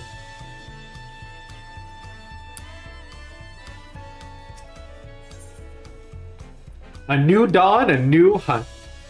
A scout of the Wing of Protection is on the lookout for a likely adventurer. Ooh, it's called the Wing of Protection? Yes. You there. You are Elish Demeist, are you not? The adventurer from across the water who has been lending the third promise his strength? Then well met. To tell the truth, I have been meaning to make your acquaintance for some time. I have a proposition for you.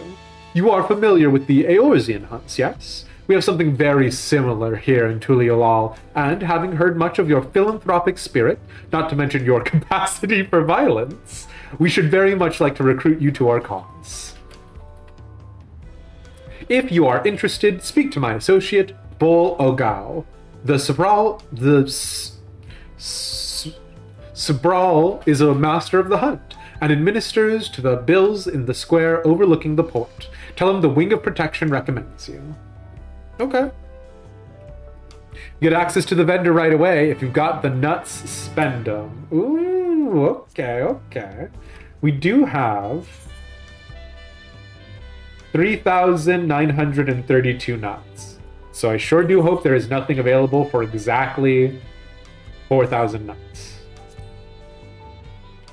Because that would be devastating.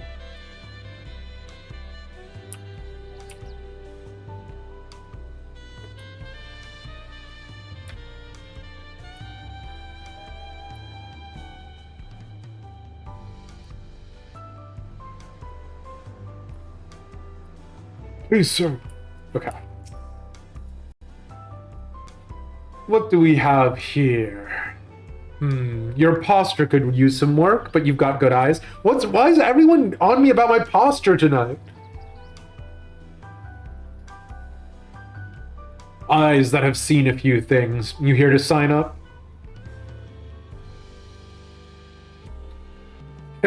The Wing of Protection recommend you, do they?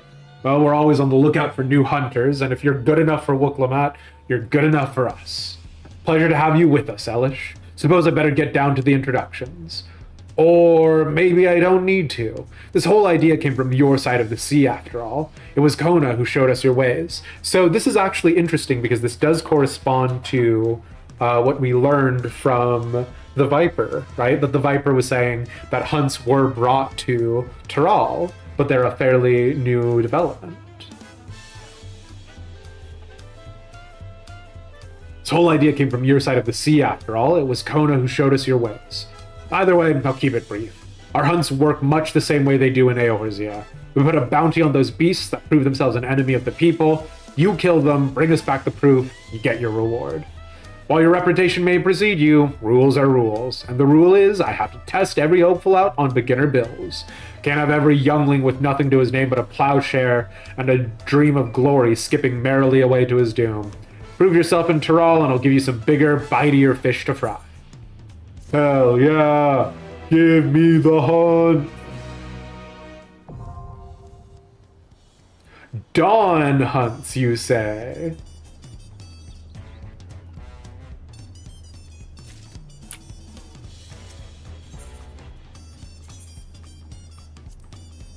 Give me those beginner hunts. Okay. Blue Coat Cat, Wild Ride Barding, an Orchestrion, the Materia. I do not have access to the mount. If there was ever a mount at this point at all. Regrettable. I cry every team.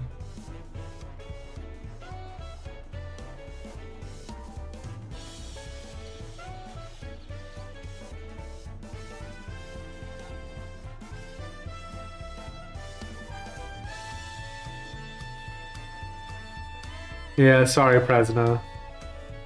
I'm just not high enough level. I'm only 91. Actually, hilariously, my Viper is higher level right now.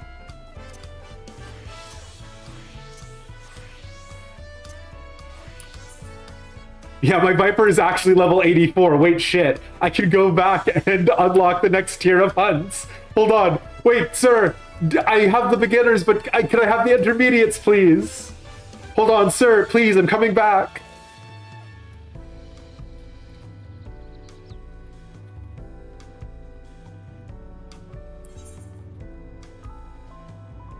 Yeah, you need, oh fuck, 84, not 94. Goodbye, sir, was the wrong level. I wasn't looking in the right place. Excuse me, sir. The barding's actually really good. Yeah, I hear what you're saying, but you forget. I am here, as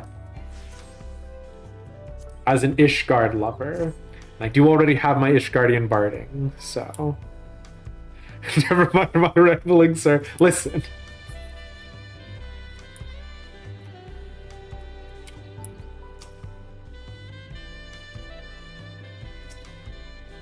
I'd love to head to Kozama Uka.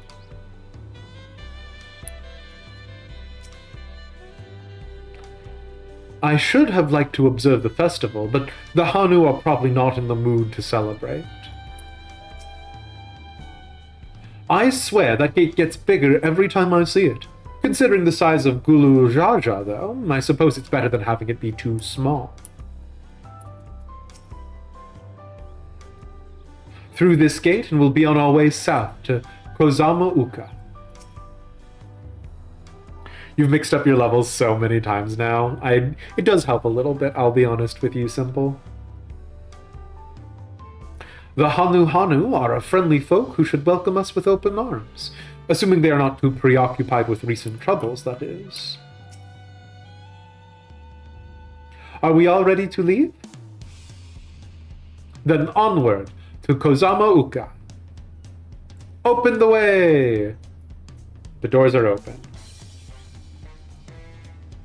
I guess he is moving to the side. You are standing... Oh no, you're not standing on top of another man. It's fine. Don't worry about it. And even if you were, you know.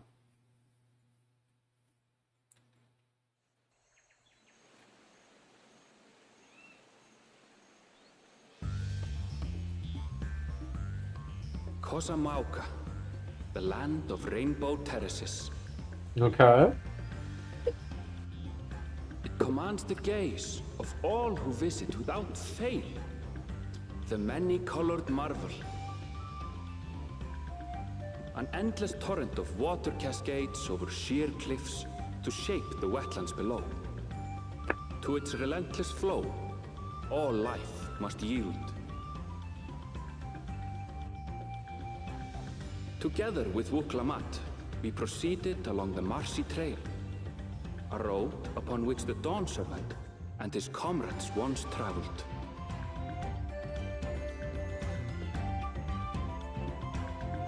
No worries, Shay. Thanks for hanging out.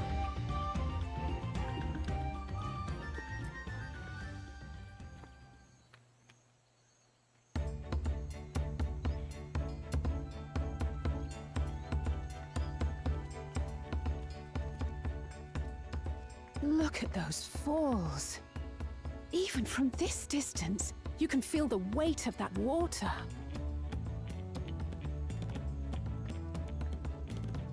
Bad news, only Erinville haters in this chat.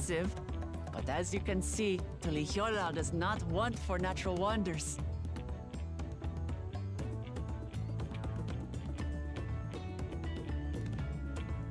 The ground is swampy, so watch your step. You wouldn't want to fall into a bog. I won't. I told you I've been here before. Come on. Okanu isn't much farther.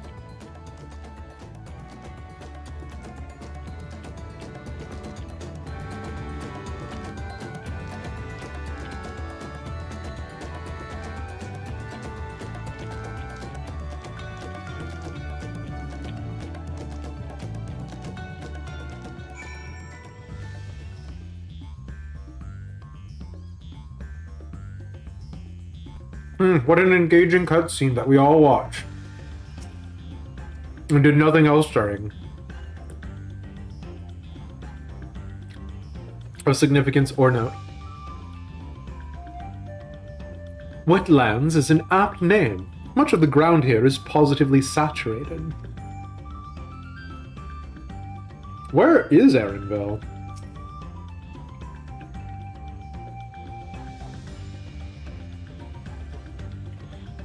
I'd love to stand at the bottom of those huge waterfalls and bask in the majesty of it all.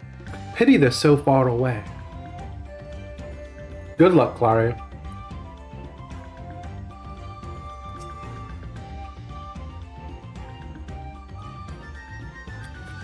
There is no stopping the third promise, is there? A good thing she has Erinville to keep her from getting lost. For all his grumbling, he's certainly there for her. Everyone should be so lucky to have such a loyal childhood friend. Right, let's get moving. If we continue along this road, we should find ourselves in the morning before long.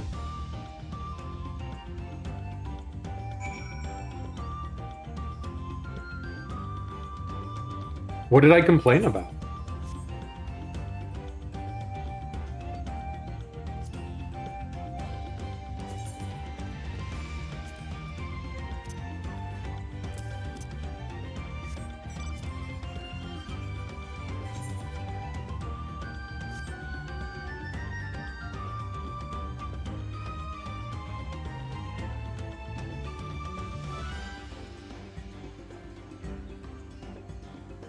Dawntrail strikes again, yeah?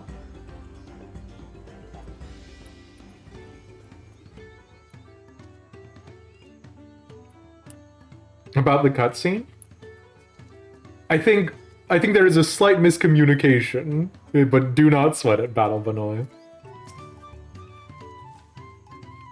The water from the falls must flood the wetlands and flow into all these rivers and streams. Assuming we have the right idea, one of the Dawn Servant's electors should be here somewhere.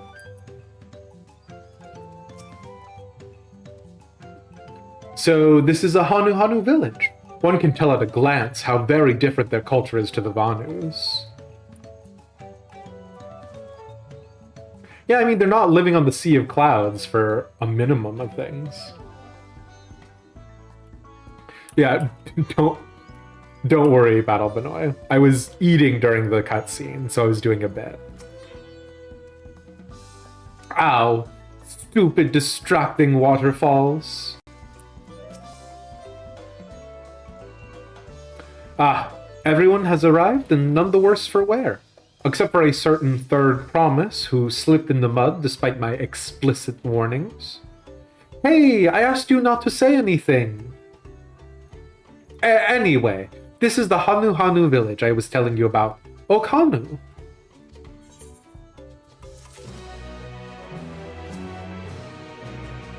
I agreed to serve as a guide, not a nursemaid. A festive people. Wook Lamont wishes to seek out the Dawn Servant's elector. Voiced cutscene?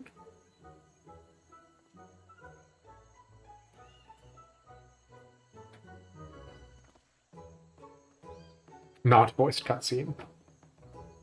It's like our friend said, the people are in no mood for festivities. I can only assume they are still recovering from the damage wrought by the storm.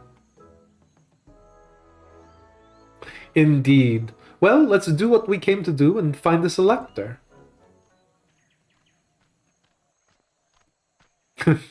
Hi, I'm the elector. Oh no.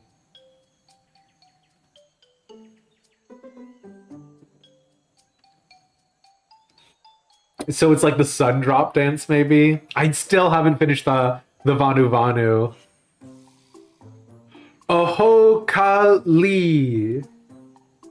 Ohokali? Kalie? Ohokali? What now? It's a Hanu greeting. Surely you heard it the last time you were here.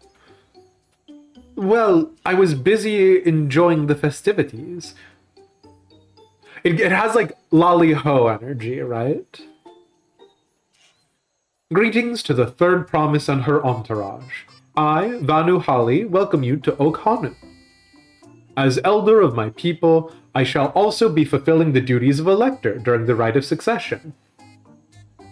It defeats the purpose of having hidden electors if you then say, I am the elector. Summon the elector counts. But that's besides the point. Popped in to say hi and lurk. You wanted to see what 8 high-quality Elish looked like, but I'm fleeing from the spoilers. We will catch you around, Rain. Thank you so much for hanging out. Not too much of a difference, I will say, but I'm not an artist, so maybe you can spot something. So our idea about the electors was correct. We just do as Papa said, and retrace his path from the saga. I'm ready. Give me the feat and test my worth. All in good time, all in good time. In fact, I came to let you know that we are not quite ready to begin. For the moment, please enjoy the hospitality of our village. It's gonna be like a test of patience or something. His hair looks so floofy. Very floofy. Should we poke around a bit then? We might pick up some clues about the feat. You know, prepare ourselves. That's surprisingly prudent of you. What? You think I'm being too cautious? No, I'm impressed is all.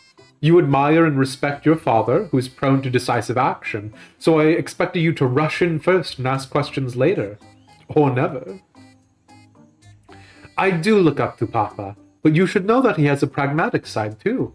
The head of reason is the thinker who takes time to consider all the possibilities. With the long naps he takes these days, though, the head of resolve is less restrained by his wisdom. I can't fault you for thinking that's all there is to him, but there's more to the Dawn Servant. You've seen thus far. I should like to speak to that with the head of reason one day. Ah, well, I'm sure you'll catch him awake soon enough. To return to the subject at hand, you wish to take a look around Okhanu, then? Do some groundwork before the feat begins? Something like that. I mean, I could probably pass this test with my eyes closed, but it'll keep us busy while we're waiting. Wuklamat has the right of it. As Elder Zanu Hali is a resident of this village, learning more about it can only improve our chances in the feat. Might I suggest a division of forces? I hear you always split the party.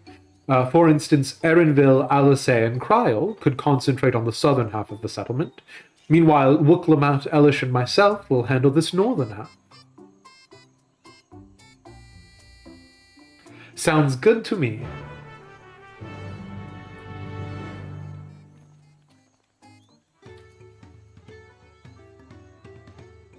These guys would never do good in a horror genre, always splitting up.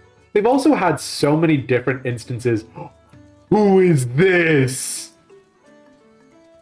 I love you! You're just a hairy Gobu? Do you do the big sneeze? Sir, do you do the big sneeze? You do the big sneeze! Hell yeah. What a beautiful boy.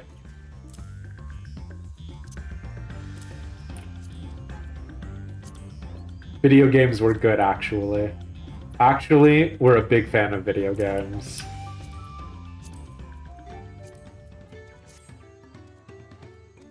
The big boy. Do we not have a chocobo register here? Or an alpaca register here? What have you got for me? Swamp monk thigh, hammerhead crocodile skin, poison frog secretions, lesser Apollyon shell. Tasty. Very tempting and tasty. All of them. Yum yum.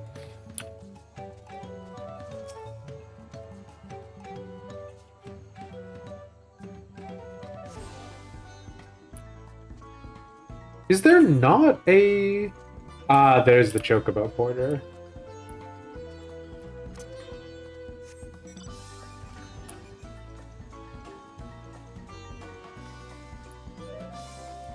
Wait, what? Please, I just want your alpaca.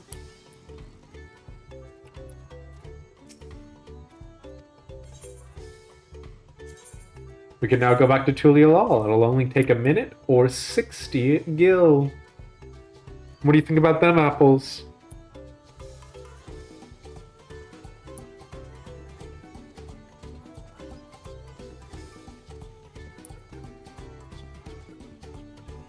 What is this vantage point? Oh, it's a part of the quest. I didn't mean to do that. I thought there would be 2 talk to people. I thought it was like a new thing. Okay, well, we did the quest.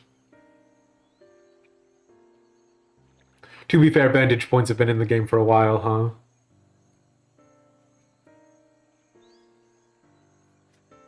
Thoughts on the alpaca? 10 out of 10. Cute. No malice. Pure love. So far. I'm very quick to change. I hate Moogles.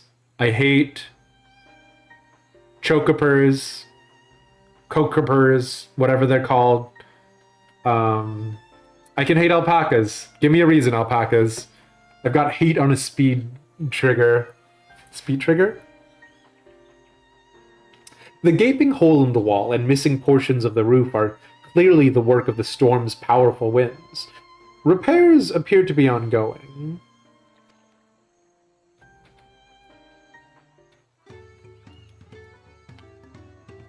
You're chill with Moogles. Really dislike Namazu? I could flip either way on a Namazu, I'll be real with you. This is even worse than I expected.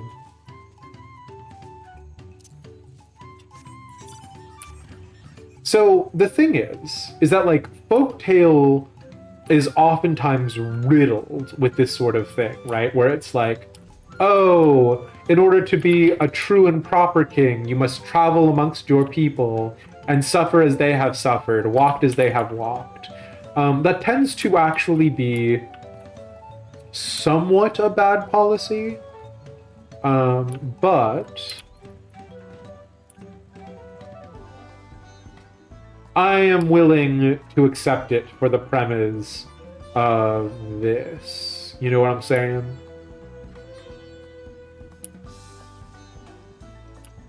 I see.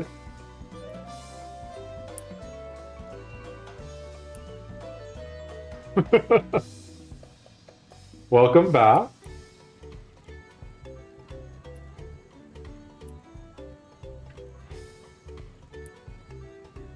Okay, I cannot find any of the rest of the NPCs to chat with.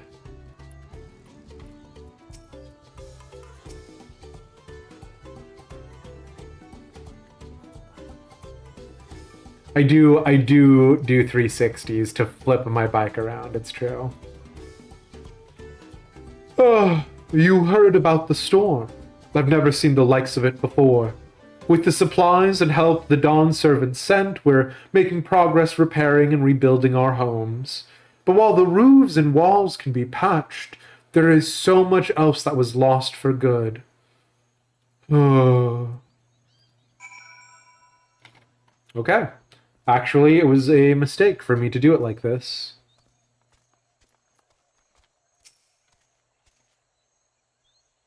A lot of houses are still damaged, and the Hanu I've spoken to are not their usual cheery selves.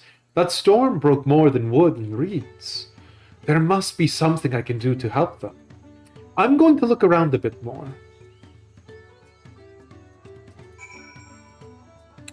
Okay.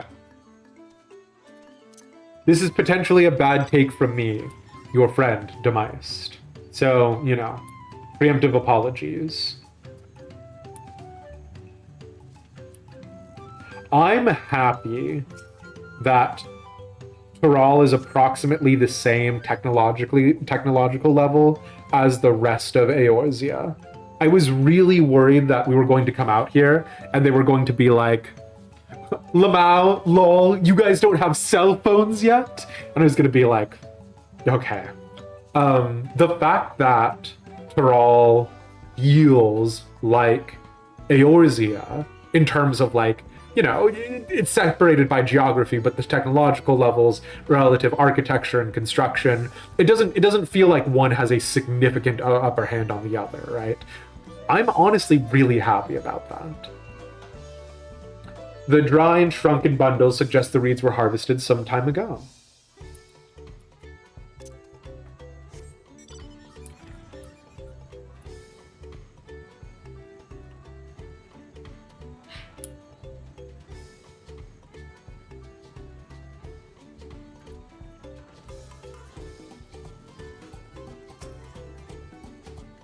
Some manner of boat?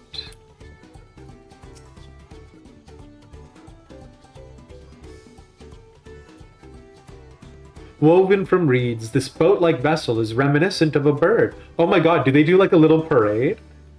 The beak and feathered tail in particular stand out. This is so cute.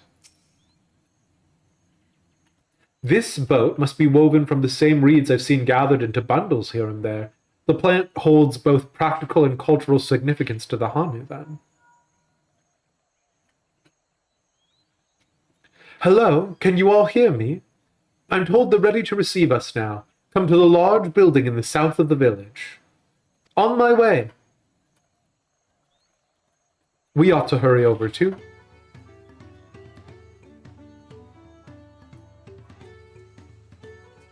Please be a voiced cutscene.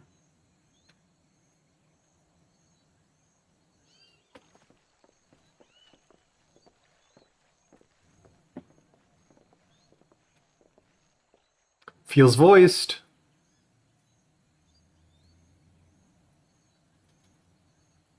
No sign of Zorolja or that oversized lout. Uh-huh. How much easier it would be if Zorolja were to fail here. But that isn't likely to happen.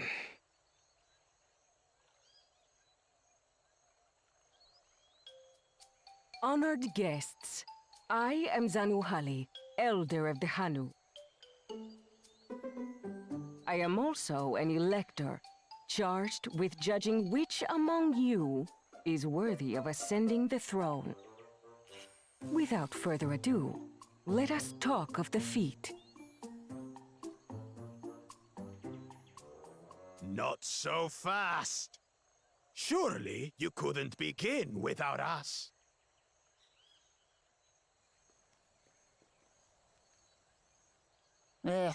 You made it after all.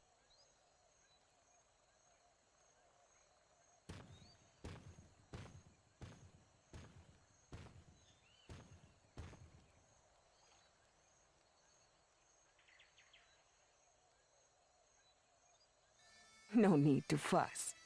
There is no time limit for this challenge. Now, if you would allow me to proceed. It is here, in Okanu, where my people forged a bond with the Dawn Servant during our own chapter of the Tuli Yolal saga. In homage to those events, I have prepared for you Sleep tight, Ender the friend. Feat of Reeds. Reeds seem to be of great importance to the Hanu. I wonder what this feat entails.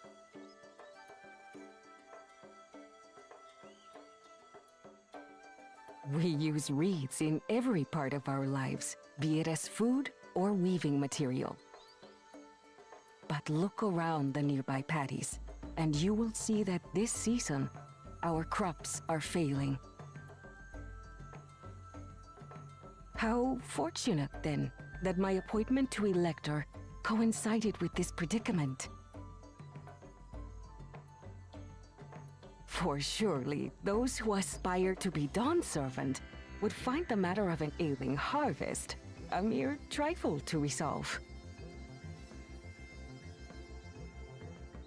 Aye, well, it is indeed the duty of a ruler to address the people's woes. Exactly, exactly. Do well in this, and you will earn my keystone.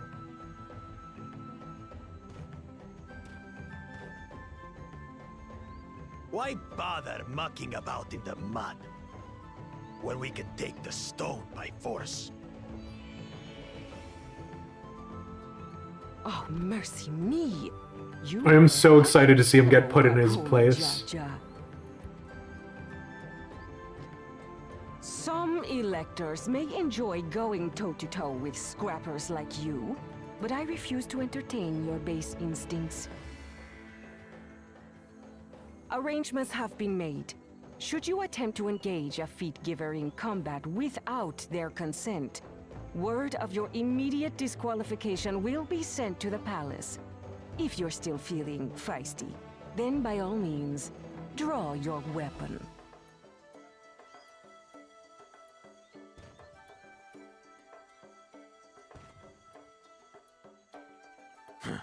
This contest is presided over by cowards. There's no sport in fighting you. Then we can return to the business of earning my keystone. The Feat of Reeds is begun. Claimants, I wish you the best of luck.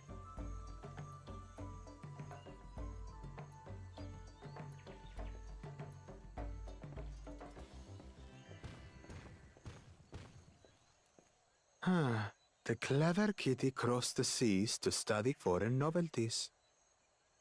He might know tricks we don't. Tricks we can use. What of Little Miss Mittens? You know the answer to that. Compared to the first and second promise, she's a distant third. Not even in the running. Then we see eye to eye on this, brother. Being Bakul Jaja so long with me has rubbed off on you.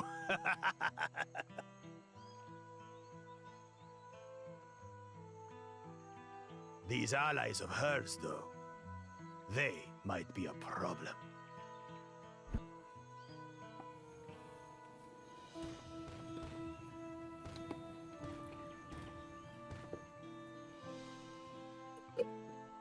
Damn it! I'm just as qualified to be here as they are. I'll show them. Easy now. There's no time limit, remember? Let's keep calm and think things through. Is she just as qualified to be here as they are? All right. I won't win against that lumbering Vidrol by losing my head.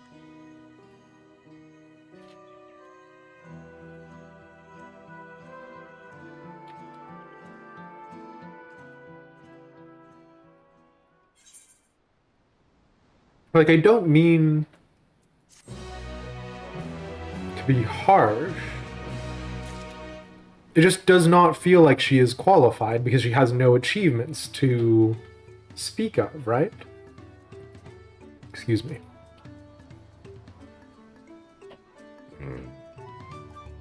I'm very sorry about that. And this is another reason why I don't eat on stream. I understand not wanting to fall behind, but rushing ahead risks playing into our opponent's hands. Let's not do anything reckless and think matters through.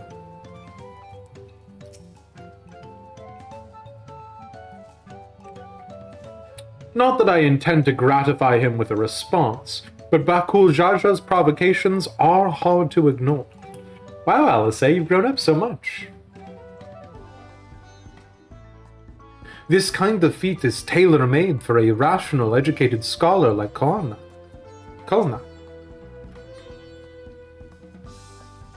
So the Hanu also eat the reeds, yet another way in which they differ from the Vanu. The feet of reeds. The feet of reeds, and you get your foot gear here. Do you see what they've done? Do you get it? The feet is not spelled the same, but it sounds like a homonym. You get it. You get it. Wukalamat is eager to help solve the Hanu's woes. I don't know the first thing about farming, but if there's a way to save the harvest and help the Hanu, then we're going to find it. I'll make Bakul Jaja eat his words. Understanding the nature of the problem will be the key to solving it. We need to examine the reeds themselves and then deduce the cause of their poor condition. Erenville, will you take us to the fields where the reeds are grown? Of course. Follow me. How do I determine my glam for this expansion? I will be 100% honest with you. Determine is a little bold. Realistically, it was the whole, we're going on an exploration thing, right? I just didn't have, I didn't have like a explorer's glam. And so I was just thinking this was cute enough, right? Because like the idea is that I wanted Elish to always be basically with the bag that Erenville has, which I just haven't bothered to put back on because it's slightly a hassle. But like the idea that you're like packed up and ready to rock and roll. So I got out my fancy French scarf. What can I say? I know she wants to do her best, but she should be careful not to make promises she cannot keep. Look at these fields. Why, this could be a painting.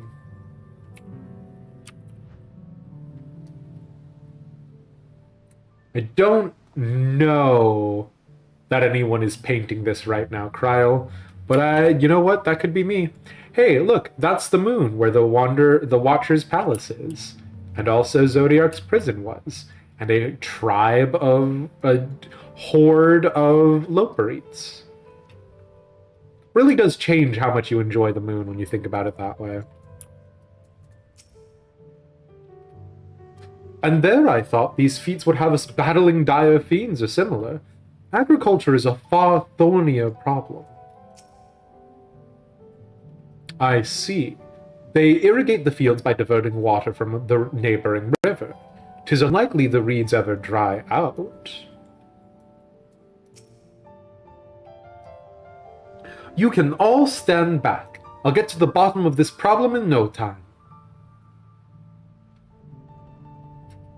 Give me strength. Let's all scour the fields and help our bold leader identify anything unusual. Me, famously great help acceptor. Well, Clement, you should accept the help of your friends and peers.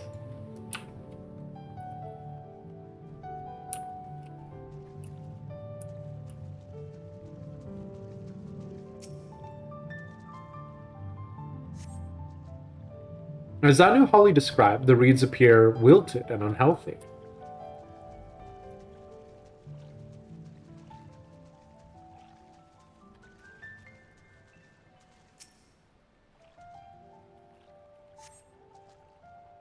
The water contains no obvious contaminants and looks fresh and clear at a cursory glance.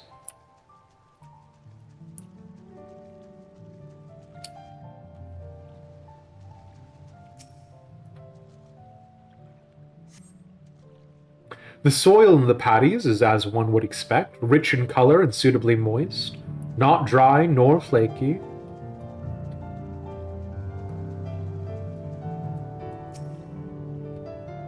Oh, a water strider. A bit sluggish though, more of a water shambler. Is that a bug? Not amiss with the paddies themselves, as far as I can tell.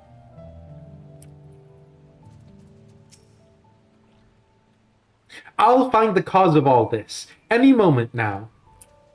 Oh, look, Lamont. It's okay for you to not find the cause of it.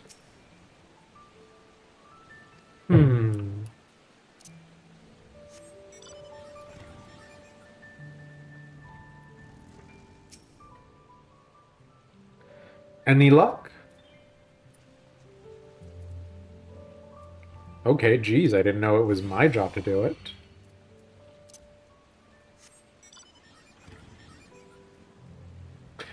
Hey, Happy Rami, it's good to see you. we are doing a little bit of MSQ and getting people access to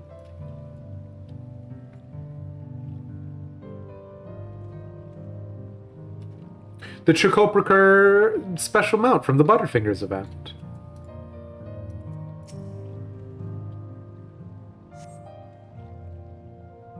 A small frog catches your eye. Strangely lackadaisical, it doesn't even bother to hop when it eventually scurries away.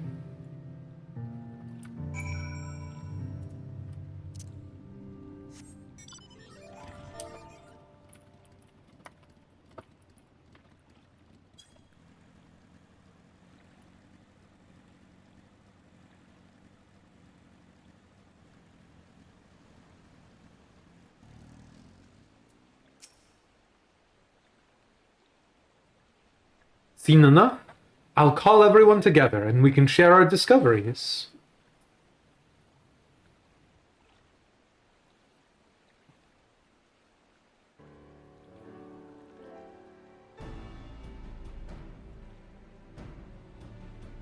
Well, what do we think? Any obvious problems?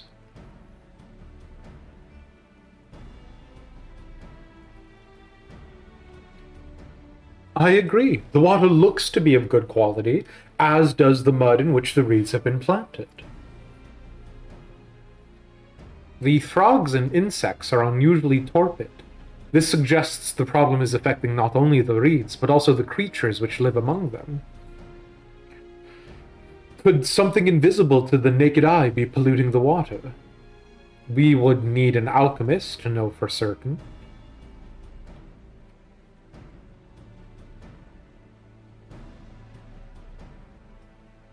I don't have much to add about the fields, but something else occurs to me. When you were describing how the creatures seemed lifeless, I couldn't help but be reminded of all the listless villagers, and how depressed they all were.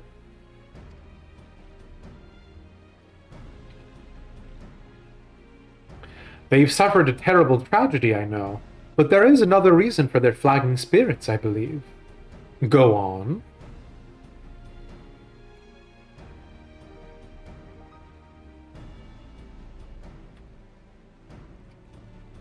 Girly pop, no.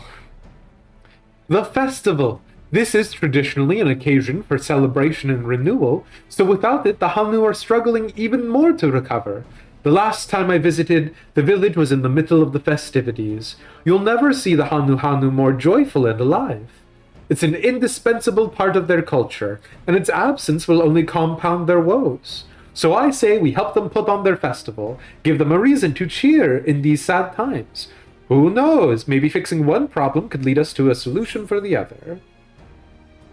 Stranger things have happened, but clearly there's something wrong with the reeds. If the Hanu are eating the reeds, and all of the insects and creatures that are living along the reeds are also happening, right? It's the reeds. They're listless because they're eating the reeds, and the reeds are bad.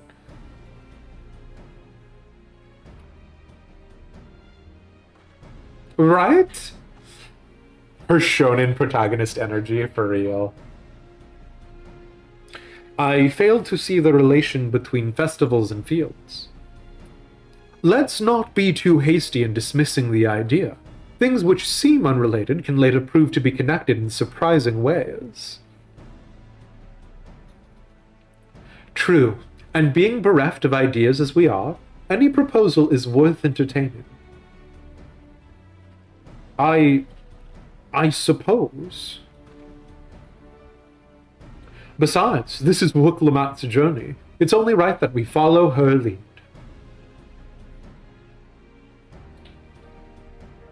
Thanks, everyone.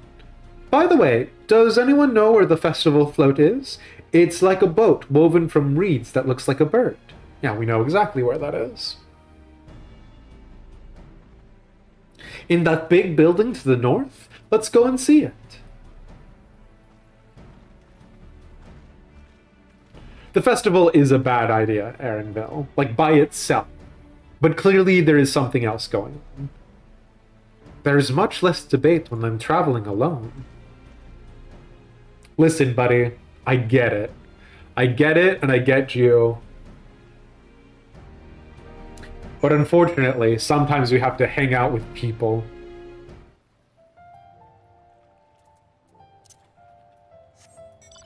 Q finally popped? Hell yeah, Clary.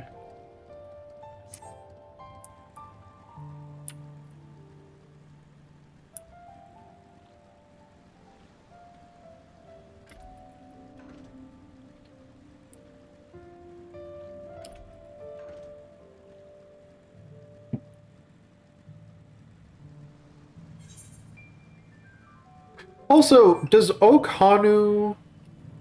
Is that arrogant of them? Hisoka! Thank you so much for the raid!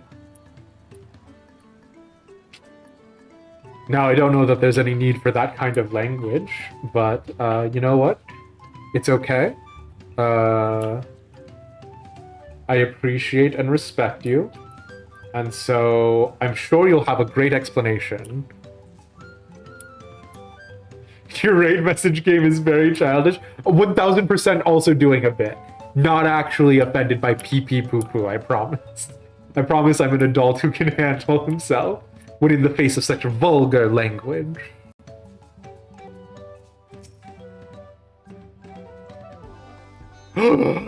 Hisoka. I was about to say, you kiss your mother with that mouth, but I don't know if you do. Look at the size of that thing. I hope they don't expect me to help carry it. How am I finding Dawntrail? I will be honest, Hisoka, I love politics and I love like slow world building. I love a lot of lore, so I'm enjoying Dawntrail. Now, would I say that I think Dawntrail is on the competitive level of Shadowbringers or Heavensward? Not just yet, but I definitely would put it so far, because it has yet to deliver on any promises, right? I would so far put it pretty much on par with what I was enjoying from Endwalker. It could fall behind Endwalker, it could definitely rise above Endwalker, and easily above Heavensward. But by this time in Shadowbringers, I was like losing my mind, so maybe not having shock value is not a bad thing, but it's just where I am sort of mentally in my rankings, so it's enjoyable though. I like it. The handles gave me pause before, but now I understand their purpose. That's one of us. What a charming float. I wonder what bird was the inspiration for its design. I have never been here during festival season, so this is all new to me too.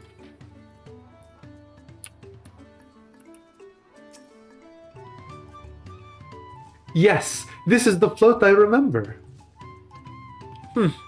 Does it not appear somewhat damaged to you? We should take a closer look. Inspect the festival float. Oh, I love first-person inspection time. You may move the camera as well as zoom in and out, target a section and examine it in more detail with left click. My favorite part of video game. What's missing the eye? It doesn't have the other eye.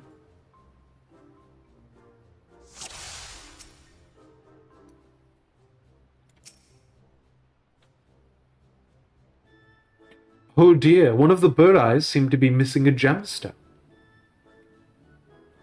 Oh, there's more, is it?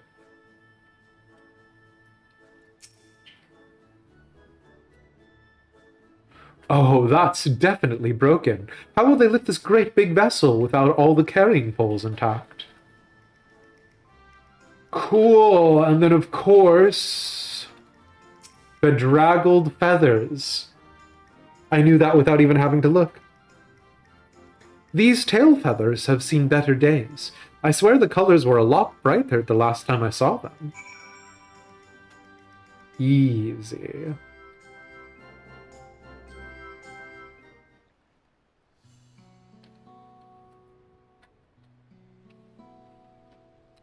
My powers of observation, no equal. Well, I think we can all agree this bird boat is in dire need of repairs. Now, how do we go about fixing it?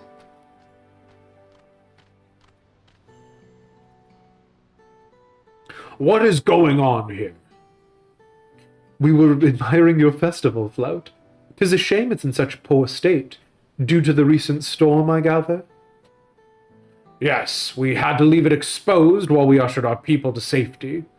With the float in this condition, there can be no lifting of wings. No. Iana. Iana! That's what the festival was called. I want to help you hold it. Have you not seen our village? Homes are ruined, we're struggling to make repairs, and you want us to hold a harvest festival? Dude, they're cranky from eating poison crops. I know how it sounds, but giving into misery never improved anyone's situation. A celebration of life and growth may give you the strength to work through this tragedy. The role of festival leader is mine this year, and there's nothing I would like more than to lift everyone's spirits. But we don't have enough materials to repair the float. We need abokiksa for the missing eye, Uipo wood for the poles, and feathers from the wind's chosen to adorn the tail. Two of those I know. Abosiksa is a type of precious stone used in arcane equipment, and Uipo wood is essential for crafting ceremonial instruments. These chosen feathers, however... Seamless. The wind's chosen is the victor of a competition in which the contests see who can blow a feather the furthest using wind magics. And that's something of a problem right now. Totally a bit, Mesphia. Y'all, if you don't know, Hisoka Ophian is a fantastic raider, a great content creator, and does a little bit of Destiny. So if the first-person pew-pews are your thing, go check him out. Wind magics! Is this why you were bringing it up earlier, Presna? We Hanu are gifted at employing such airy sorceries, but expend a great deal of mana doing so. We are soon exhausted by the effort, and having no reeds to eat will only make it harder. I think I understand. Your vibrant reeds grow quickly and vigorously. So much so they stifled the development of nearby plants. They must be a potent source of the energies you naturally lack. They are indeed. Owing to the poor harvest this year, we've been left enervated. And if we cannot repair the correct materials as dictated by custom, we cannot repair the festival float. Hardly enough, we may have just stumbled upon our solution. The winds chosen would, by necessity, have a natural gift for manipulating magical energies, which means any feathers taken from the victor would be high in ethereal conductivity. The float's construction also requires a stone used in arcane equipment, as well as timber favored for ceremonial tools. The demand for such specific materials must have an underlying reason. The float also functions as an arcane device. I'd wager the float is actually a secret weapon for smiting the Hanu's foes. Yeah, okay.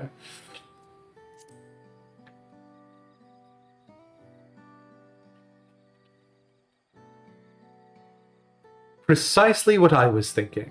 This boat of reeds is in fact an arcane focus of some kind.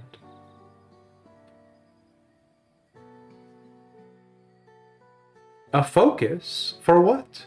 Oh, Iana is a festival harvest, isn't it? That must mean the refloat was made to encourage healthy crops. So if we repair the boat and hold the festival, its arcane powers might fix what's wrong with the reeds. Yo, you were not joking about shonen protagonist energy. Just like just like stumbling. This is Final Fantasy IV all over again, failing upwards. What do you mean the boat has magical harvest properties and the Hanu Hanu just forgot about it? What are you on about? A magic boat that makes crops good would be a really big deal.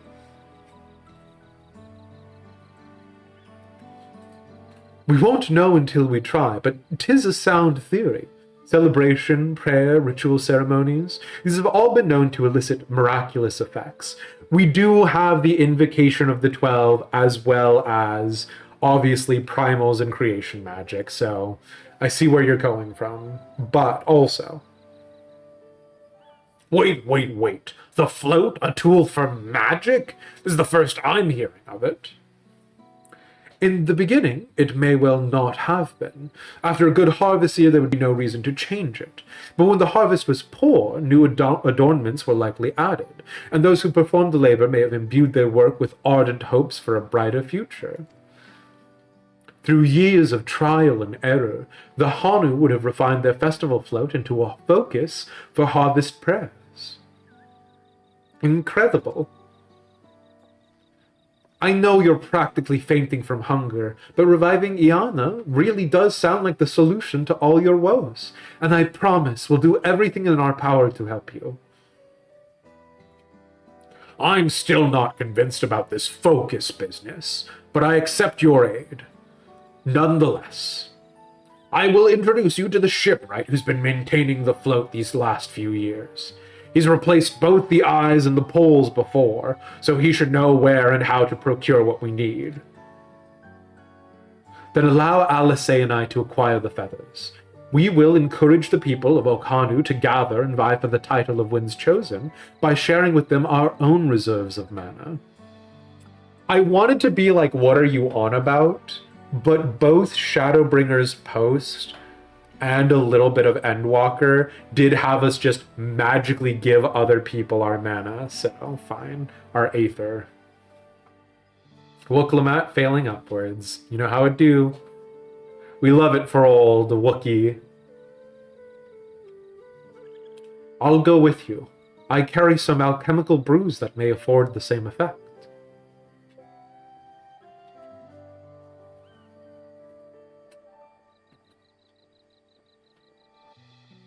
Notice that Eredville has purposefully avoided being left with Wookalamat at every possible turn.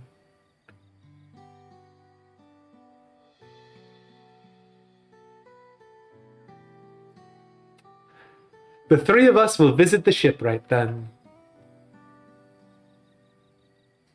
Not without me. I worked hard to fix the float as best I can, and the responsibility is mine, after all. I've not introduced myself, have I? My name is Linuhanu. Nice to meet you, Linuhanu, and certainly, let's all go together.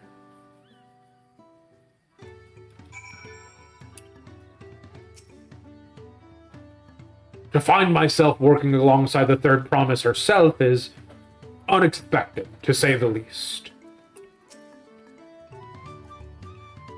We're making progress now. The solution to Okhanu's woes is as good as found.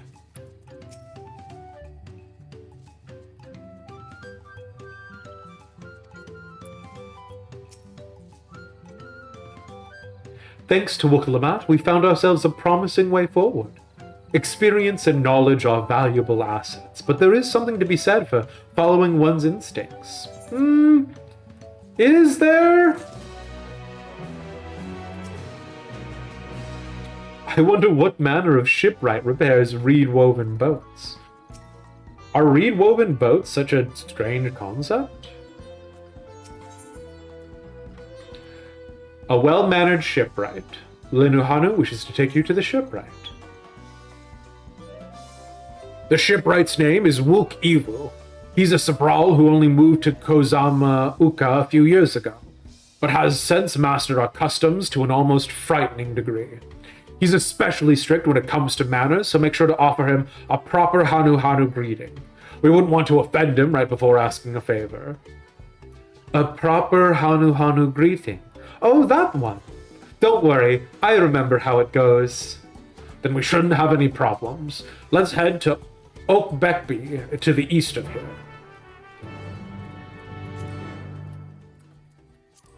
I don't remember what the proper greeting is.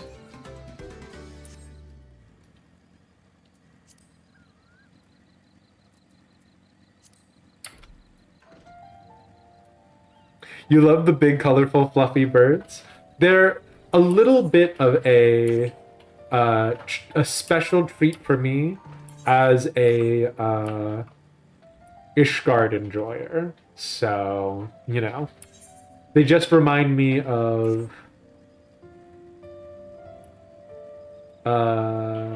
you know, Ishgard. I don't know why that was so hard for me to say. Everyone's attention is focused on rebuilding, but that doesn't mean we've forgotten our sense of hospitality. So if you have any questions about this place, I'll gladly answer them. Tell me about yourself. My duty here is to show visitors and merchants everything that Oak Beckby has to offer. People from far and wide have settled here, and some find it so pleasant that they never leave. You too are free to stay for as long as you like. Oh, that's cute. Oak Beckby means the village of all. People from as far as Tuliolal come here to trade their wares or do whatever work suits their skills. Some enjoy these woods so much that they move into one of the Hanu villages. I understand why, for there's nothing better than a life spent listening to the soothing sounds of nature. Damn, okay. Sheesh.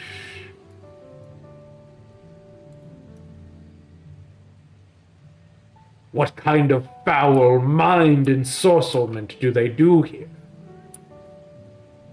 Their smiles are so cute. You love how much more animated they are compared to the dated Vanu models. It's very true. I genuinely do not remember what the greeting is. The Hanu's reed magics are endlessly fascinating, but we're delving too deeply into traditions that bind them to the land, lest they cast their spell on you, too. Oh my god, is it actually mind control? We figured it out, lads. We've cracked the code.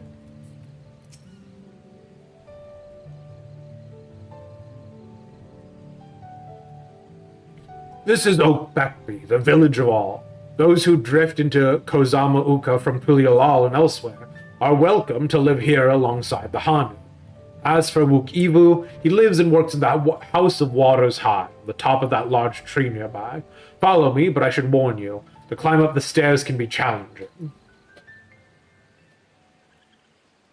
Wait, is this not...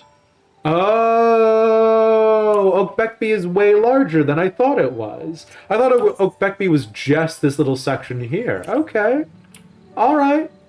I see what you're up on. I see what you're on about. Sure. Okay, you have nothing to trade me.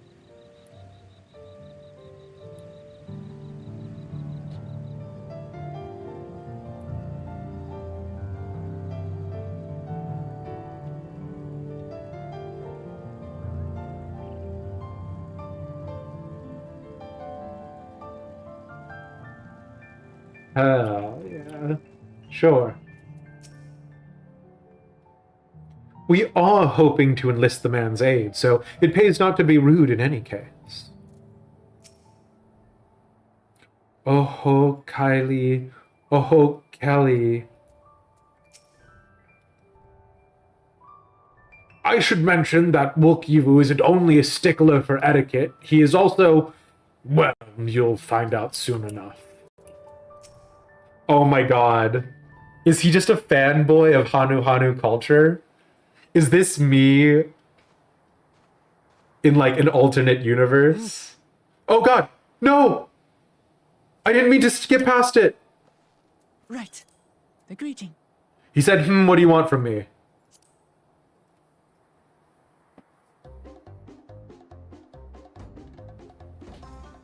Oho Kali.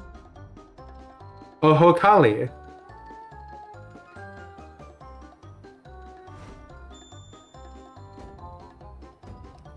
Oho Kali. Oh no. Oh no.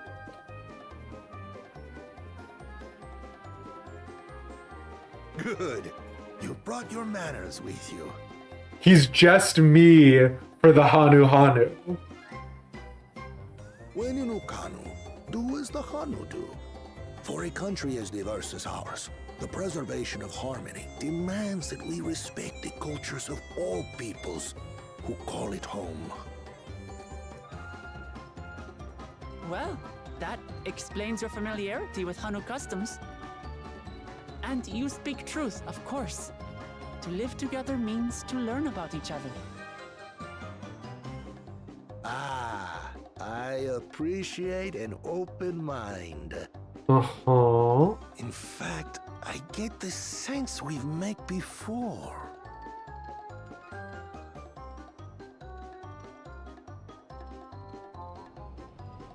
You're Wuklamat. Okay. What is with this, like, goofy music? What an unexpected honor for old Wukevu. Here I am prattling on about manners, and I've gone and insulted the third promise herself. There is no excuse for this betrayal of etiquette. Okay. Uh-huh. Please, take up your axe and claim my imputed Oh. head. Will not? Keep your head. Uh-huh. I hate formalities anyway, so forget about it, alright? Alright then, consider it forgotten. Yeah? That was a quick recovery. How prompt. Yeah. We're actually here about the Ihihana float. It's in bad Ihihana. shape, and we need you to craft new carrying He's poles very and silly. I'm told you work with Uyuipo wood and a certain kind of stone. Yuiubuwood. Abokisha? Abokisha? Yuiubo. But while I would like nothing more than to offer my services, I just used the last I had of both those materials. My lumber in particular went to fixing homes damaged by the recent storm. I'll need 10 days or so to restock. We can't wait that long. If you tell me where to go, I'll gather them myself. What? Send the third promise out on an errand like some common lackey? That's utterly Okay, I understand the trope that they're doing here. I told you not to worry about such things. Alright then, I shan't worry a whit. I love this man.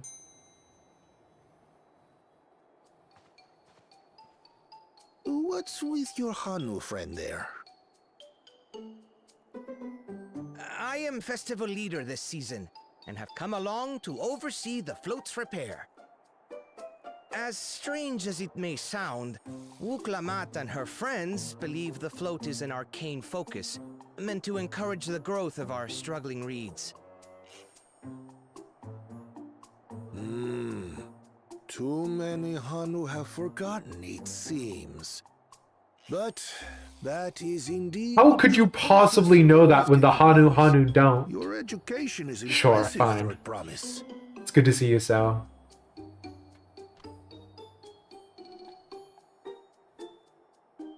Well, maybe a little.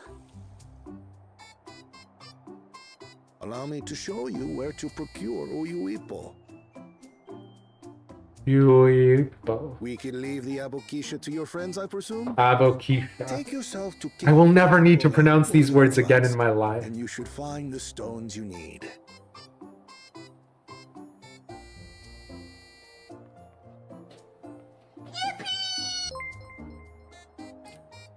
I've been there Thank you once or so twice. much. I can guide you.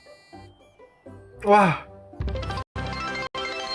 Who follow? That should save us some time. All right then, let's get moving. Thank you so much for the follow.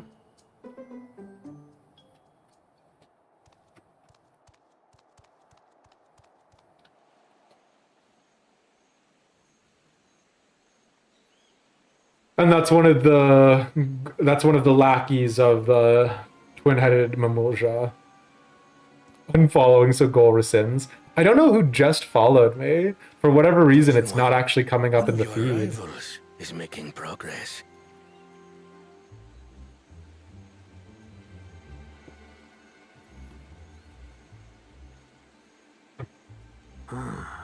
Ihiana, you say? Should our first choice fail to deliver, it might be wise to let this play out.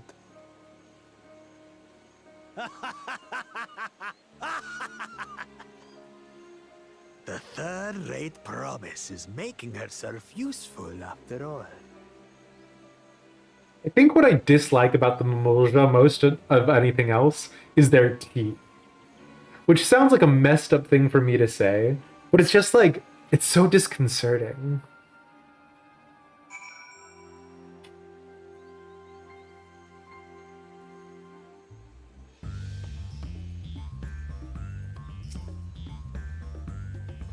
A rather eccentric fellow, but I feel his heart is in the right place. Also, like, I don't know, I just hate that. Like, he just crept up all these stairs without us hearing, and then he crept all the way down all these stairs without us hearing. Ugh.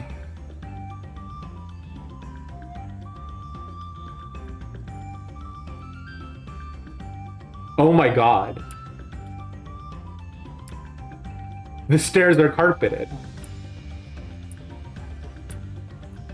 You actually... There is actually little to no sound of your footsteps when you're going up these stairs.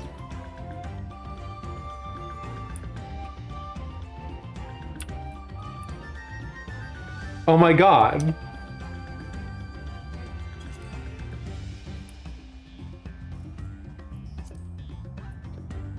They did it. Holy shit. I was complaining about how nonsensical it was, but actually they have already thought about this. Alright, you know what? I stand corrected.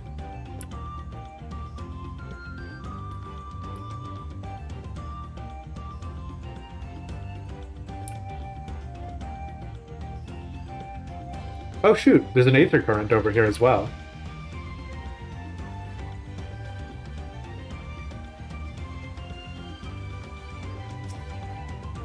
Does anybody want to help me gather all the aether currents later, now that they've unlocked flying?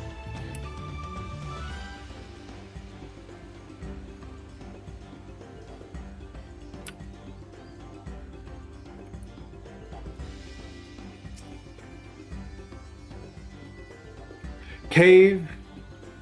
Oh no, I wasn't listening to him talk about the cave.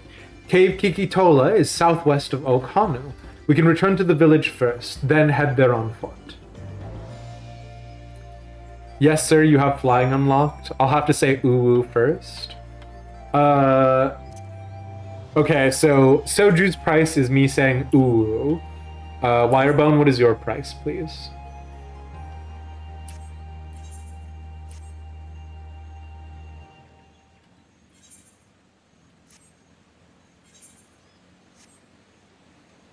For flying me around to get all the aether currents? That's not cheating, that's just having friends smile.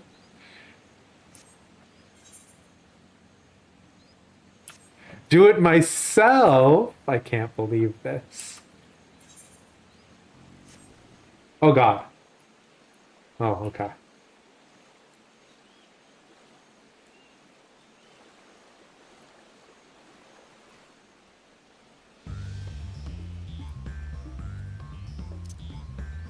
Mr. I love going through MSQ on foot.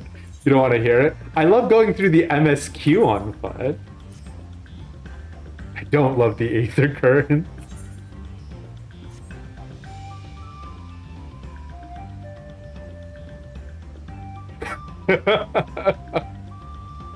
How do I like the mount tilting action? I like it a lot, actually.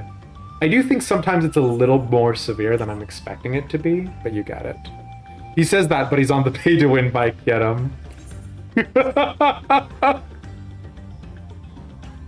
Oh, man.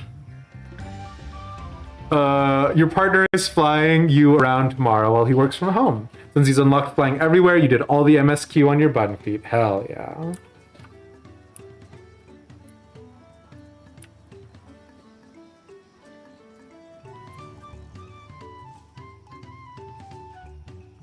It's been a while since we've seen the old riot command. If you were able to hop over, you'd trek me around for the currents. I appreciate it, Clary.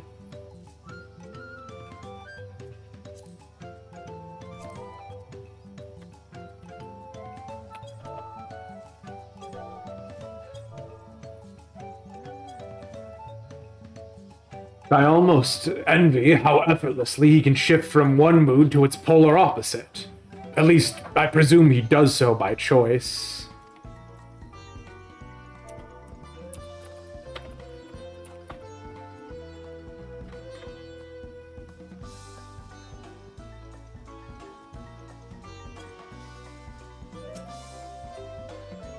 I cannot enjoy a hydrate, Pixie. I've gone through all my water. But I appreciate you redeeming the code.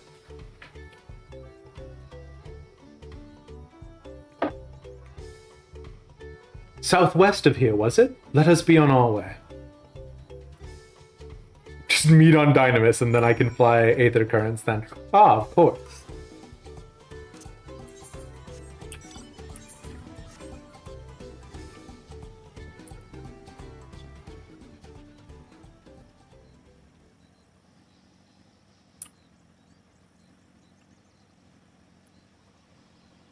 Bro! What the heck? Thank you so much for the raid!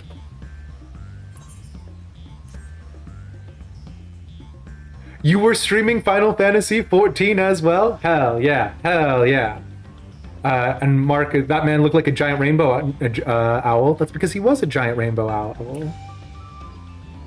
But yeah, we're doing 14 as well. We're in MSQ, so if you guys have not gotten to the part where you are at Kozama Uka, perhaps consider looking away, because we are doing some actual main story stuff, and that has some spoilers. But you can know there's some beautiful trees. The whole 9 yards, you get it. But yeah.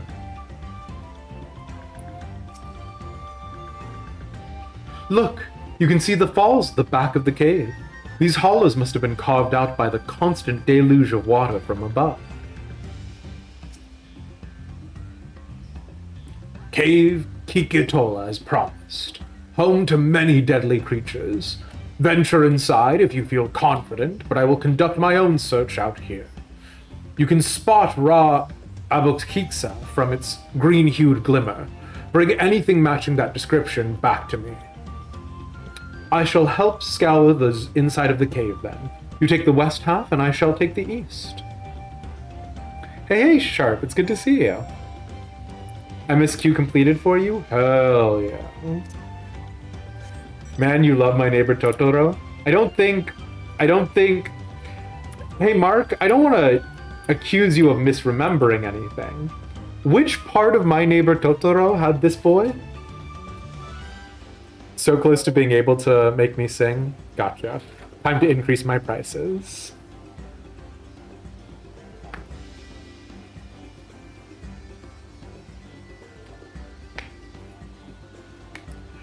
Happy Pride, Totoro. You know what? Okay. I'll let it slide this time, Mark.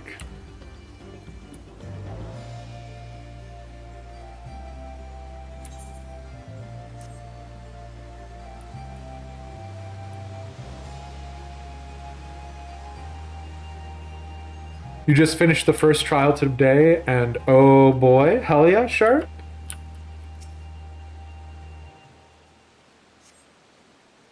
You find a chunk of stone glowing a distinct shade of green. Almost marble green, you would say. This seems like the exact kind of mineral Linuhanu was looking for.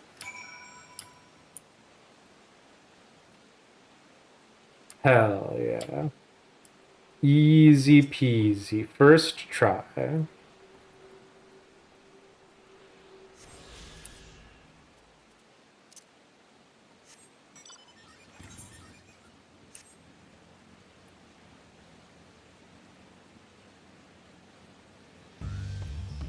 Do not offer your services like this, Pixie.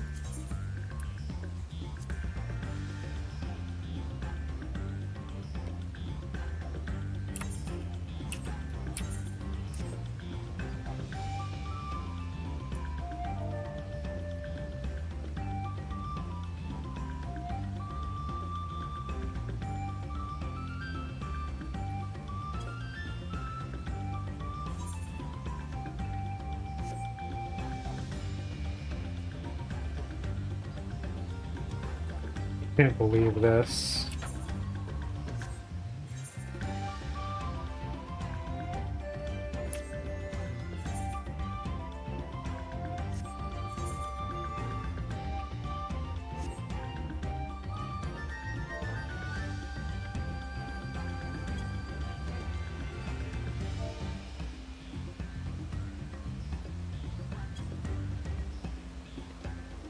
There was potentially a rescue mission that I was being called for, but it's fine.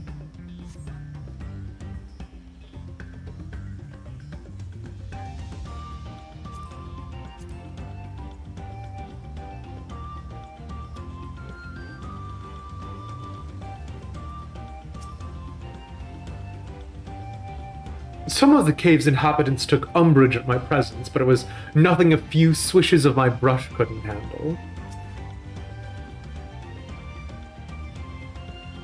I picked over the ground near the entrance, but found nothing. Did you have better luck inside the cave? Ra Abukiksa.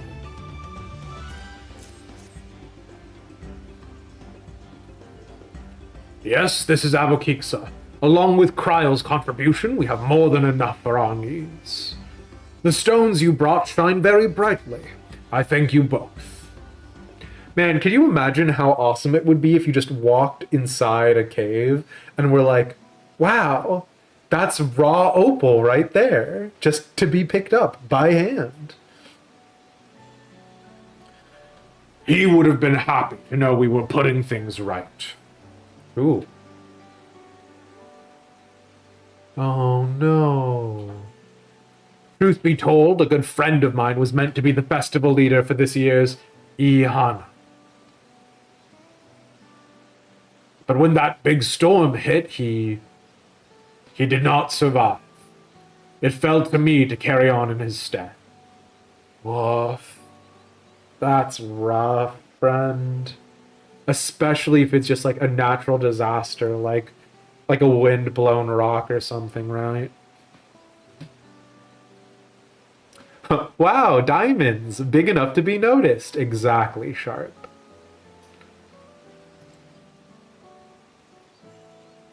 That was why you agreed to Wukalamat's request, despite your initial reluctance. Yes, it hurt to hear, but she was right. Though I must mourn, I cannot let my grief consume me. Her words made me realize that the path to my recovery, our recovery, is already laid out before me, and I will walk it, for myself and for my friend.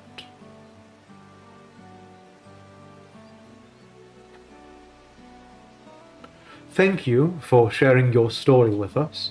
Please, rest assured that we've taken your plight to heart. I'm certain our companions are procuring the other materials as we speak. Everything will come together, and the Hanu shall host a splendid uplifting festival. That we shall.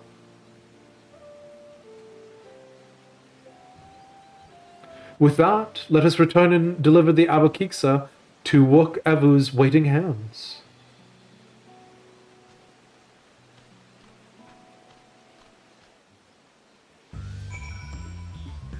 Man, y'all gave me the walking animation as though you were taking me to the house of high waters and then just didn't.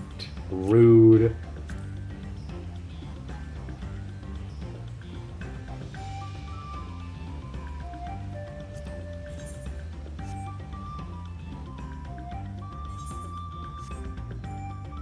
Listen, just decide sort of across the board. Are you making it that I no longer have to walk, or do I still have to trek on foot like a plebeian?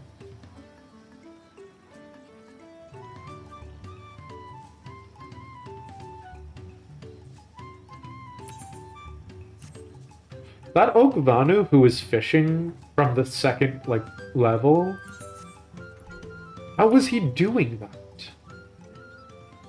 That water is so, thin. My motorcycle is going to get muddy. It's okay. It's Magitech.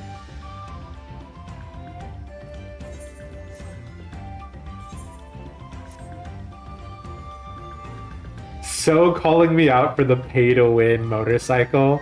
I can't even be like, it was a gift from a friend, because it was, but I don't have to use it. But I don't know. I still argue that, like, the design concept of going on foot is not a bad one to, like, adhere to, right? Like, the entire premise is they've put so much care and effort into the level design. I'd want somebody to watch it.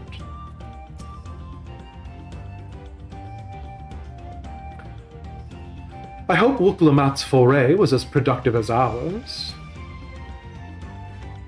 We just got back ourselves. Did you find the stone we needed? Where are Alphino and Alice? We've come too far to stop now. The lifting of wings must go on. It does look cool. Are you talking about the bike or the scenery? Thanks to the third promise and her mighty swings, we've collected some suitable logs of Uipo. I don't think that was how they said it. Uipo. What of the Abokiksa?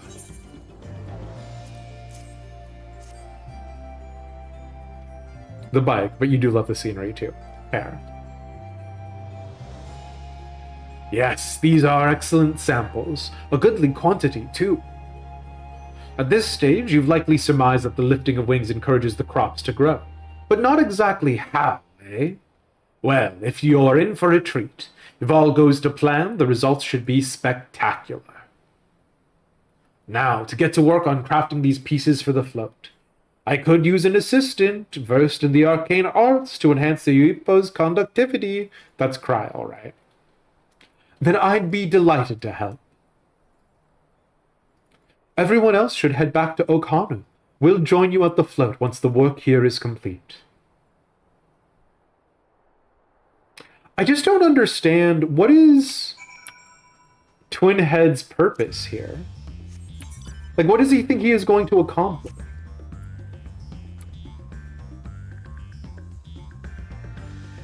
Like, the Hanu we have been working with this whole time surely is willing to vouch for us, which means that no one would believe that it was his idea or that he meaningfully contributed. Is he going to kidnap Alphino and Alice? Like, I don't... Weird.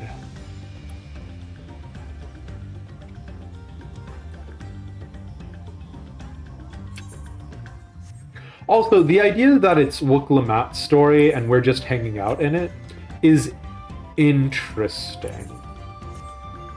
I'm not upset about it, I don't think, but it does have a weird vibe so far, with Wuk-Lamat being sort of so relatable, if that makes sense. As Wuk-Evu said, the festival really is a spectacle to behold. That's one of the biggest critiques you've seen so far, the fact that Wuk-Lamat is the main character. Gathering the Uipo was a trial in and of itself. At first, Wuk-Evu criticized everything I did. Then he suddenly yelled, "I've spoken ill of the third promise and must punish myself," and proceeded to slam his head into an Uipo tree. How is Wuk-Evu not... How... He's so perfect. I told him not to worry about it, again, and it was like snuffing out the candle. He's an odd one, that's for sure. You personally didn't mind it at all and still enjoyed the story, yeah? You've seen the same and you enjoyed Wuk-Lamat being the main character. I don't know that I have a problem with it so far. It will depend on how Wuk-Lamat's story ends, if that makes sense. At least we've seen to the poles and the new eye. Now we just have to wait for the feathers from the twins.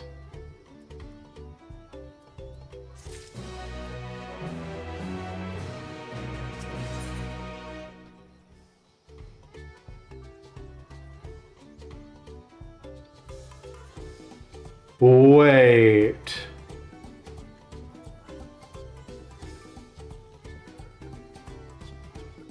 Wait.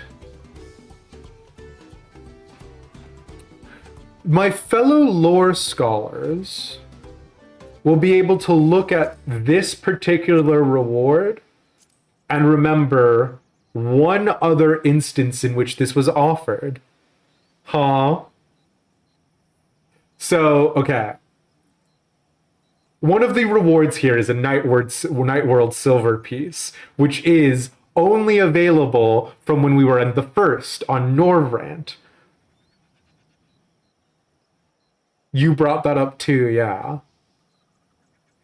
Have you finished any, Sar? Do you know? Actually, don't tell me. Sorry, that's spoilers. I don't want to know. Speculatively, this implies something about parallel dimensions, surely, right? Nightworld silver piece, a coin of ancient currency. Whatever design its face may have once borne is now entirely lost to time. You finished, you won't say anything, shush emoji. Okay. Sorry. I want to know, but I don't want to know. Okay. Wuklumat settles down to rest before the festival gets underway. We should get some rest before the excitement begins.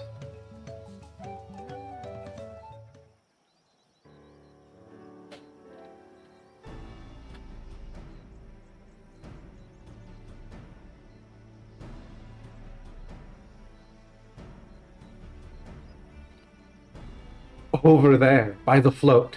Isn't that the third promise? Then the rumors are true. She's trying to complete the feat of reeds by reviving Ihyana. The festival is a prayer for healthy crops, but does she honestly believe that will be enough to save our harvest? The second promise, meanwhile, barely glanced at the fields before leaving Okhanu together. Maybe we asked too much of our young claimants.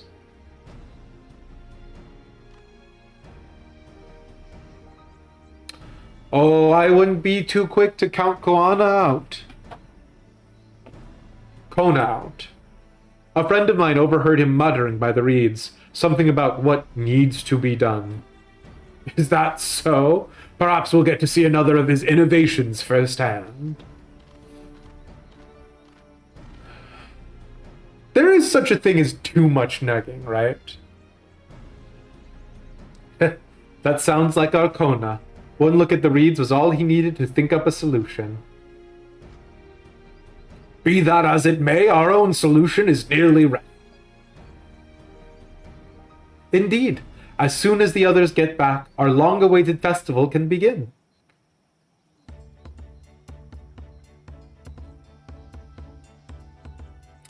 It took some doing, but we managed to gather competitors to vie for the title of Winds Chosen. The winner was only too happy to donate his feathers. You know what is weird about this on like the narrative level?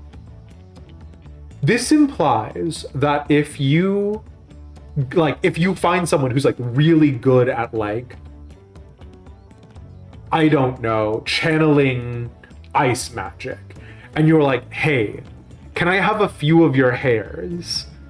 The implication here is that that ice wizard's hairs will be more etherically conductive for ice magic, because the Winds Chosen is the Hanu who is good at doing wind magic, and his feathers are therefore more etherically conductive. Does nobody else think that is kind of freaky lore for Squeenix to put in? Like, this is basically saying that the idea of putting together what are those dolls that you like poke pins and needles into? It's basically a premise that like one of those push pin dolls in the world of Final Fantasy XIV is actually an effective magical like implement, which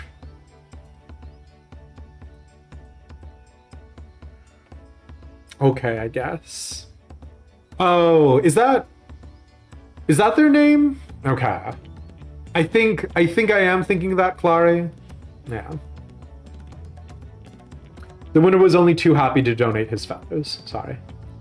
You should have seen it. He called forth an incredible gust that sent his feathers sailing for Malms. We had to turn ourselves, but it's more difficult than it looks.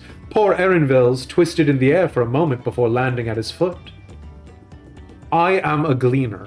Magic is not part of our training. As for us, we've brought the wood and gemstone replacements crafted by Wook Evu. All that's left is to attach them. Has it been decided who will ride the float? Papa was the guest of honor the last time I was here. I remember being surprised I could even lift the thing with his hulking weight on top of it. The rider must be a personage of great esteem, which is why an invitation is usually extended to the Dawn Servant. This time, however, I have another in mind. He's gonna offer it to Wook Lammat, right? It's more like, since the specific person is good at channeling Aether, the feathers they produce can conduct well because the feathers are being an extension of themselves. Feathers serve a lot more function than hair does, too.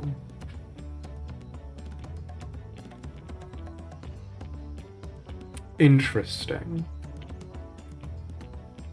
Wook Evu, oh my lord, this guy. I like him. Oh, who is it? Our beloved Ihihana, the lifting of wings. Nope, sorry. Our beloved Ihihana, the lifting of wings, is only being held because of you and your companions. Thus do I nominate you, Wook Lammat, as our guest of honor. Huh? Me?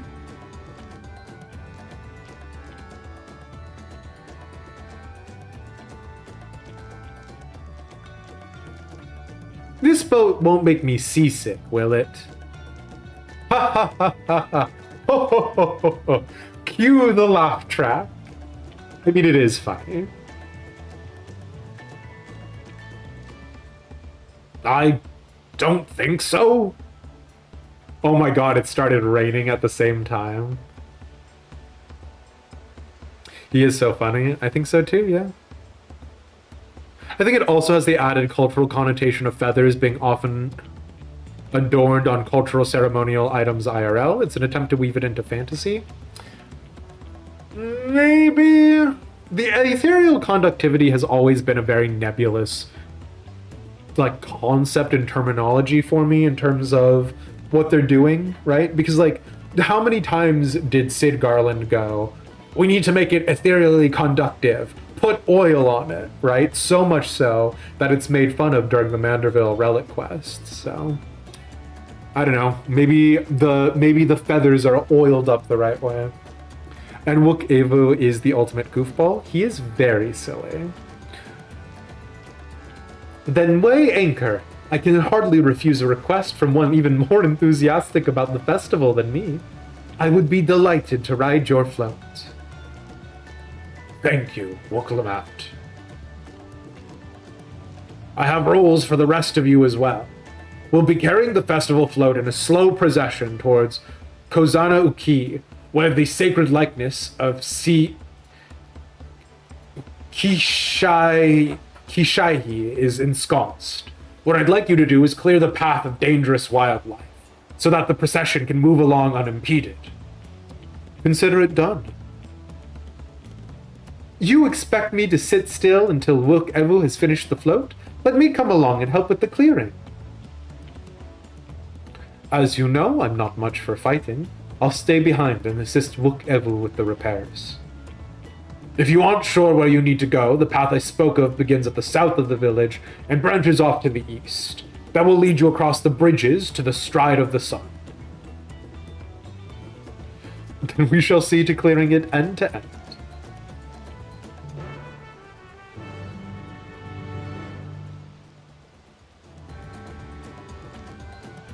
If you want to continue comparing it to hair too, that's also something that can hold a lot of weight culturally. So I think there could be a logic to it. Sorry to ramble on that specific point. No, not at all. I mean, hey, I was the one who brought it up.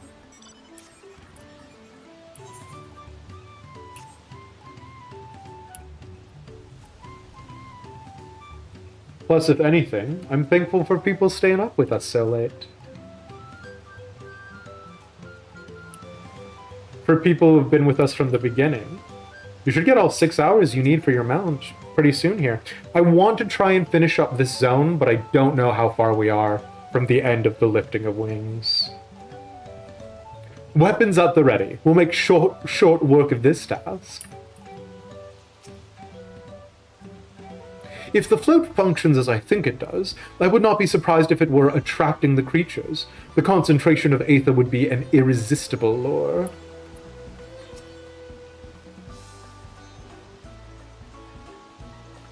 Finish it without too much strain, I can finish it. Hell yeah, Black Cat. Raven, sorry. And Ray Renjiro, we definitely have drops enabled. The degree to which Wook Ivu pursues his interest is remarkable. Apparently his studies of the Kozama Uka region were so invigorating that he decided to move here and immerse himself in the culture. As Linu Hanu said, Kozan Ukai should be down this way, then off to the east where the path branches. Then something about bridges and the stride of the sun. Anyway, let's split up and get to work. Once you've called all the threats you can find, we'll meet up in front of Kishai.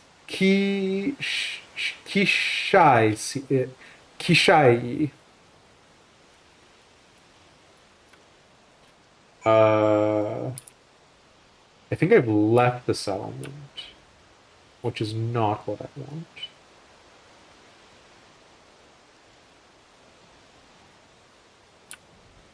Oh, I didn't, I guess. Reason why is because we're going to war, folks.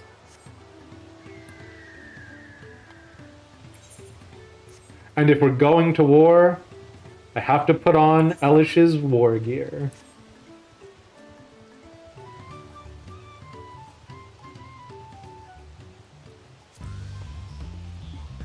Simply had to. You know how it goes. Bird? Do not test me, bird. I can pull up so many menus on accident. You have no idea.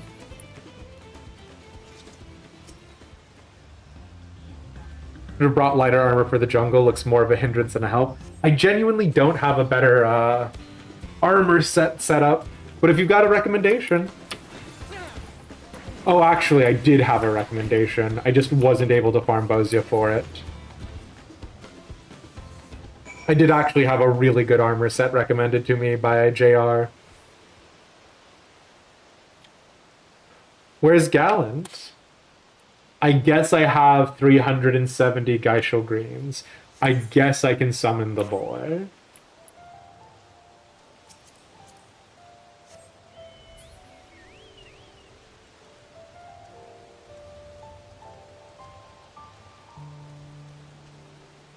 But also, prefer the Griffin.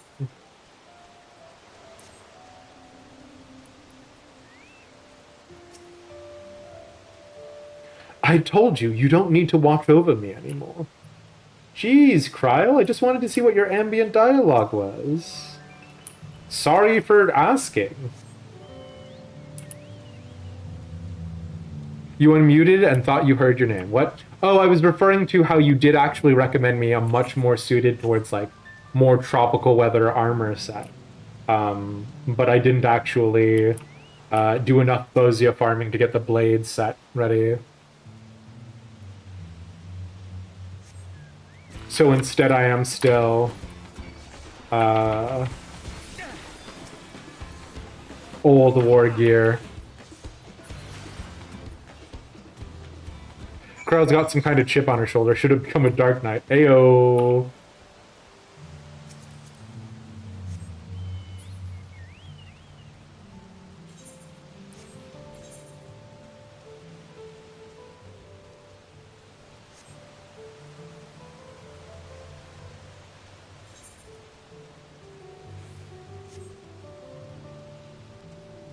Not a lot of sun going on here right now.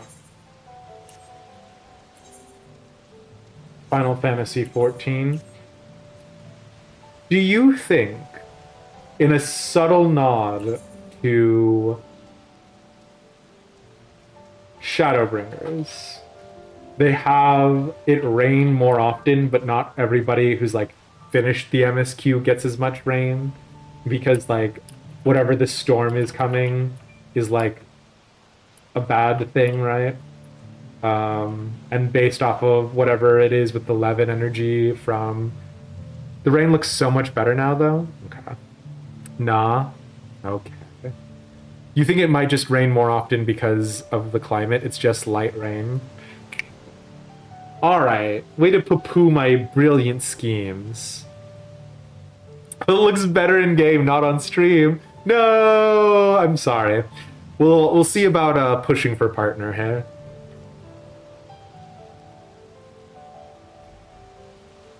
At this rate, we'll soon have the route to Kozanuki secured.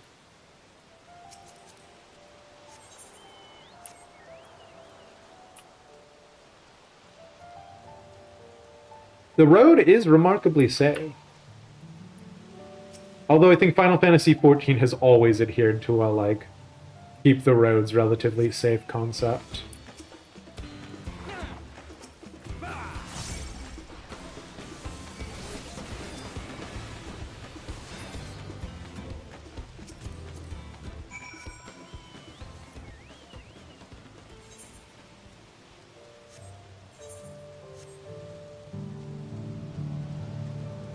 WoW did the same thing.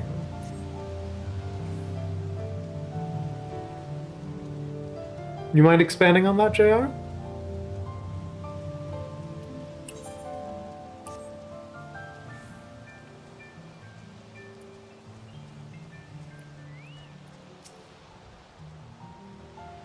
Oh, welcome. It's been some time since we've had a visitor who isn't of the Hanu. If there's anything you wish to know about this place, I will share what I know. Tell me about yourself. My role here is to both guard the sacred place and attend to the needs of its visitors.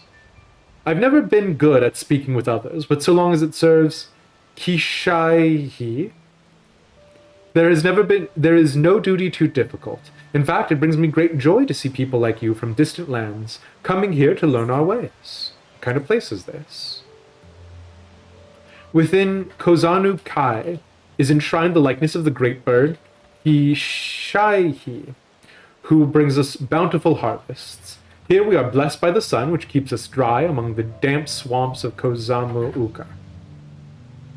Kozanu-kai is also central to one of our most sacred festivals, although the storm seems to have washed away our festive spirit. Hopefully, once we've rebuilt, you can see the celebration for yourself. We're bringing the celebration to you!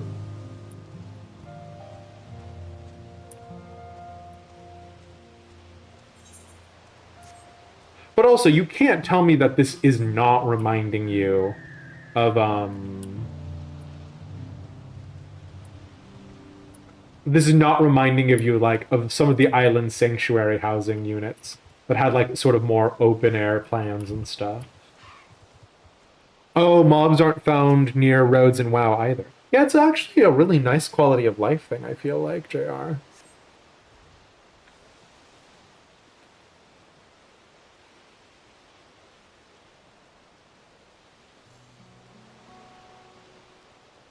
Oh no, I have my war gear on still.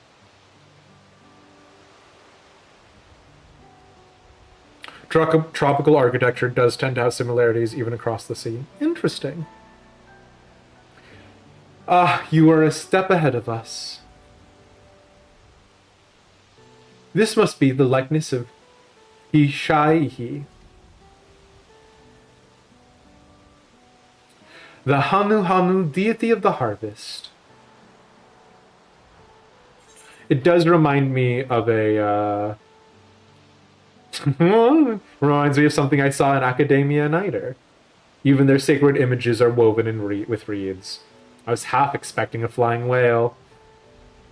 No, because of Bismarck and the Vanu. Even their sacred images are woven with reeds. Because these guys won't really understand Academia Nighter, right?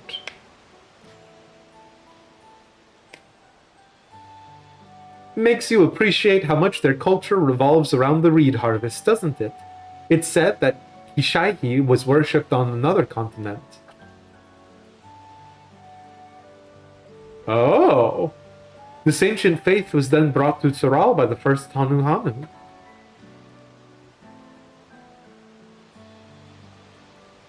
The Hanu immigrated here from another continent. Then mayhap the two do share a common ancestor. This is all very fascinating, but shouldn't we be getting back to Linu Hanu? He'll want to know the path is safe for the procession. Right, and I need to ride on the float. I'll run ahead and tell him we're done here. I mean, surely what's happening is Jaja is just going to be like, let me ride in it, right? Like that's the whole thing that's happening here, surely. Meanwhile, in Okanu,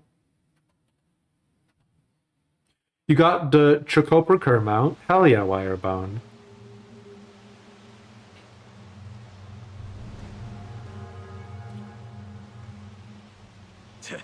Not sure we heard you right, old man. Why don't you say that again? As many times as you'd like. The third promise tasked me with repairing this float, and I'll not relinquish it to an uncultured brute like you. Much less one that can't even manage a simple greeting.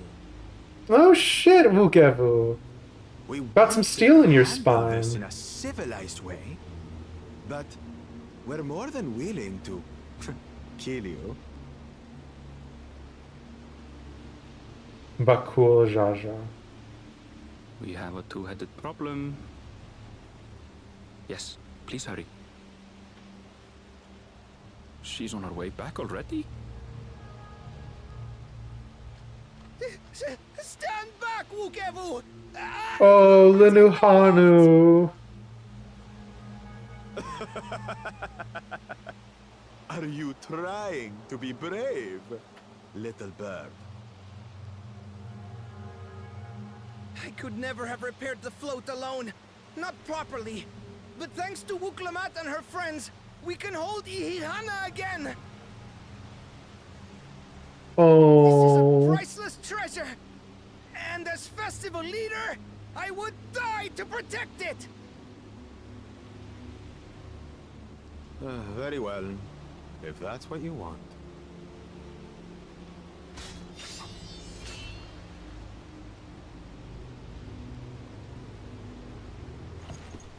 Akuchacha!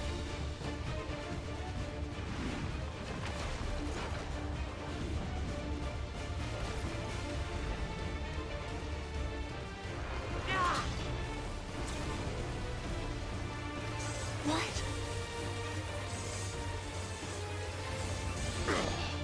No. I put everything into that blow. Good. The better for you to understand the gulf between us. But you need more lessons. We'll carve them into your mangy hide until you cry and beg forgiveness.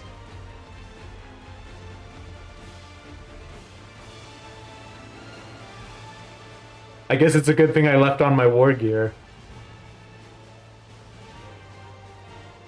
Your brilliant plan was to steal the float and take the credit. The so-called blessed siblings are nothing but cheats. Also, how is he not disqualified for resorting to violence? Sweet music.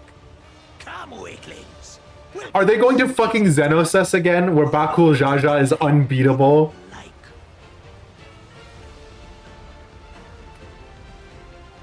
Because they better freaking not. Calm yourself, Chosen One. If you fight in earnest, this will end in a massacre. What's more, we have word that our other prospect is on the verge of success. Then it would be foolish to expend effort, sweating nuts.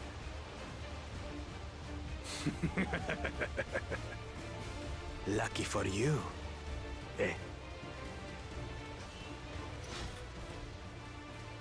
I mean, like, the intent of the, hey, if you commit violence, you're disqualified, is to stop them from being I see Mamuk still clings to that loathsome hope. We'll talk about it later. I'm so pissed about this.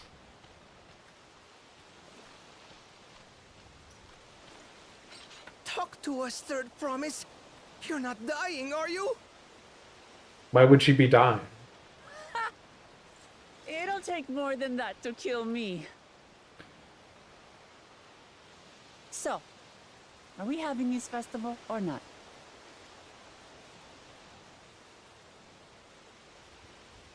Violence to an elector. Sure. Yes, we are. Oh, Linuhanu! My dopey boy.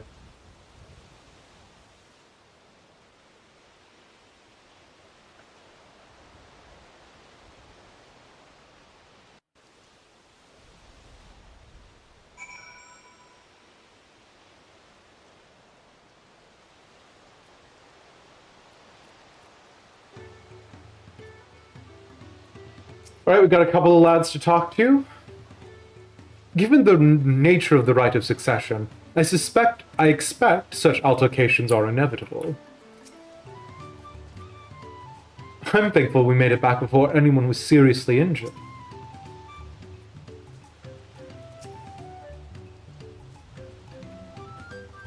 He waited for us to leave so he could steal the float. A coward and a thief. If I've learned one thing in my life, it's that poor manners often betray poor character. I love you, Wook Evu.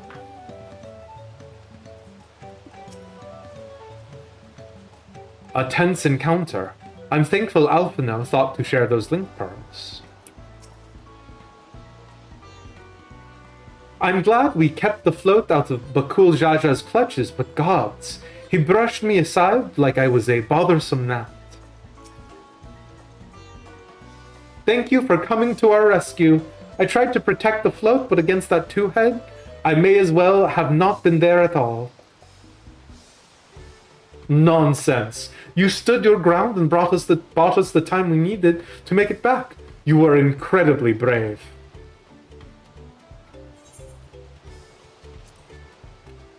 Hell yeah.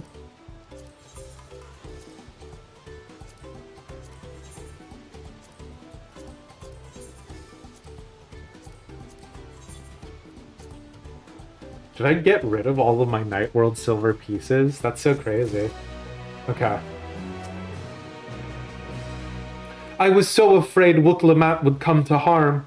Okhanu has seen enough death. Knowing the Hanu, Wook Evu wishes to spread word that the festival will soon be held.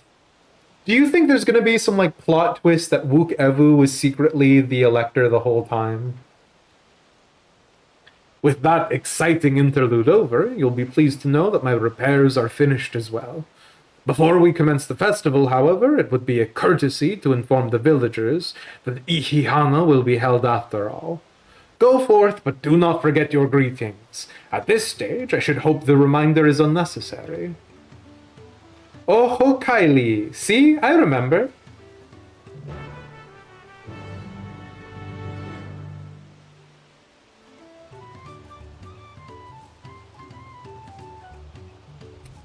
Oh my god, with chat mode in Say, use your keyboard or software keyboard to enter any phrase containing the words "Oh ho Kylie" to greet the Okhanu villagers. Oh boy.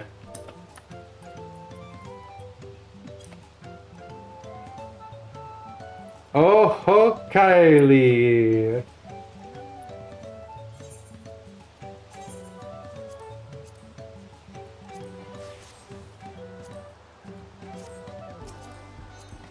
Nope, I didn't mean to mount you.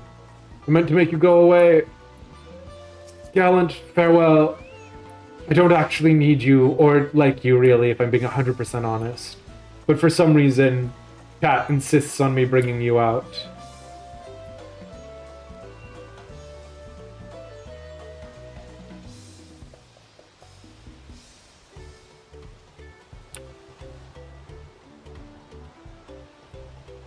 What's the out of context quote?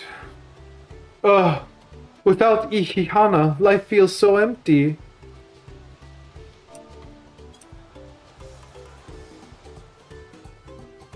Oh, Kylie! Oop, I didn't mean to mount you. That's just a useful one for anyone in a situation where they mounted someone they didn't mean to mount. The rain stopping right as we're doing this festival thing does also feel very thematic. Thank you for letting me know. I would very much like to attend the festival, but the repairs should be finished as soon as possible. What to do, what to do.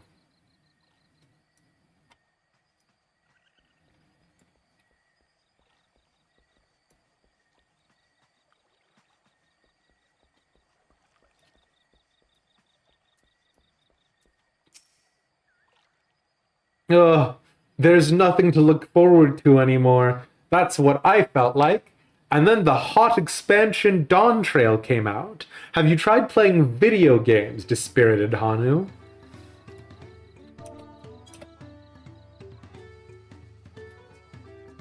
Oh, Kylie! The festival is about to begin? What do you expect me to say?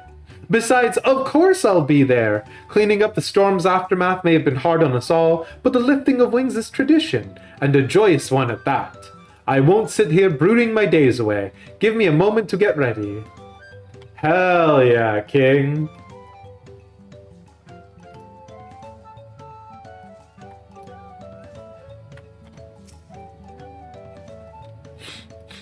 So much has been taken away from us. Why even try? I find these are very silly, but I do love them. Oh, Kylie! What?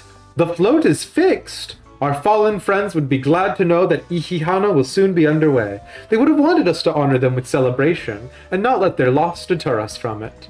I must go and enjoy the festival for those who no longer can. That's right, folks. When you're being hedonistic, it's not because you yourself are given into gluttony and hedonism. It's because you're celebrating for the people who no longer can celebrate.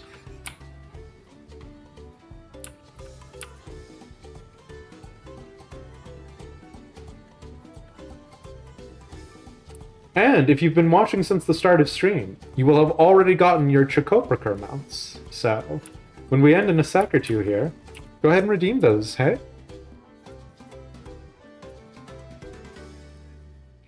Elisha's doing an expansion on release with how long I was in Shadowbringers. You never thought you'd see the day. Ooh, who, me? Yeah, we're pretty far along. I say pretty far along.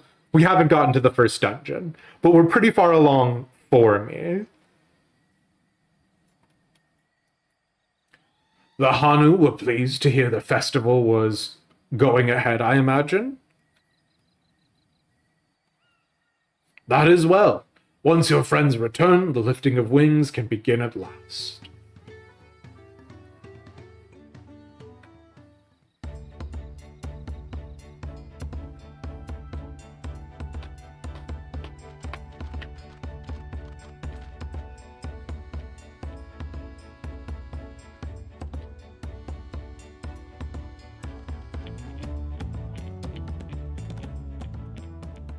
So few have come.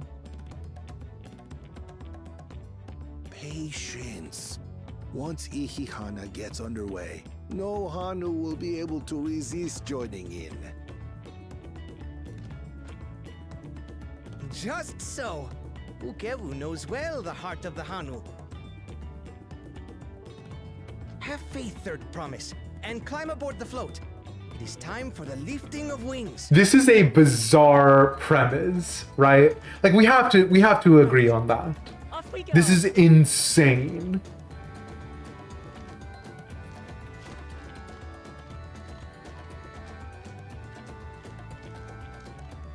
Ihihana is a prayer for bountiful harvest, but this is not its only meaning.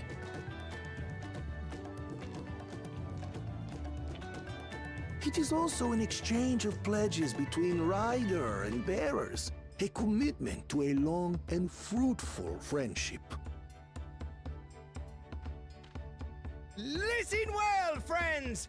The personage we bear today is Wuk Lamat, the savior of our beloved festival! Let your shoulders burn, or your feathers fall out, but do not even think of dropping her! Okay, Linuhanu, that's like a lot, right? Silly.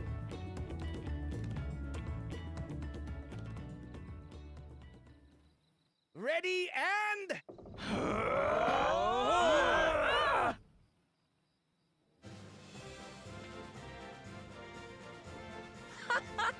I could get used to this. So silly.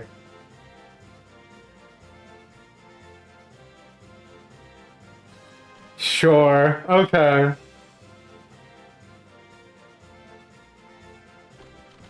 I mean, like, I understand. You from joining in the fun? Come and help us carry the float! I understand conceptually the point, right? That, like, you can't be miserable and dour all the time, even if there are hardships. To see the day that Dawn's promise would ride our boat again. We've not had the honor since you were here, Gulul Jaja.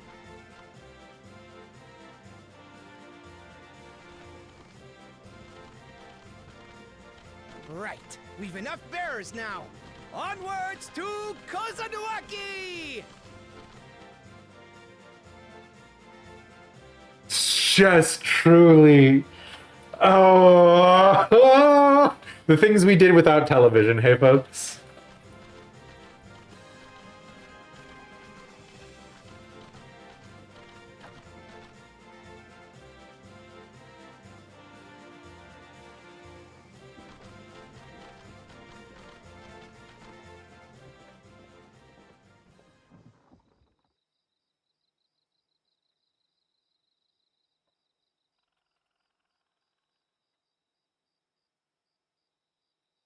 Watch well, for you are about to bear witness to the true glory of Ihihana.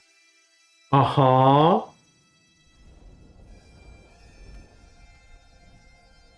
And they didn't believe the festival float was a magical conduit? They were like, oh, we do this crazy thing every year, but it's not magic. The float draws upon our life force, concentrating and amplifying the energy. Sure.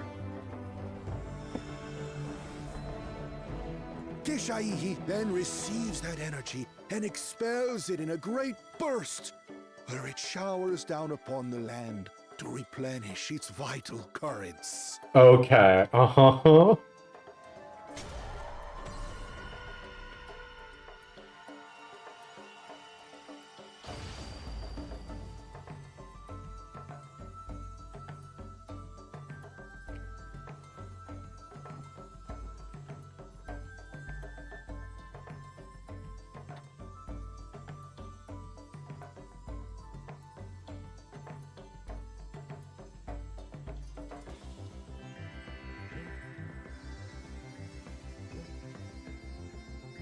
Maybe it doesn't do as grand a spectacle if they only half-arse it. We'll talk about it in a little bit greater detail. Start off the expansion with a little whimsy. Kishnok will talk about it, yeah.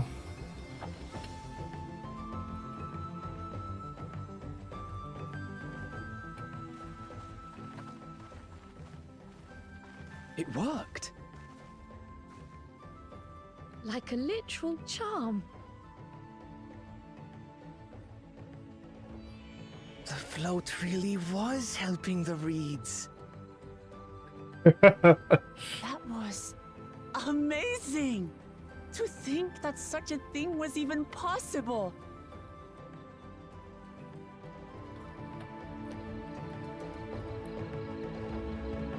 Do you have a cool magic Hanu Hanu float? Simple.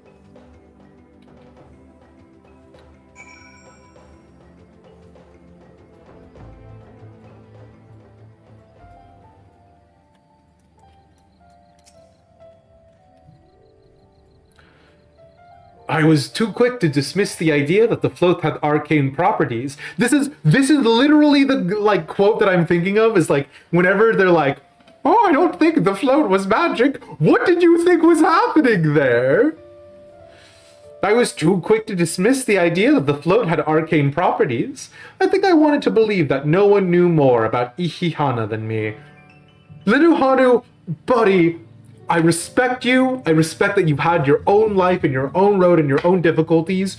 When your magic juice came out of your body and was infused into the statue, what did you think was happening?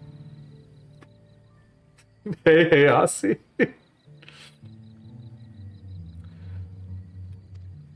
As it turns out, there are many things I have yet to learn.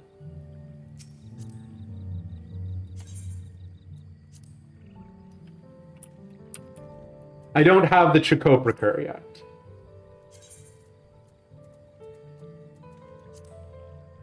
But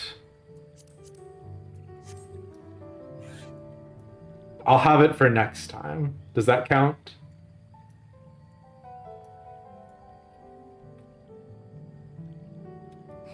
Also, I hadn't looked at Asi's horrifying chipmunk mask.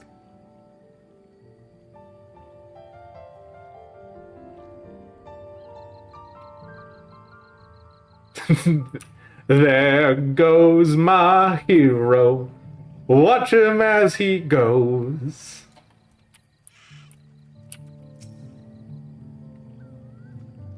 Harvest Moon and Square Enix joins forces to bring you Hanu Moon. Hell yeah.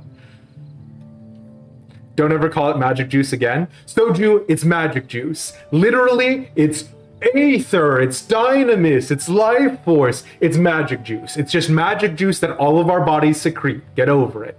It's normal. With their fields rejuvenated, the Hanu too might finally replenish their flagging reserves of aether. I'd like to take a turn riding the float. What? It looked like fun. Don't pretend the thought didn't cross your mind.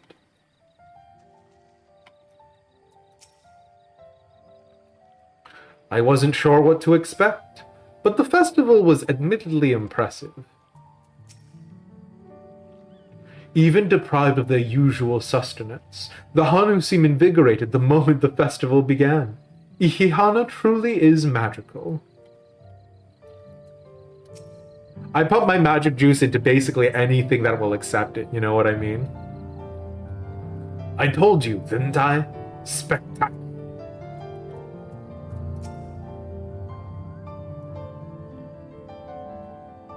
Should I have left the float behind like that? I was so excited to see the reeds.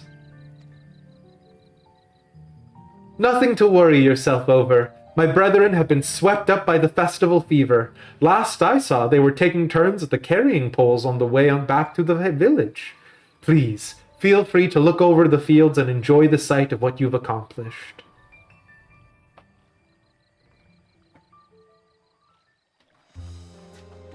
I don't know what you mean by you can't, so. You're what inspired this conversation.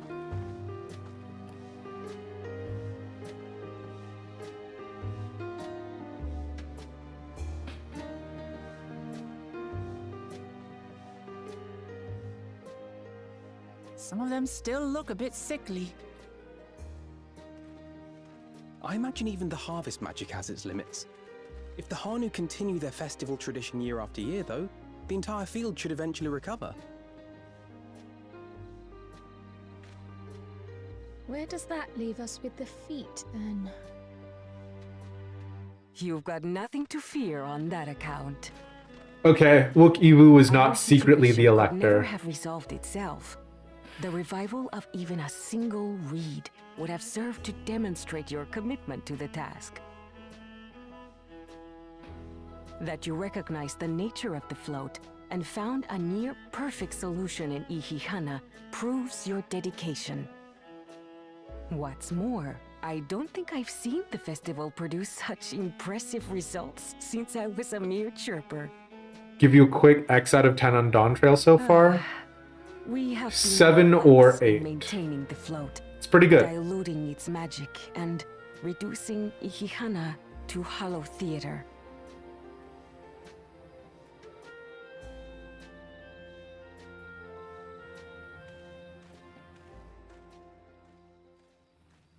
Kona!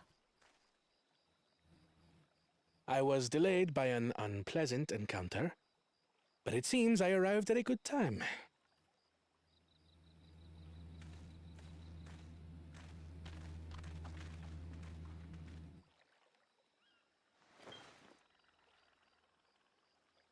Okay.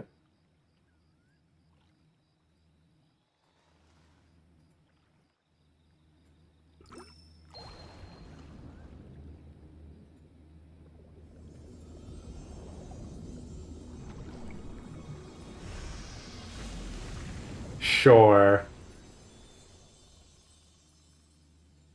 Just like that, huh? Oh, isn't that wonderful? That easy. Just like that, huh? You just pour in some mystery liquid and problem solved? I'm genuinely pissed about this. Stagnant ether was to blame for the reed's poor condition. I assumed that was an alchemical concoction which enhances ethereal conductivity. Oh, we enhanced its ethereal conductivity. We all got around it and did the Mandeville dance for the Mandevillium oil. Fuck off. Genuinely, fuck off with that bullshit.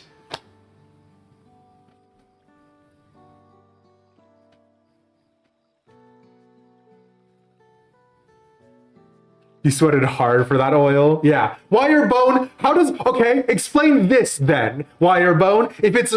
feathers have cultural significance, what did Kona do there? What is Kona's magic oil culturally significant to?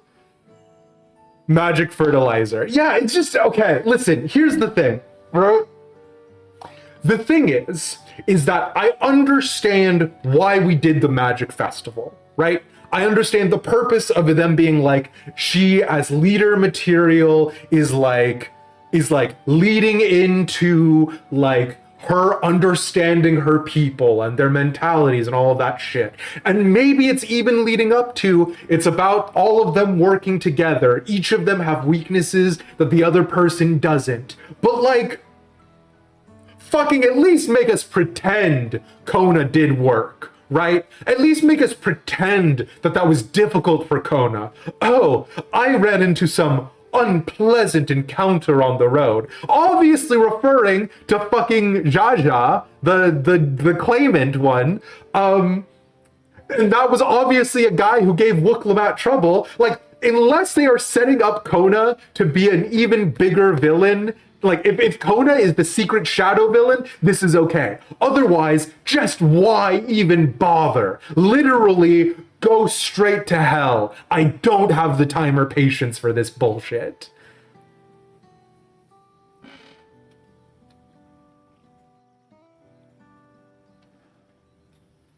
It's not. Oh, cool. I'm glad that the rules only apply when I'm coming up with an idea. You were gonna go to sleep, but you're now here for a good old Big D rant. It's over. It's done, right? Like here's the thing. There's nothing else to talk about. You just had us fucking put in a lot of time, effort, emotional work, right? Emotional labor, insofar as we're worried about how fucking Linuhanu is doing, insofar as that we're worrying about Ihihana or whatever. You're making us do a lot of work, but it's okay, because Kona will just come in at the end and just solve everything for us. Like, it is hard for you to be like, oh, I see, we're helping Wuklemat grow and become her own as a leader, when everyone was right.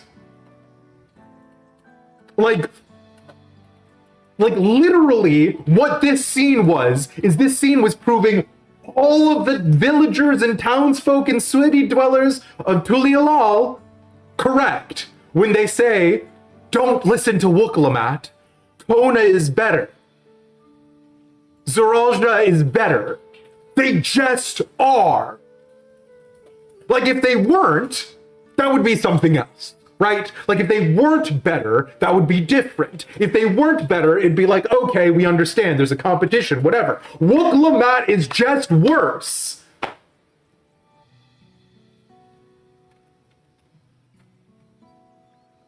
There's a reason that's revealed a bit later. Okay. I'm so angry right now. He ran into the furry gobus, yeah. Brain work is hard work too. He probably had to suffer through a lot of Archon bread. Archon bread isn't even that bad. There's plenty of like different types of bread that have fish baked into it. Just Charlians are dumb.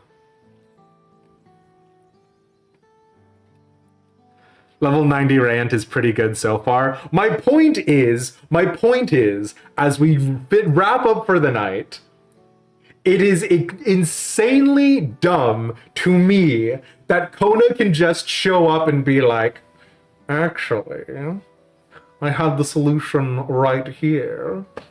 Fuck off. Fuck off with that. I still like him. I'm just pissed.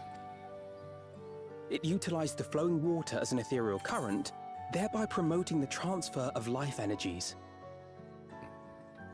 Excuse me. A method I could not have devised without the education I received at the Studium and the cooperation of my Archon allies.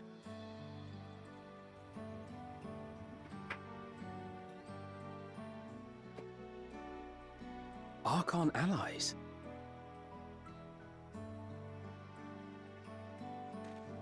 You see, Lamachi, this is why we need to embrace foreign knowledge and technology. Employed appropriately, they make light work of what would otherwise be arduous labor.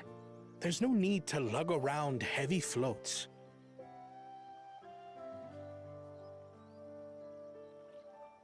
Well, you always were the clever one, brother. Your approach was no less effective, Wuklamart. It achieved It categorically, it literally did not achieve the same result. It literally achieved a worse result. Kona put a single drop in, and it fixed the entire fields and filled the fields with, like, healthy reeds, bountiful reeds. We did the same, we did the float trick, and the float trick made it slightly better, and over the course of many years, the fields would be fixed. Also, I do see what you're saying, JR, about Archon allies, but like, but what about morale? Their morale will be improved to having food to eat, materials to fix their houses, and better reeds to fix up their super float or whatever. Like morale is not going to do well being hungry.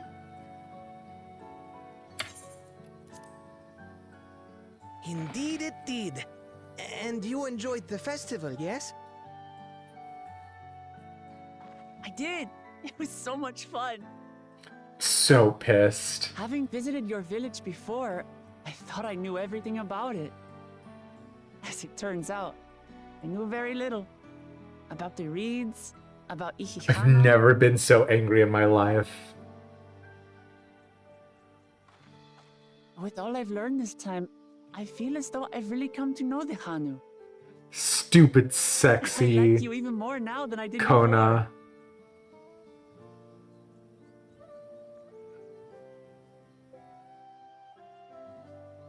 The feeling is mutual.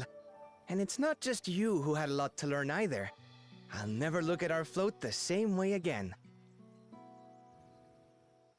The two of you have exceeded expectations. Come forth and claim your stones.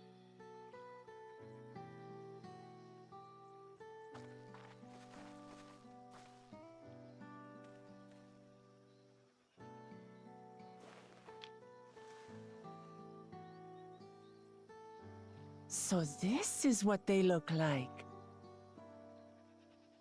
Go on, set it in the tablet.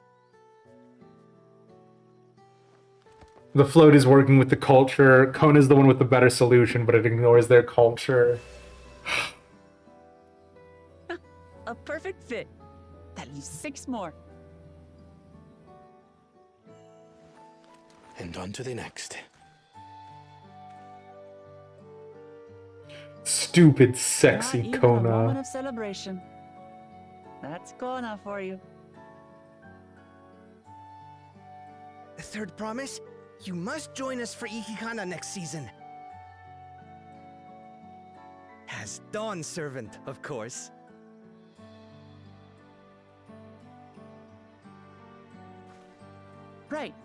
It's back to Tulihiola for now. Alright, I think that means we're done with the Hanu, right? Look forward to seeing you all again.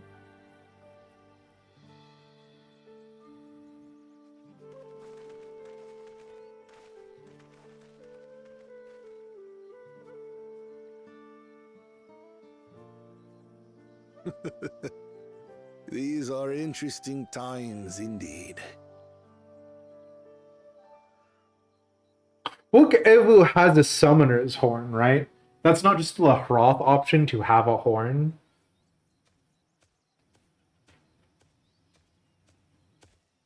The concoction was brewed by Kona himself. It's a test vial, but it should contain the same reagents.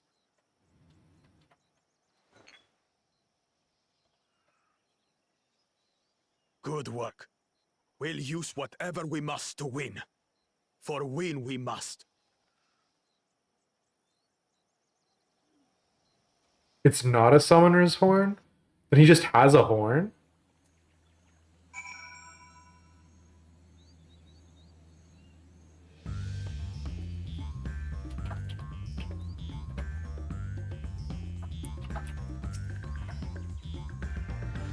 Well, Kona seems a decent sort. He strikes me as a man who likes to keep others at a distance. He's a demon, kill him. Well, you heard, chat.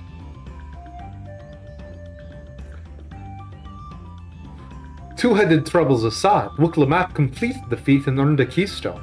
That's all that matters. Where has Bakul Jaja gone, I wonder? And what did his follower mean by their other prospect?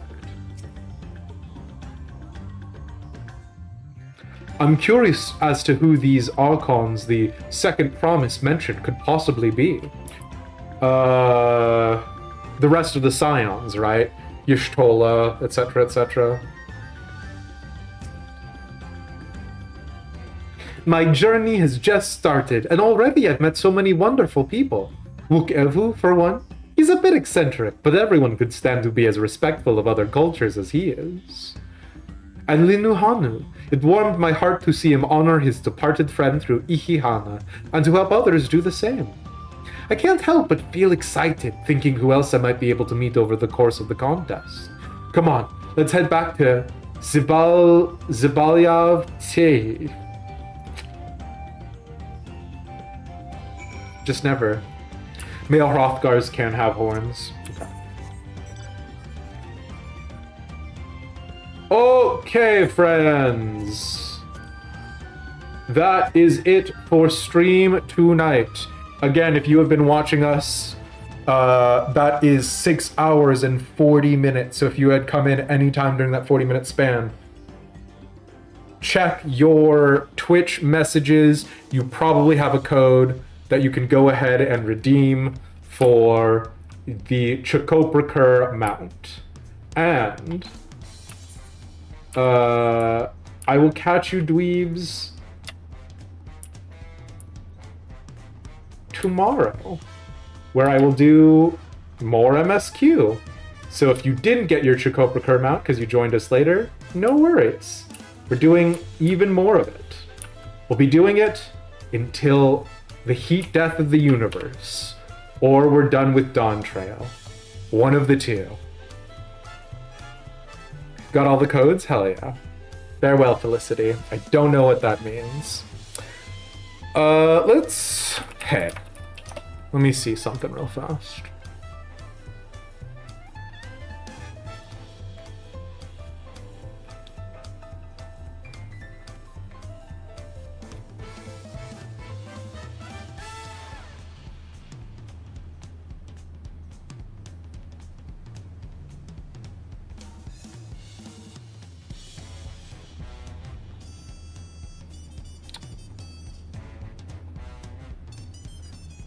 It looks like Gamer Escape, which is the website that produces so much Final Fantasy XIV content, and also does have Mog Talk Radio, is currently streaming the 6th dungeon and the last trial, Silent Footage Run. So if that's something that you're interested in, come along for the raid, and otherwise, I'll catch you guys later. Bye!